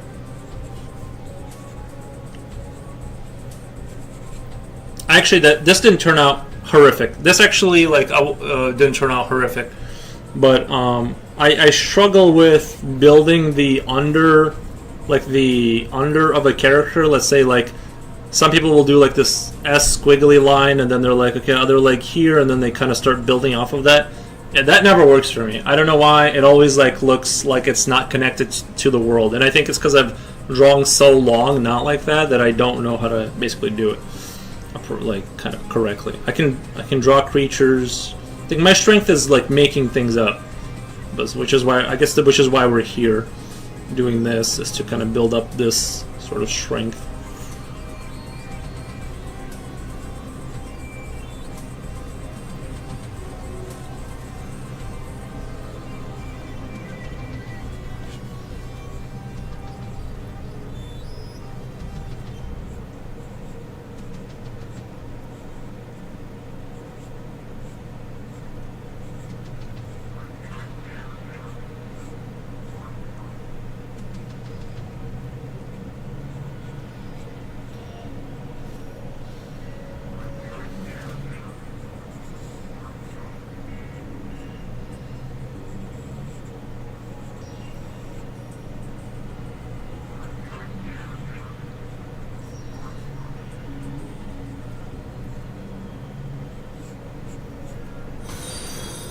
Thank you for the follow.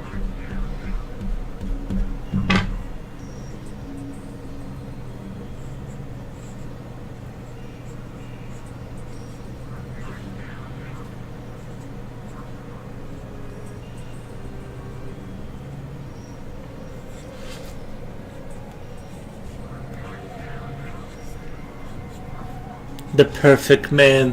What if this is actually like what the perfect person ended up looking like?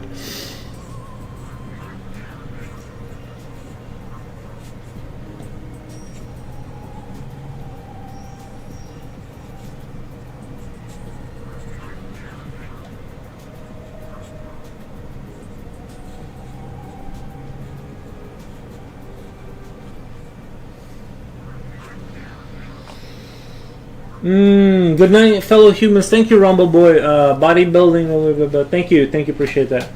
Well, but did need fingers though. I love it when I have realizations that change everything, that take me to the next level. Teenage Mutant. I never have that. I have like these slight incremental realizations, I think, and then I still have to practice them to like get them to a point where they're useful realizations. You know what I mean? Teenage Mutant Ninja Turtles. That was the most difficult Nintendo video game back in 1980. I don't think it was beatable. If you're talking about the Teenage Mutant Ninja Turtles, I think it was like very hard to beat that game. Like it wasn't actually beatable unless you had to, because there was a overall like world timer for that game, and the game like you had to do a perfect run to ever beat it, if I remember correctly. I watched a whole documentary on that game. I had that game and I didn't beat it. I totally sucked it. TMNT, hasta la pasta, primavera, Rumble. Yeah, thank you so much, Rumble fan.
The perfect man. The top species.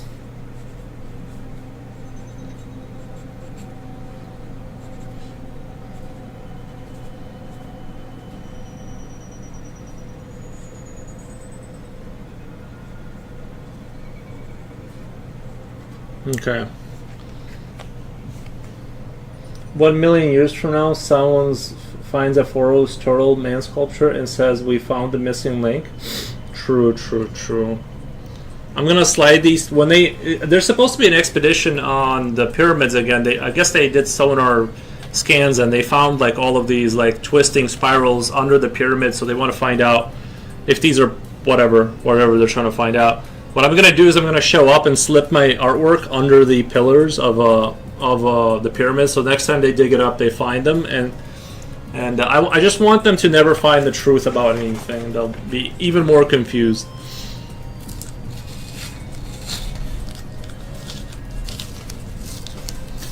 Do you guys think like if they like I just it'd be interesting if our civilization died out and then like where things would be taken, because there's so many weird things in modern culture that depending on what segment of it they find, the future humans, it'd be hard to kind of like even understand what we were all about. Like, did we worship mice, or you know what I mean? Like, if you find Disneyland first, you might come to the conclusion that the mice were being, I don't know.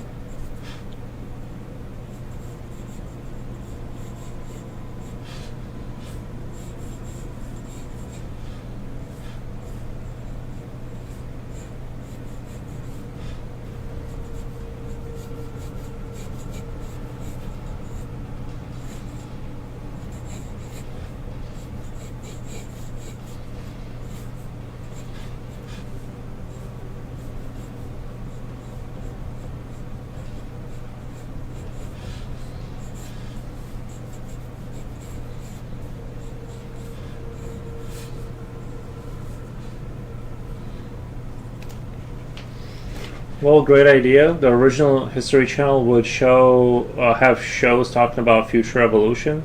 Then they stopped.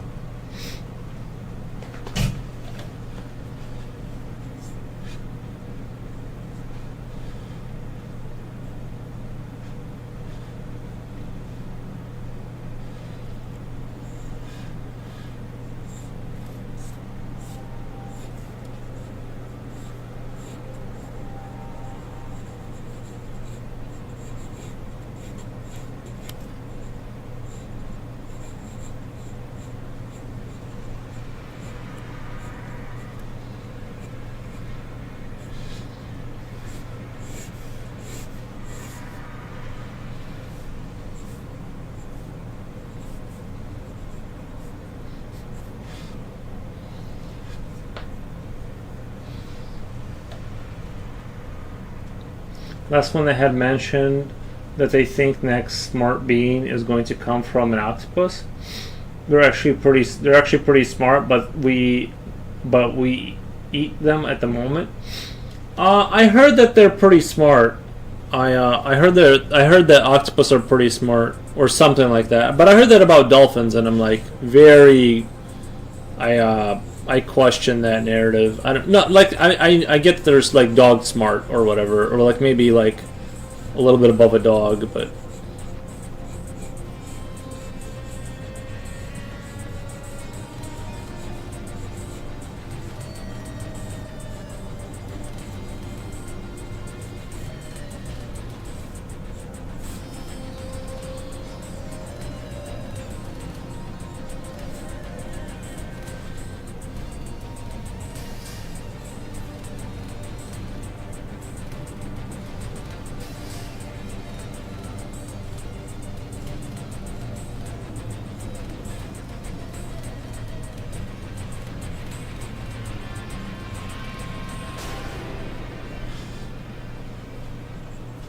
Oh shoot! Sorry. Off screening. Octopuses are cool. I think so. It'd be kind of crazy if they became sentient first. I always think about like how our life would be if if we were primates or whatever we are, I think humans are primates, right? Like we're monkeys. And so if they had evolved first, how horrific our reality would be in an octopus run world.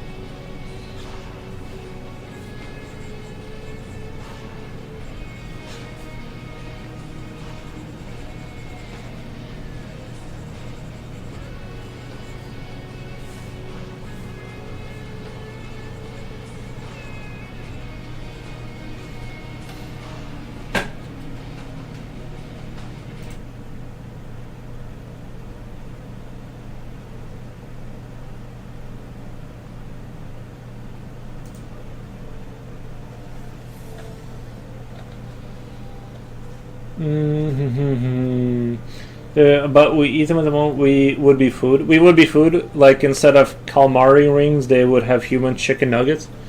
Bro, I mean, honestly, we just lucked out. Like we got super lucky that we are not them. You know what I mean?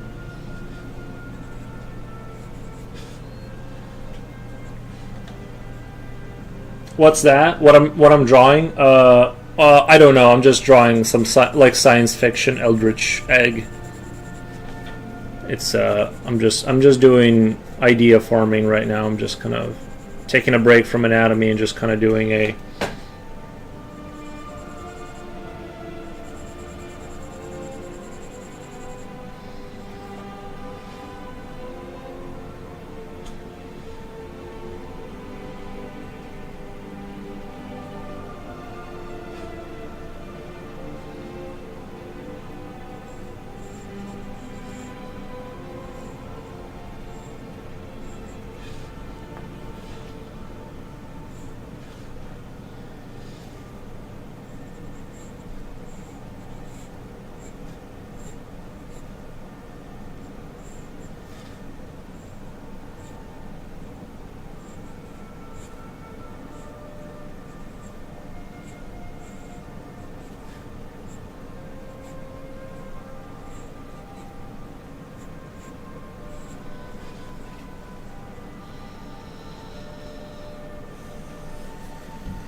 we should all as human species be thankful. I would say it's a good yeah. Our reality could be so much worse. I mean, just imagine even if ants were the size of my dog or something like that, like 100, I don't know, even 80-pound ants, right? 30-pound ants.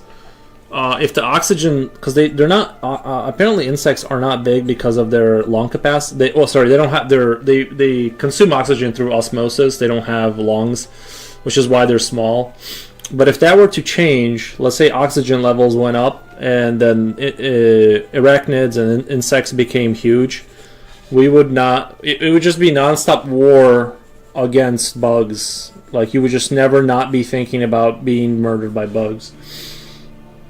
If I had to do it again, I'd probably have learned both anatomical armature and anatomy at the same time instead of thinking of them as two separate things. Anatomical armature.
It's like a Strider from Half-Life or something. I don't know.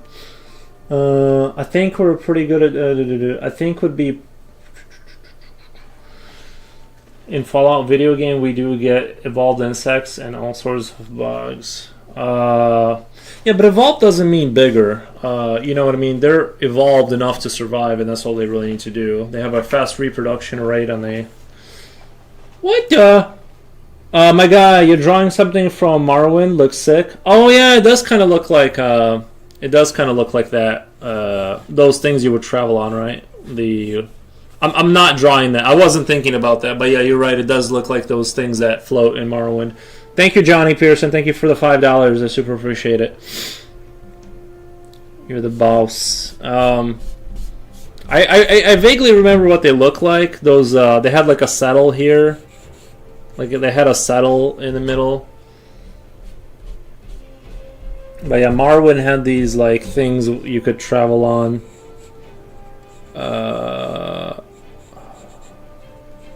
Like it had like this.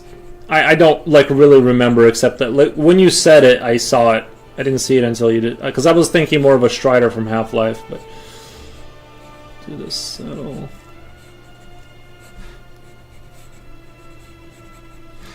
I think they had. I think they had antenna, right, or something like that. And then I think this was more like closed off. It wasn't like a naked butt like that. It was like kind of like that sort of a deal. I hope John found a blankie. Yeah, right. Looked it up. They're called silt or stilt striders from Half-Life, or for Morrowind. Because I don't remember what they were called in. I just remember the Striders from Half-Life 2. Or at least that's what I was thinking of. But yeah, they were like... how many legs do they... I know they had they had like two little front legs, right? With like little stabby things in the front. And then they were just transportation vehicles. I don't think they had pus or whatever, puke coming out from the bottom. I'm just going to erase that. Now that we're going in this direction, I might as well just kind of pursue that. Let me look it up really quick. Morrowind silt strider. Okay, so that is that is what they were. Okay.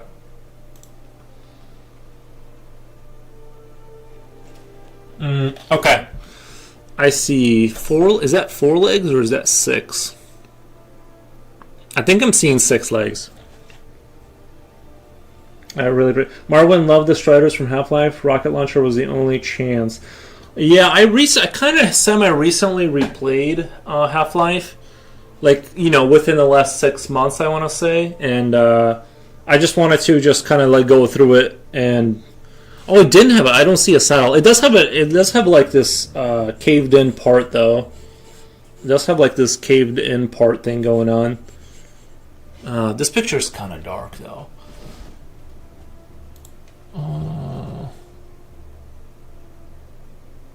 Man, like every picture is like good, but then you start looking at it and I can't quite see what I'm saying. Let me go to images, maybe I can find a good one.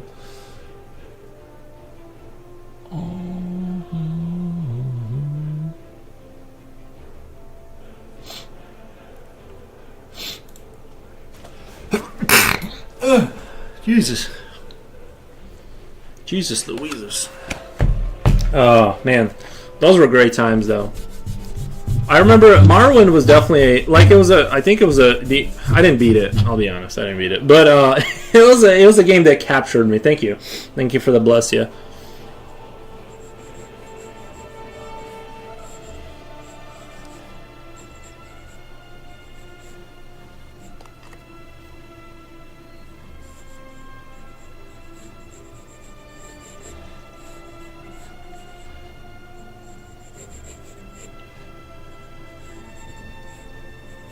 Yeah, Half-Life and Morrowind were...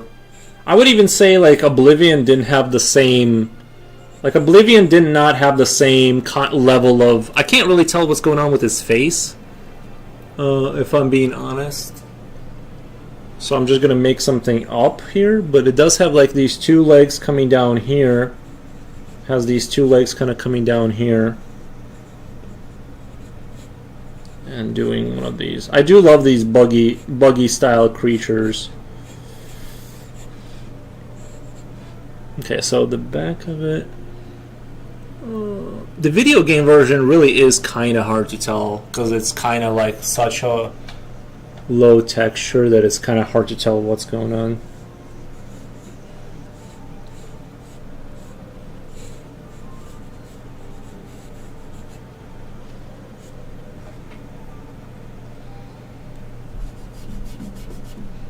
I didn't even come close to beating Marwyn, but I played the hell out of Oblivion. Right, yeah. I'd say, like, for me, I beat Oblivion, actually. I remember going back and beating it, but it wasn't... I think Marwyn had more of a profound effect because the technological advancement, fundamentally, like, I've never played a game like that before that was, like, on that level. Because Oblivion, even though it had like physics, had like true physics and things like that, it still was like, it was a more advanced version of what you already experienced. Whereas like when Morrowind came out, it was just like, this is a whole world here.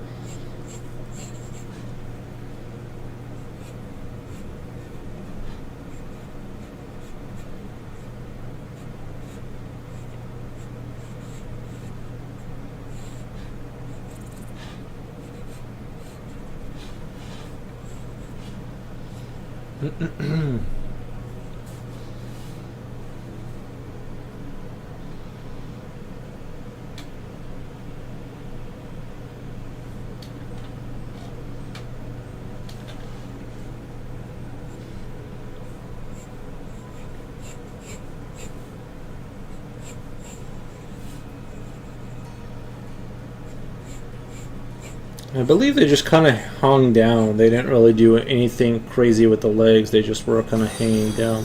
Thank you for the follow. Appreciate the follow. Appreciate that.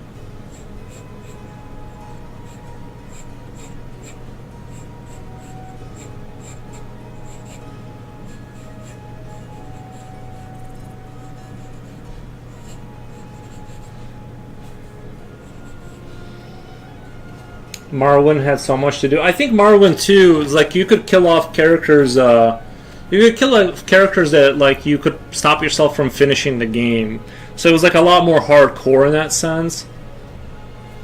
If I had a 20-foot flea in real life, I'm done. Yeah.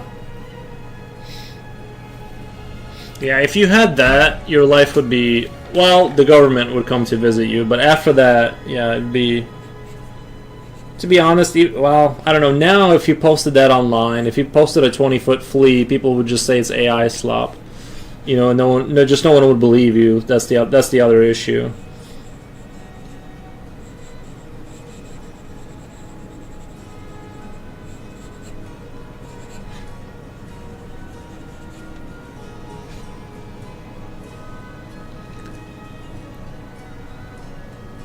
Oh, it has like these.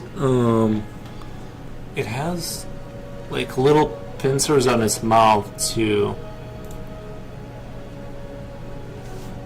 It has like this thing going on.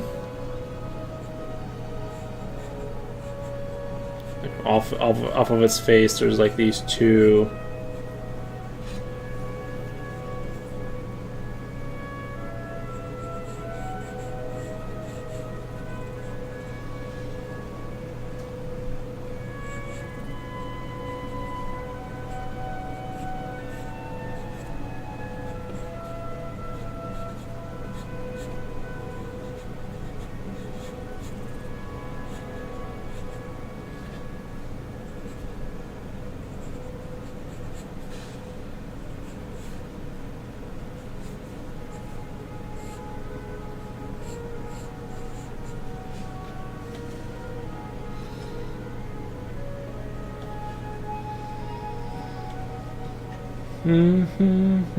Gazoonheit, thank you.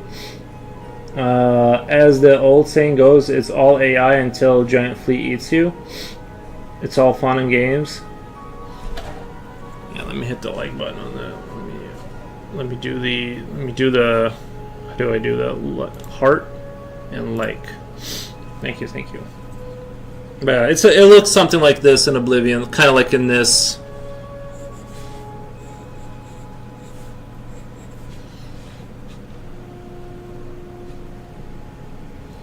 I almost feel tempted just to make stuff up on it because every time I'm looking at different photos and it looks in different interpretations it looks considerably more different.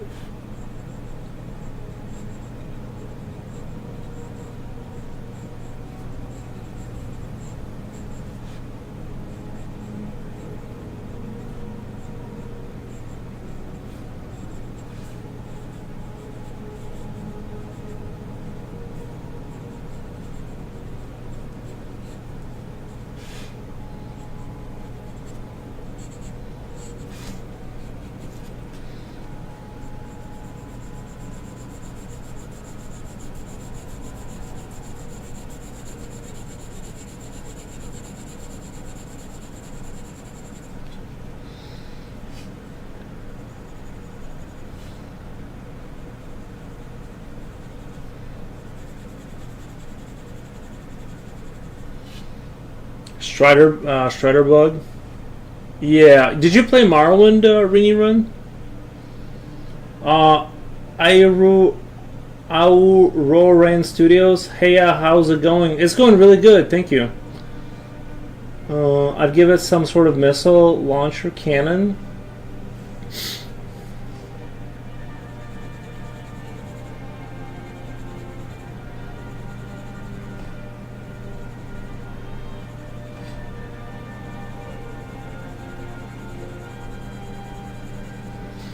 I might need to go get my heated blanket here. It's actually kind of cold in here.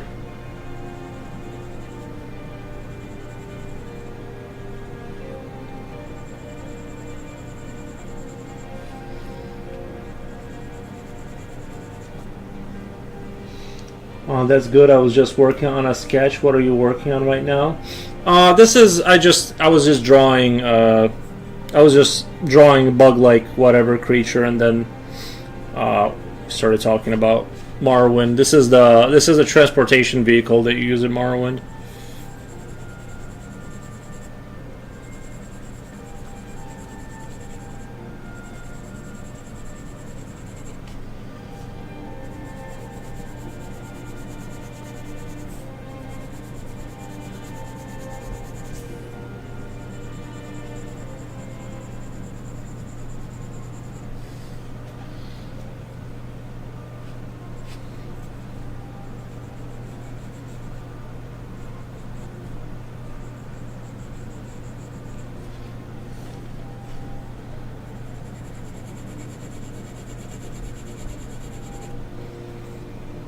The glass armor. I played the crap out of Morrowind. The glass armor was cool. I must have not gotten that far. I know I beat about half the game and I tapped out. But yeah, I did like that game a lot. Now I'm just strictly a Beltmatic guy. That's the only thing. I play GTA 4 and I'm slowly replaying GTA 4.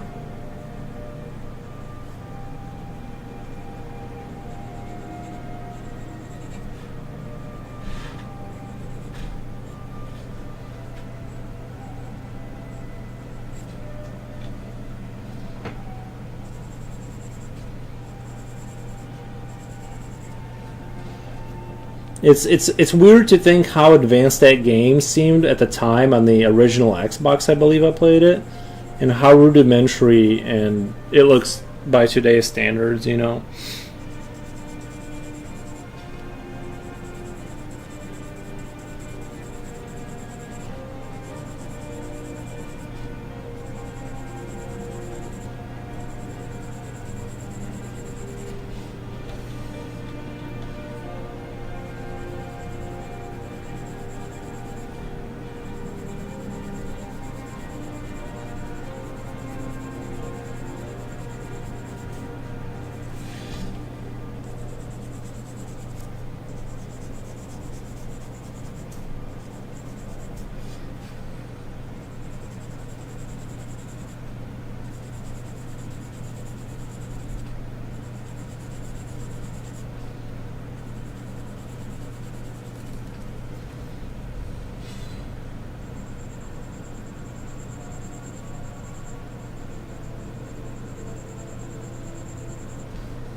Fair looks good so far. I've been struggling. Yeah, today I'm just like sketching and learning. I'm just doing anatomy and just drawing creatures and trying to farm out some ideas. My hand just can't draw, so I'm trying to figure out why. Like you have tendon issues.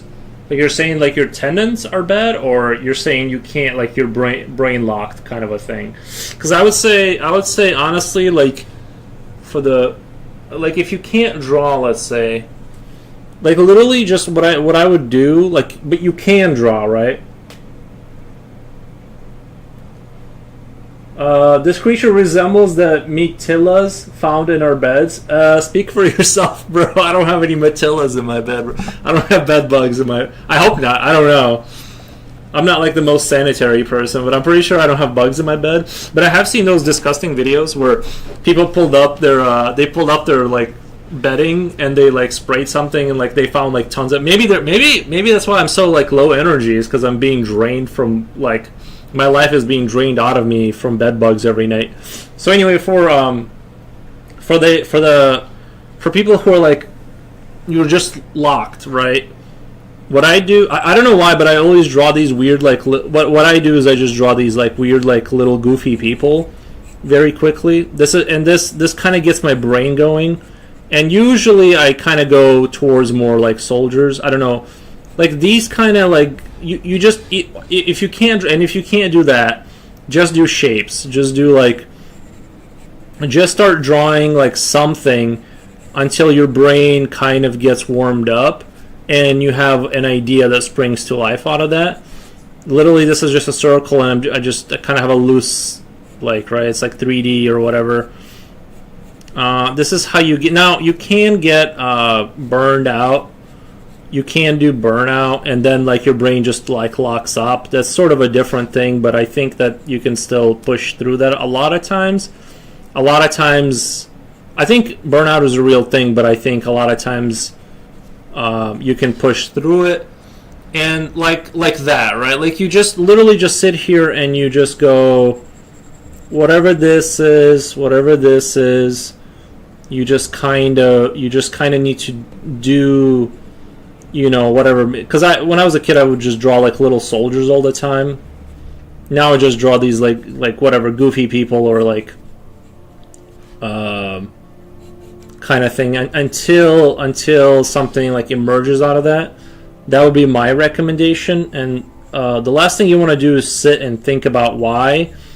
You want to get the pencil moving somehow on the board or the paper, because you like can't solve the problem with your brain. You need to be like drawing, and then the drawing you'll be like, okay, so this is let's say I think this is a really good idea, then I draw a different version of it or whatever. But you don't want to sit and figure anything out. You need to trick yourself into getting the pencil moving. And then everything else will like kind of fall into place. That's basically my methodology. Is like, last thing you want to do is sit and think.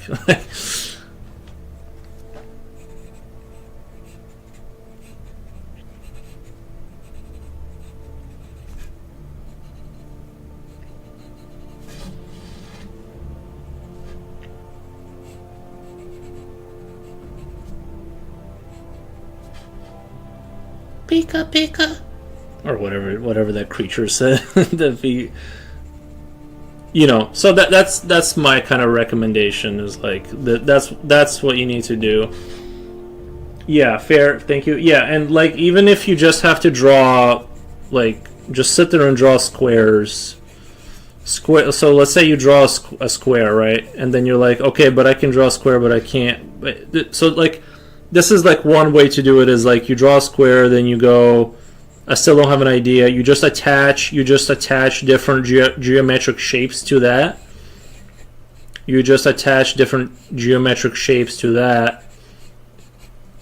Right? Let's say, I don't know, I don't want to do a cylinder, but you kind of just use geometric shapes to like springboard up into other ideas. You just kind of build things up until, say this is a hole or something, for just as an instance. or just something else that I'm just seeing kind of like what's coming into my mind. But this is really a nothing, right? This is like I'm literally building out of just geometric shapes, but you could be like, okay, well maybe this is like a wheel, and then it has like a weird thruster here, and then it's like this weird motorcycle thing, right? And then you can kind of work off of that idea. You let your brain connect the dots for you. We secure the overpriced blankets. But yeah, so that's kind of how I work. That's kind of how I would recommend like working in ideas if you're like kind of stuck in the endless void of I don't know what to draw kind of thing.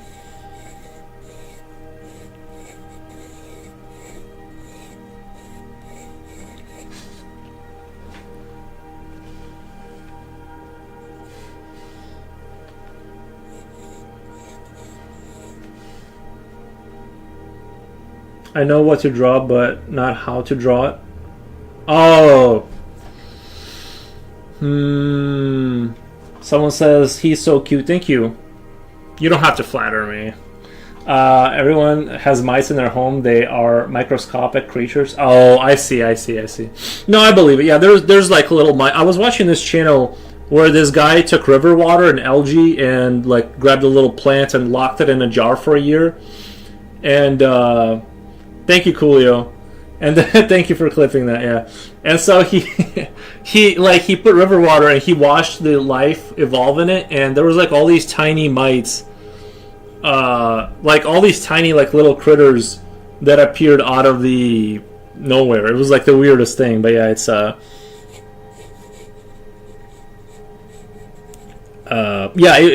it was a self-sustaining vivarium, or I forget what the other word is, but I think it's vivarium or something like that.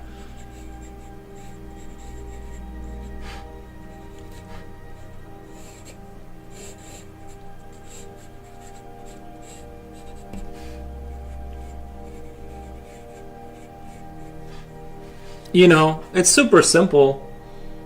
It's super simple just to come up with like concepts, and you could like give it a tail here. I don't want to make it look like a sperm or something, but you know, like you just kind of build up some shapes, then maybe, you know,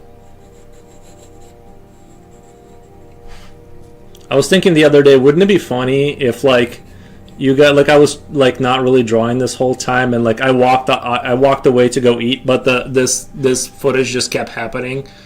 It was like somebody terrarium. Thank you, Rini Ren. Terrarium, yeah. Yeah, it's a terrarium, but it's very cool. These jars, it's so amazing to watch these little all of like the amount of variety of wildlife, like life happening in those like jars. It's just a mason jar, like a large mason jar with just like garbage. Well, sometimes they'll take water from different areas, like sewer water, right? You think, well, surely everything there is going to be kind of not, you know, that's going to be not life sustaining, but it's not true. There is like a lot of life happening there.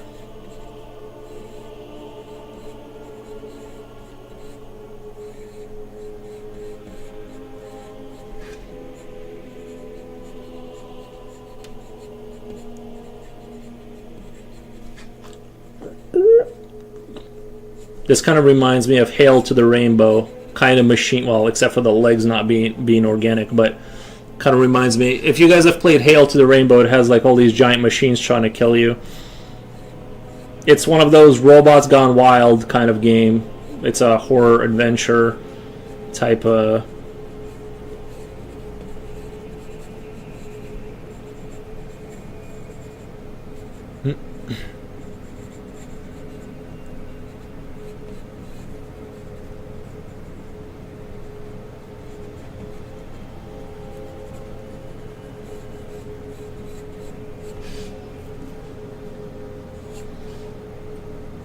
You know, just to kind of give you an idea. But in terms of like, because you said you don't know how to draw, and that's a much bigger issue. Have you ever made a drawing using a marker? Yes. I use Sharpies and stuff like that, but not like what Waltering does. He does like full pictures with markers. Not like that. I know you're on Kit. You don't know who Walter Ring is, but he's on Twitch, and not like he does stuff. But I do just pencil. I'm not really a color guy anyway, but like I believe it, but you know, I don't know. I'm not a color guy. Maybe one day. Actually, I kind of like this part. I think worked out really. There's something here. I don't know why in God's name there's somebody out there like doing something. It's like pitch black and like, so I don't know. They got like their like little. I don't know if. Let me go check on the snow. Is it really snowing that bad that somebody's got their like little snow plow out there?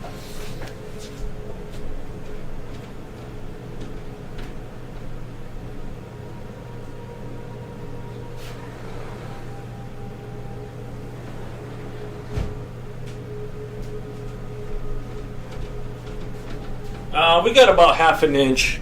We got about half an inch of snow. I don't think it's bad enough to start. You know.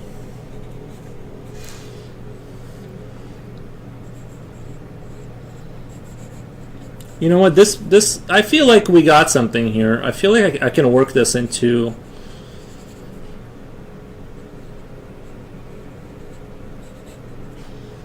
We got something here. I kind of like this design.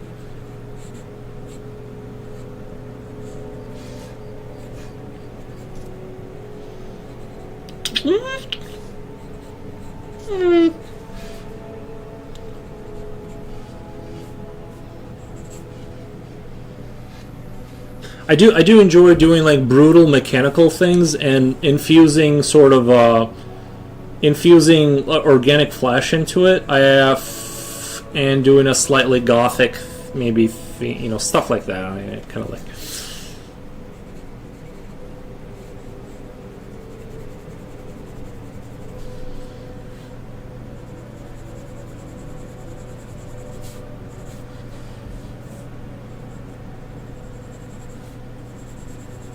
See, and I was literally just drawing a circle, added some sticks to it, and then we got like this cool little dystopian, nightmarish slug thing going on right now. And it's really that easy to come up with like creatures and stuff. It like, not saying, you know, it's the sound FX for me. What are you doodling? It's like a slug. I don't know. I was just showing somebody that was asking about drawing, how easy it is to like come up with like little critters or whatever. But a lot of times I'll just draw these guys for a while until like I'm nice and warmed up, you know. You just literally circle, cylinder. If you really break it down into smaller components, there's nothing really that, you know. And then I'm just gonna add like things that make it look like it could be functional.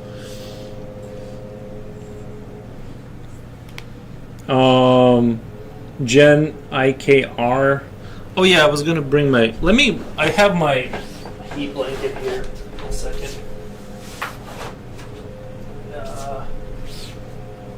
I hate to not be cool and be like an old man, but it's hella cold. Let's get this bad boy going. There we go. Should be warm in no time. Perfect. Pika pika.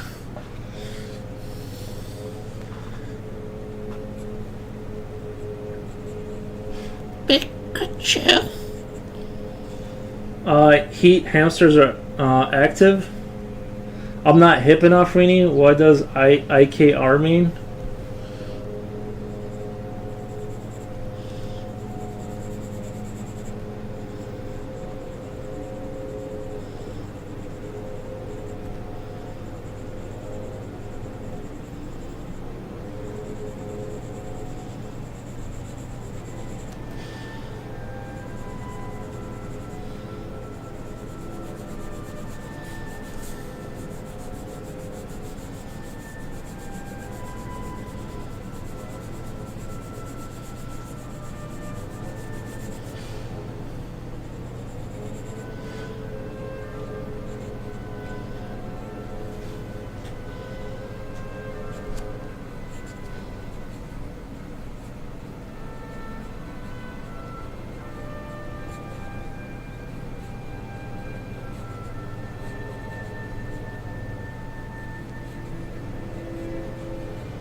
I might save this for like a drawing. I'm really digging this right now.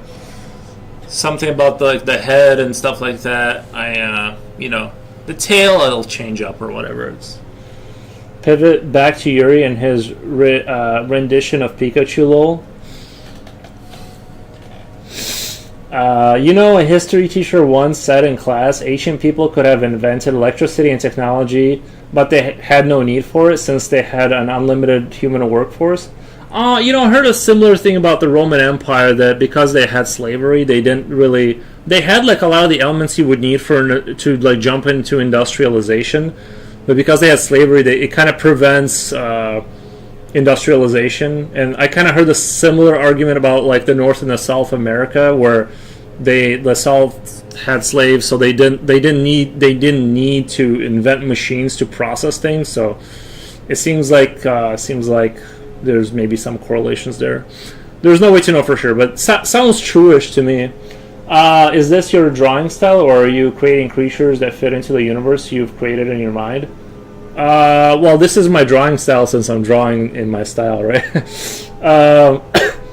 Are you creating creatures that... Thank you for the follow.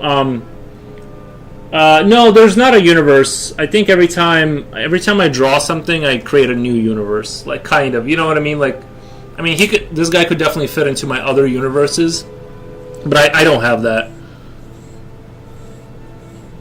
I don't have like a consistent universe. I guess the only one I attempted to do a consistent universe is Sons of Mars. And it was basically Warhammer 2.0 kind of a thing. And I just decided I didn't have anything to add to that idea, so I was like, don't care. Optimal Bingo says, hello, this looks good. Why is this guy in the middle, right? Wait, what? I'm not sure what the first word is. We is that guy in the middle, right? Who's that guy in the middle? This thing is from Morrowind. This guy's from Morrowind.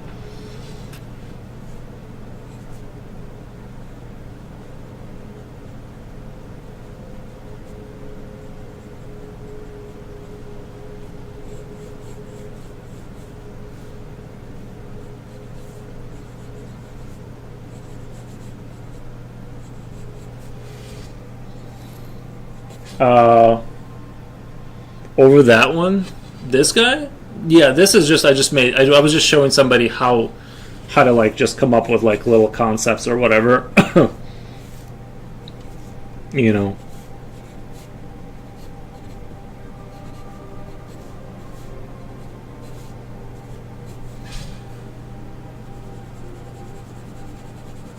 The only reason I got my what do you call it? The only reason I got my temperature so low in the house is I want to make sure my furnace motor gets a break once in a while. If I set that thing to like 75, I don't think it'll ever, at the temperatures that are outside, I don't think it'll ever stop working. So I'm kind of like, yeah, it's a little bit cold, but I kind of want to make sure it gets a little bit of a break.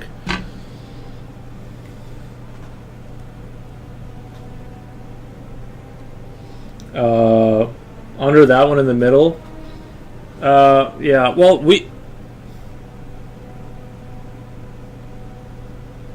that is effing epic. Super duper, those folder ears. These folder ears.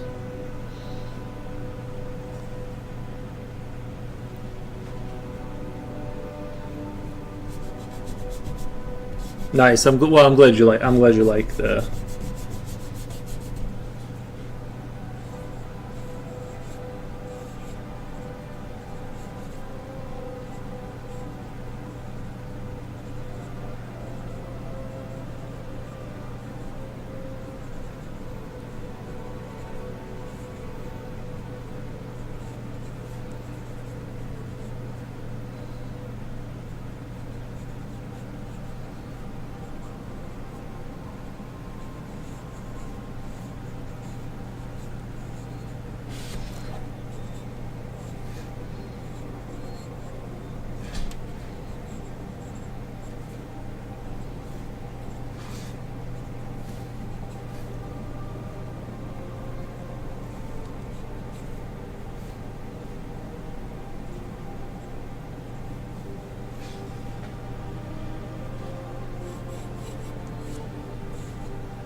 You are very talented. Thank you. Love how the space is created with your pencil.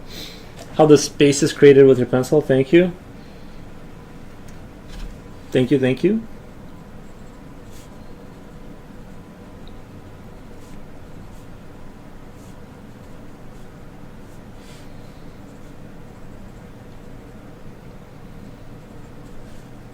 You know what? I should probably also do a day where I know I kind of keep losing focus on the anatomy stuff. I didn't mean to divert from it for so long.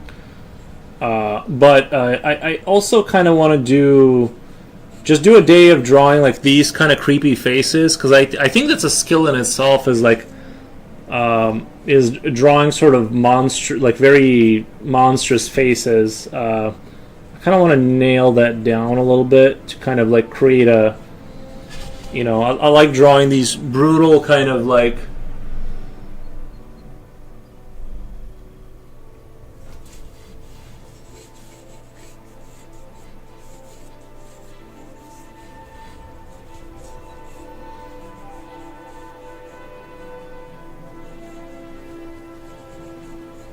and I think I need to like revisit that. Like I can have a one-off that's pretty good, but I want to be able to like be like consistent about it, if that makes sense.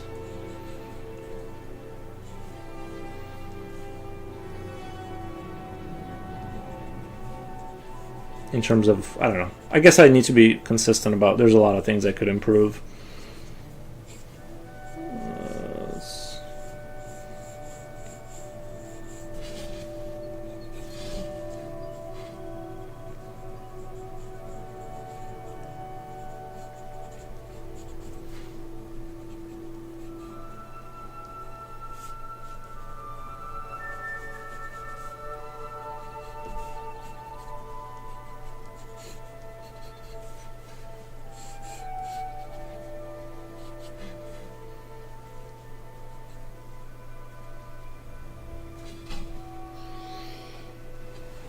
Love this sound.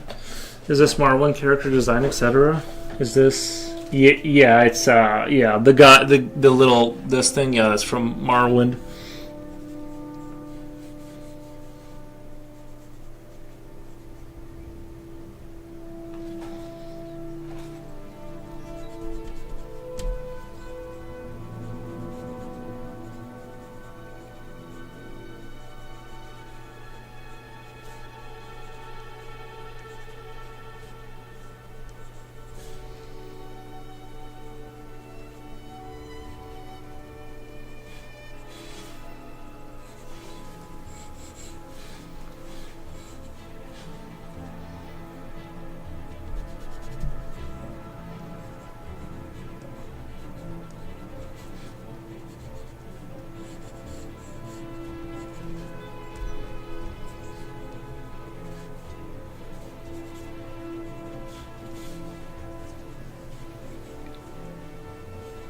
And this face is turning out a little goofy, I'll be honest.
They're super duper good. Khajiit beard.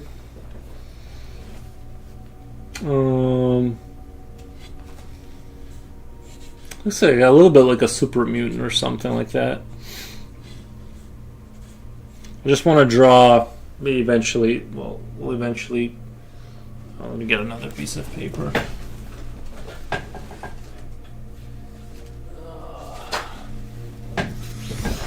See, I think that's why it's good to like sketch, because I feel like that was pretty like poo-poo, and but it, you know what I mean. But you gotta.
What are whiskers?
I'm not sure if this is a cat, a mole, or what. I just wanted like kind of a animalistic kind of a face thing going on. That's my main priority.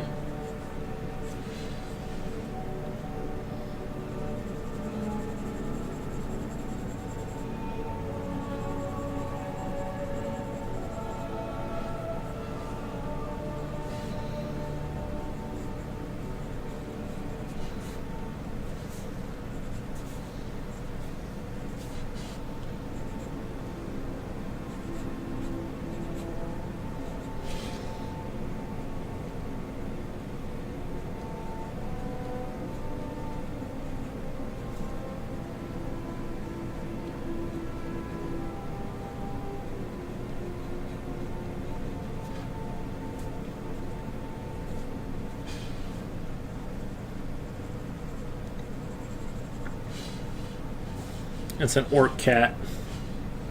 This is amazing.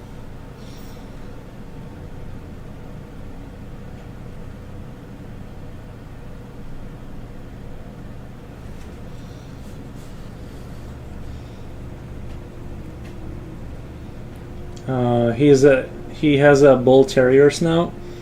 Yeah, he's got something going on.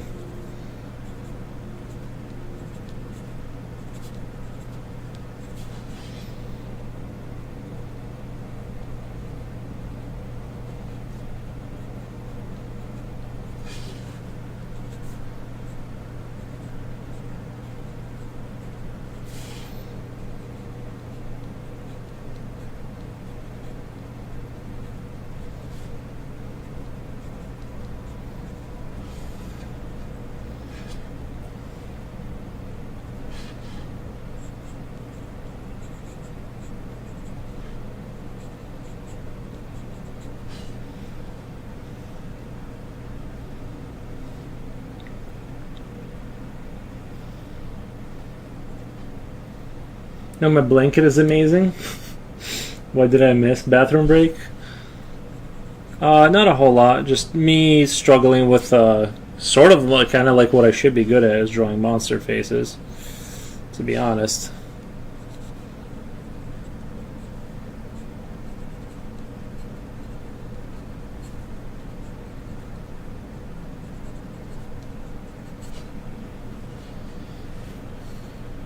It's making me a little upset that this is not turning out like incredibly well. Like I think I have maybe not drawn monsters long enough to where like I need to spend some time just drawing like these monster faces, you know.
don't know. Maybe next stream I'll have to just do monster face. I'll just have to do monster faces for hours. I feel like I lost a little bit of edge, if I'm being honest. Like I lost a little bit of edge on it. This doesn't look like the most aggressive thing ever to me. I think I was just drawing a lot of different stuff that wasn't that, and I kind of like, you know, there's a certain skill to drawing, like kind of like the Gears of War drone type of face, right? Oh, and enemy learning has an impact. Usually positive though. But yeah, I gotta focus on that, you know, bring it home. Because I feel like I used to be a lot better at drawing monster faces. Well, I'll have to kind of just do a stream where I just do that and kind of get back that sort of sense of like aggression. You know what I mean? Like that ability to draw like aggressive faces.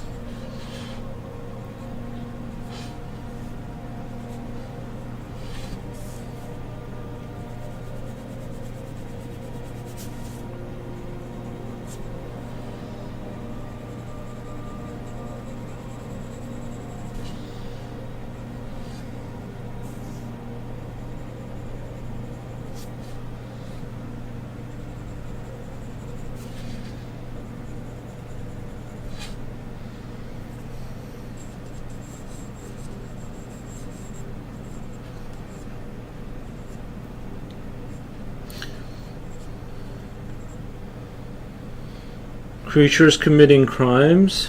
Yeah.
I'm just not a real fan of the way that it kind of isn't hitting the vibe there.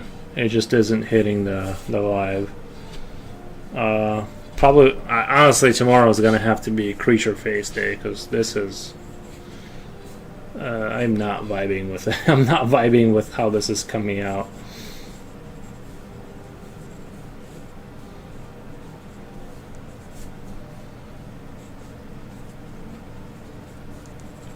See, where am I at? 6:30, 6 hours and 30 minutes. Guys, I think I'm going to be done for the night. I think I'm going to be done. Go play some Beltmatic and give my brain a break. I did do...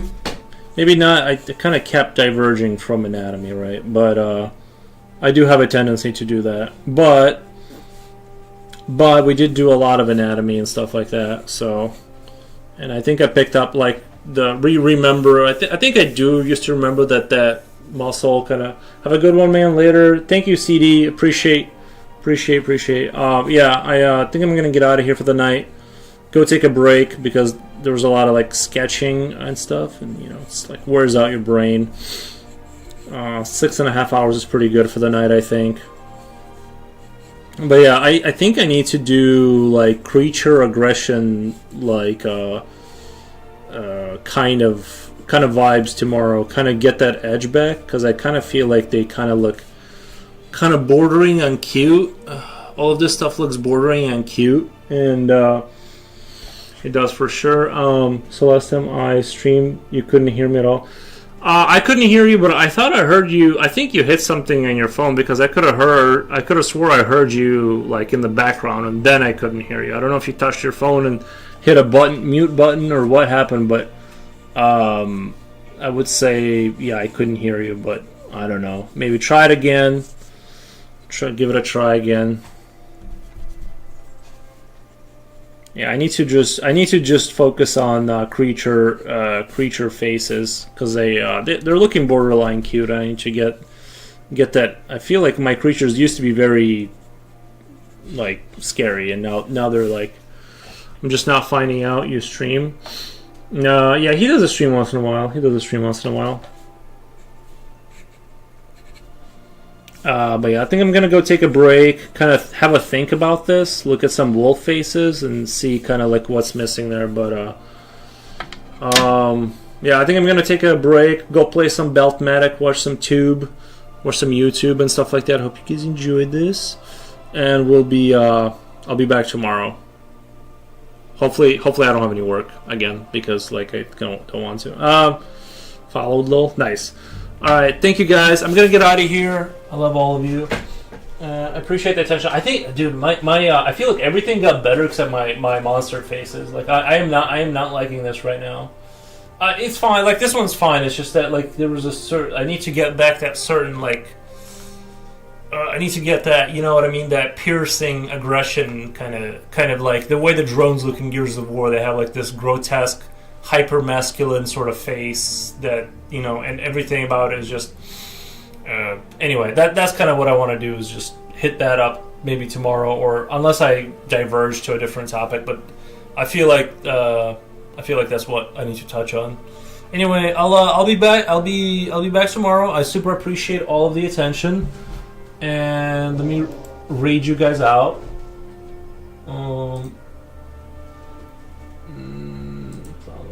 Let's see who's on right now. He's rated me a bunch of times. We'll rate him.